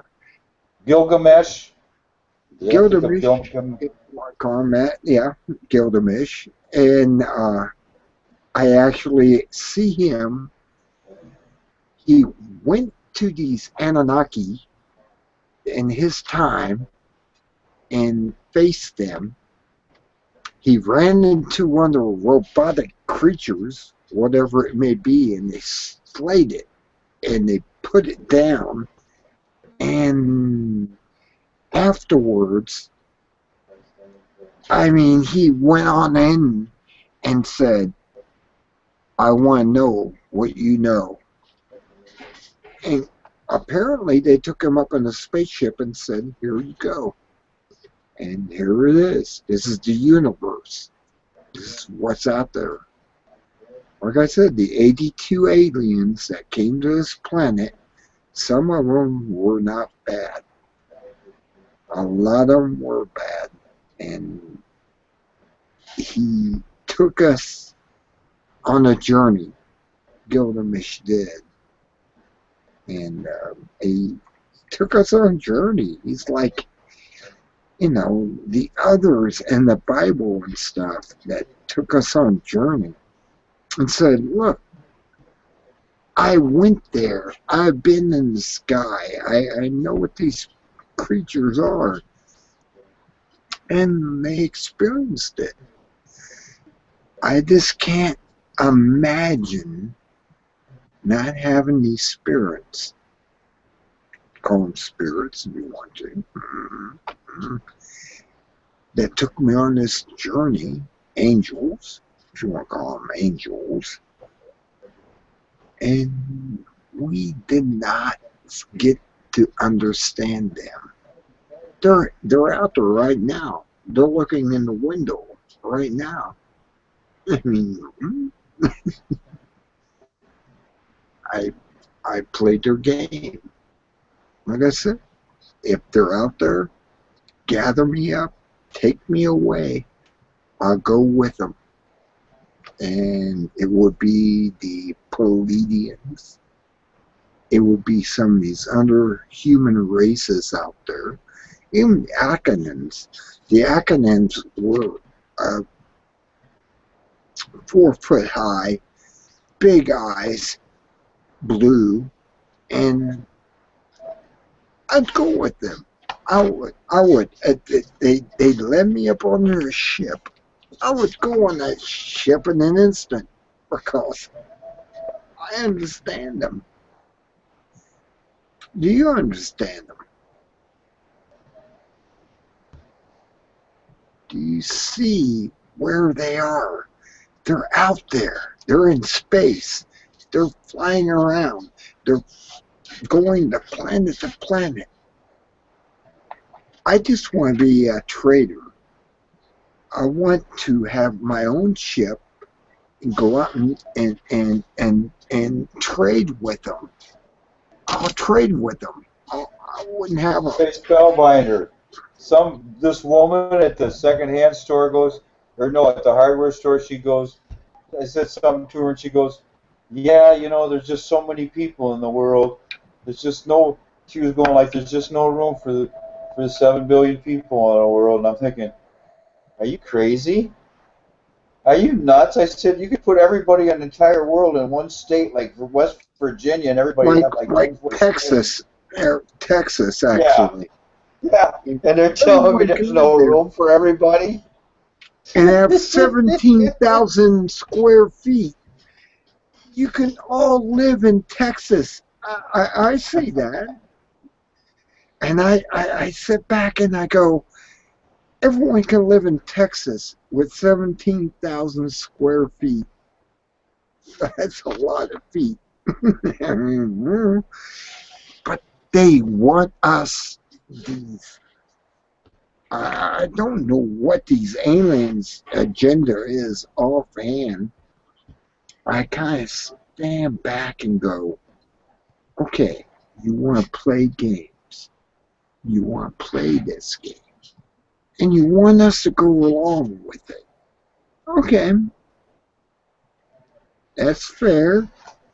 I mean, as far as the other races that said no to this game, I want to play this game. Okay, let's play it. Let's go ahead and play this game and see what happens. I'm a human. All I want to do is see the outcome. I don't care. They can't control me. They can't manipulate me. They don't have the power to do so because, well, the Pleiadians are out there, and there's the Achaeans, there's other races, 82 of them, and only 75% want to control us. And it's like, I want you guys to come forward and stop this. Please stop this. I just asked for that. That's it. I don't come forward and say, I'm going to do it. Oh, no, I don't have the power to do it. They do. They have power to come forward and stop this. And I don't want to stop it. Let the other races who want to protect the human race come forward and say, okay, here you are. You got the chessboard. You're on it. I can't do anything about it. And they are out there, and they want to stop this. They want to really stop this, and they are out. Did that movie go into cattle abductions, cattle mutilations, where they drop them out after they're done with them, they throw them out, and they leave a big and then they bounce. There's a big depression. The cow had actually literally bounced over off the soft ground and bounced because it was dropped from so high off the ground, and the ground was kind of spongy. And did they go into cattle mutilations, Mr. Spellbinder? Yes, they do. They go into that and they actually come forward and say, these reptilians, I'm talking about the people who are not human at all. They have no genetic connection to us, are coming forward and saying, you know what's doing all this to your kind are not human. They are, I mean, genetically. And I sit back and I feel for these people that can actually come forward and save us. And they're keeping their distance. What do we call it that? They're saving their distance from us. And we're not being helped. That is what's happening in the universe as we see it. They're just not keeping. I mean, there's technologies out there that keeps them from doing what they should do. But there's other races who have superior technology that can go against the reptilians, and they're not doing it. I have no idea why they're playing that game. I have no idea why would they allow them to do what they're doing. I mean, it's only because the government bowed down, got knee pads, and sucking their dick. I don't know. But that seems to be the logic behind this. They're going, we can't fight them. Well, you shouldn't have shut the K group out. There are the Ks. And I have to defend them. The Ks are the group that actually made things workable. They said, we'll help you. We'll make you smart. We'll do all this stuff.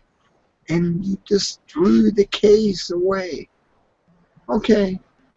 Keep the Greys, the reptilian robots, and play with them. And that's what we're under right now. We're under the Ks.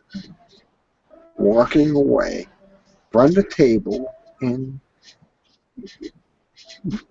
where are we under right now? We're under them and not ourselves. And I just, I go for the Ks. The Ks were the Pleiadians, I believe. And they came here. They looked just like us. They tried to help us. And then we just turned them off as a government. Not the people. The government just turned them off and said, go on your way. Okay. And they did. And what were we up against now? Who are these reptilian creatures that they make me mad because the reptilians, and they don't touch me. They can't touch me. I'm sorry. I am untouchable by them. Why? I'm a cultist, and I know how to protect myself up on them. I carry a rod when I go to sleep. A rod in my staff or my protection. It's biblical. And this rod actually keeps them from... I never have nightmares afterwards. They go away. because they can't touch me.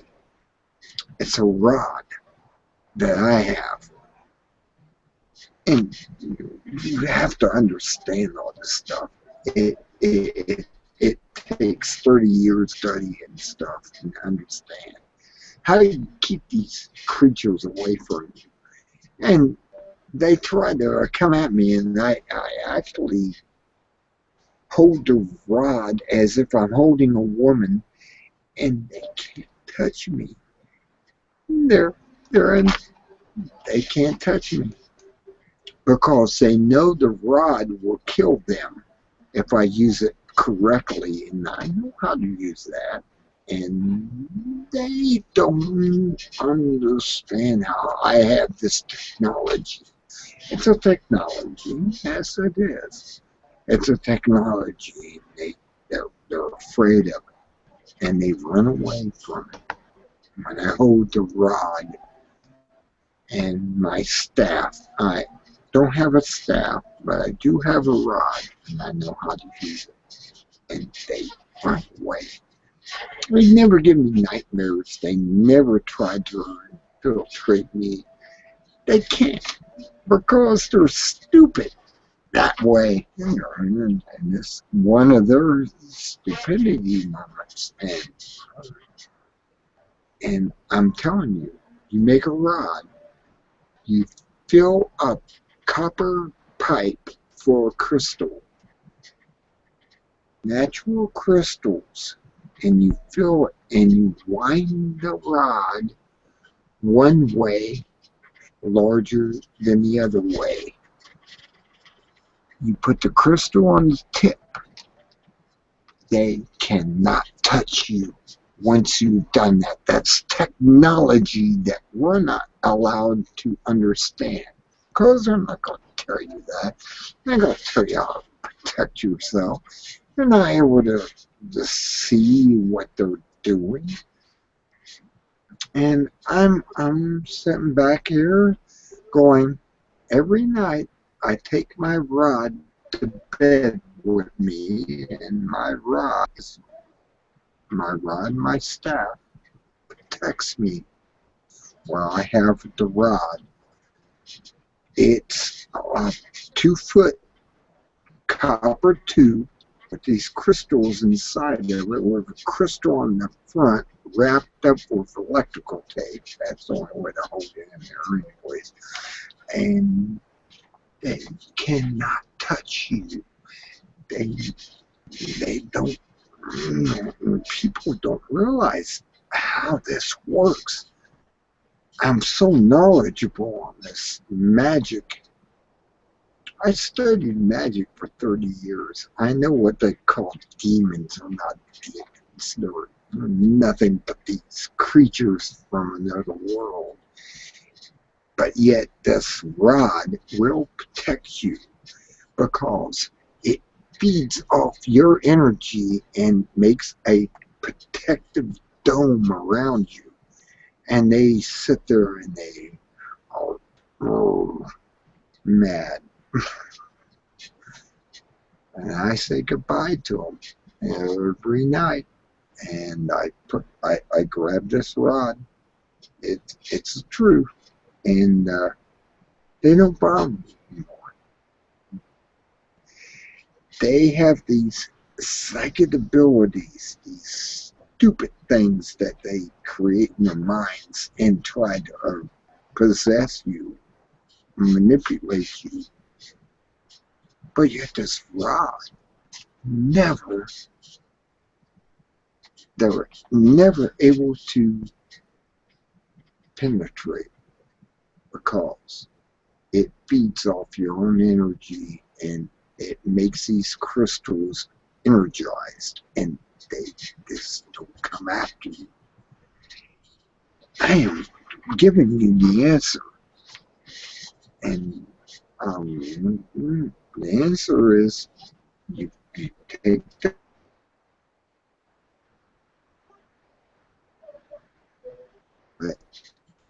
and I guarantee you have sweet dreams all night long. Your dreams are sweet and everything is perfect. That's all I'm saying. They can't penetrate that because it's magic.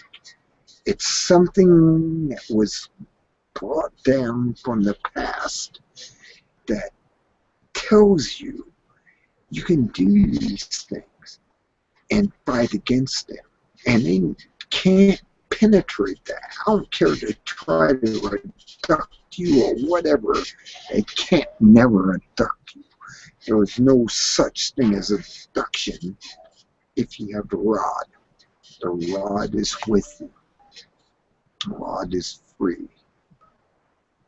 And I'm just trying to bring that knowledge out because everyone needs to know it. We all need to know that the rod is out there. It's the rod. It's 2 foot long, made out of copper, wrapped and capped at the base, and the crystals at the top. They can't touch you. They are defenseless against that. Maybe they're demons. I don't know. I'm trying to figure this out myself, doing my research. Or maybe they're not quite aliens. Maybe they're demons. Are we under demonic possession? Is this the end of the world? All I do is go by the biblical, and the biblical says, I have my rod and my staff at my side. Okay. I go along with that, and it's part of everything that I believe in. And as long as I have this rod, as they call it, a magic wand, and keep it on my side, you know what? I'm never touched by nightmares anymore. I mean, one way I would lay to the right, I would have these nightmares. And as soon as I turned to the left, the nightmares went away. And there was, I don't understand. I have no understanding of how they manipulate us. These creatures are out there. I mean, I turn right, it's at the edge of my bed. Maybe there's demonic entities standing there trying to influence my dreams and make me have nightmares. But as soon as I took the rod in my hand and went to sleep with the rod in my hand, I no matter which way I was facing, they couldn't touch me. Therefore, the Bible is right in one thing. The rod is my rod and the staff, and it's real. I created this thing. It's my protection, and for some reason, while I'm holding this, they can't touch me. Let them be what they are, but let them not torture us. Let them not play the game. You understand, right?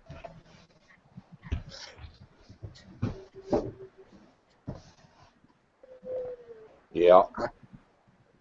You know what I'm talking about, right? Yes, sir. And you know you need to create your own rod. Oh, I tell you, all you get is a copper yeah.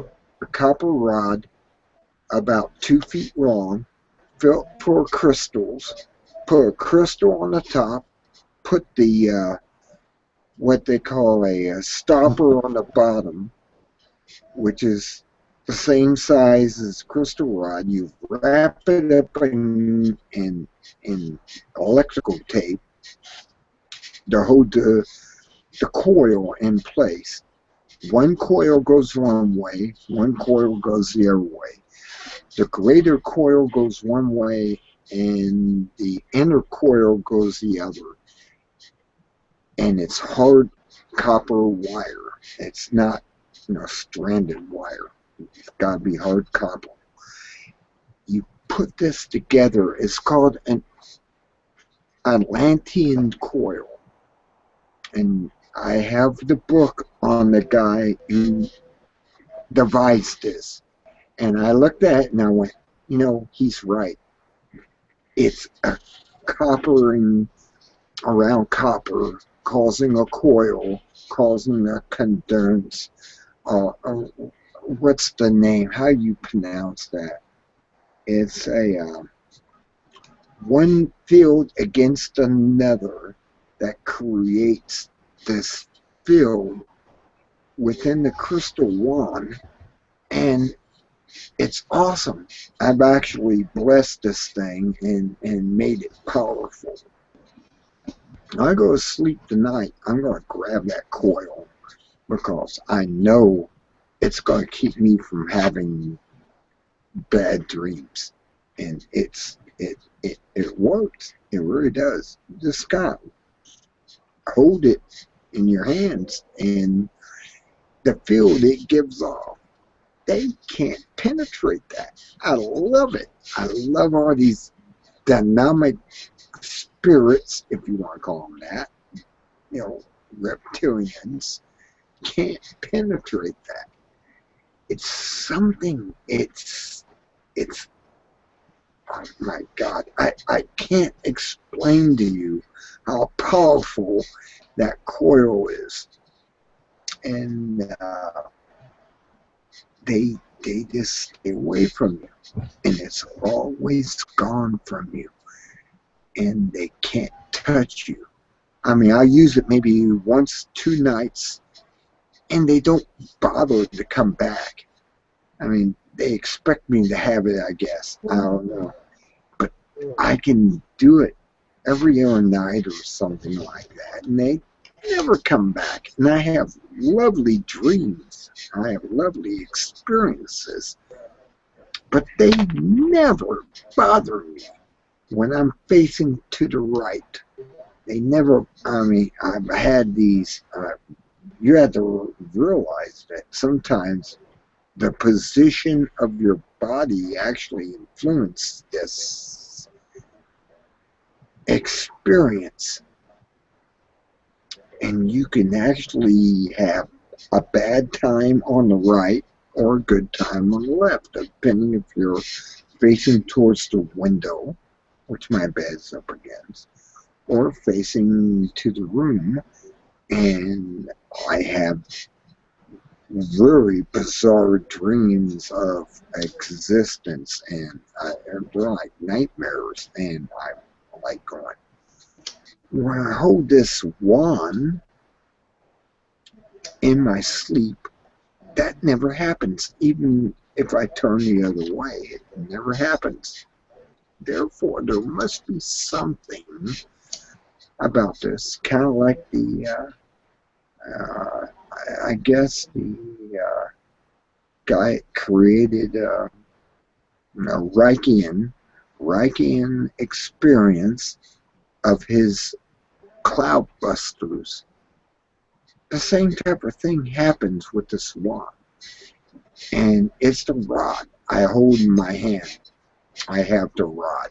You know, if I'm attacked dynamically by a dynamic spirit, that wand will become a weapon, and it knows it, and it will not attack me because I'll stab it.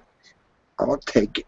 I'll take the damn demon down right there on the spot, like in Supernatural with the blade. I'll just, and it will drop right there, and it will never know that I knew, because it's already gone. And I understand that. Spellbinder, would you mind if I bowed out, because I have to go to bed now. I have to. Can I come back in a while? I have to take a break now. Well, I'll probably go to bed too. It's 11:54 and it's almost midnight. And that's the beginning of the witching hour, and you know how it is. All right, anyone else want to come on? argue with me, talk to me, anything. Do you know of the wand? I just explained how to build one. It's real easy. You come right on in.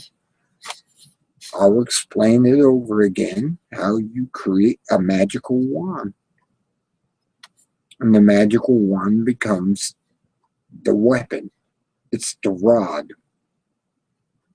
You don't bang anyone over the head with it. It's like a dagger with a crystal on the end. You stop them. You can put any alien down in an instant. They won't bother you. Let's put it that way.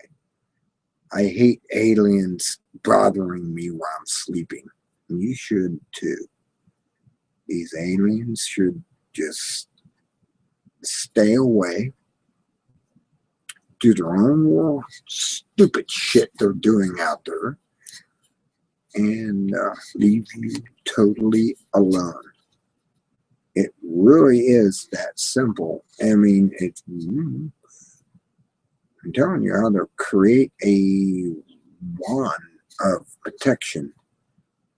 I'm telling you, while I'm holding this wand while I'm sleeping, I never get bothered by them. I never have anything. It's like, it's so powerful, they stay away and do their own thing elsewhere. I mean, they don't bother me. They have no right to bother me. And I sit back and go, boogie boogie. To them. Do you understand? I don't know what this one viewer is. You can come on here.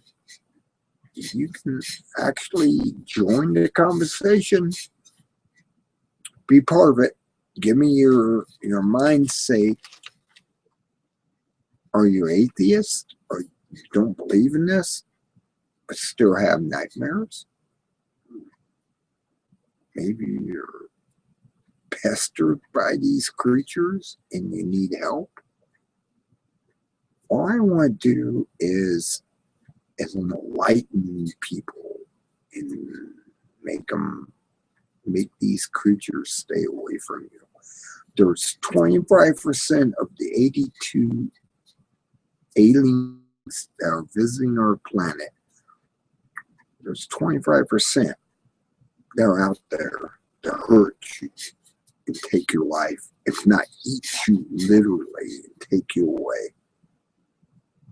And I'm just trying to enlighten you. Somebody's got to. Might as well be me. I ask for nothing. I am nothing. Therefore, okay. I'm going to end this in 3 minutes. It's 11:58. I'm going to end this. If you don't want help, you don't need help, you don't come on here and speak to me. Well, I'm just going to end this. It's the end of tonight's view. I tried to help as many as I could. I mean, I'll let TJ off because that's TJ, and anyone. There's one viewer. Come on, say something. Are you just sleeping on the side? It's Nadia.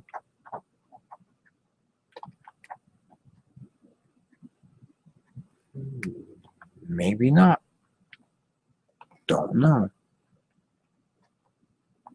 Okay, in about 1 minute, 59 seconds. You don't come on and keep me occupied. I'm going to bed. I'm going to grab my rod and I'm going to sleep with it because I know it protects me from them that's out there. If you don't know about them, then you haven't been paying attention. This whole entire transmission was about them, not humans or anything else. We're superior to them, but you don't need to know that.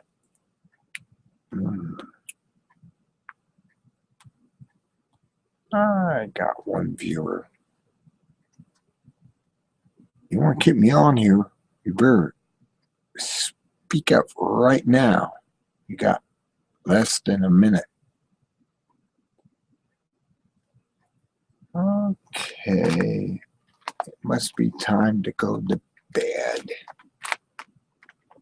If you can't get on here, then you don't know Spellbinder 00 Google Plus and be able to get on here. If you're on here viewing right now, you must know. And you're viewing on here.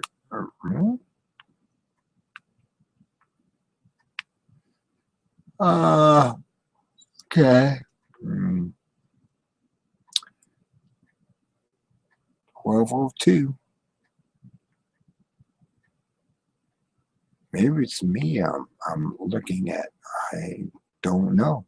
I thought I was looking at a external viewer. Maybe I'm wrong. Why don't you come on?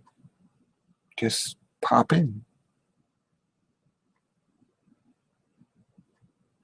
Really? Good. You're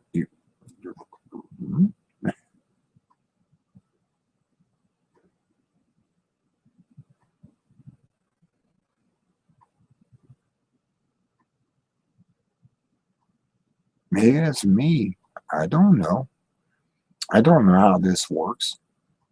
As far as I know, maybe that's me on here live. And I had viewers on here that didn't even show up and that were talking with me. And things tonight? Really? You're going to let me just shut down? You need to talk to me.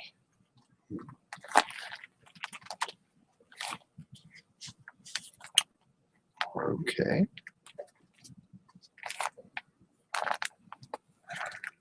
3, 2, 1, end broadcast.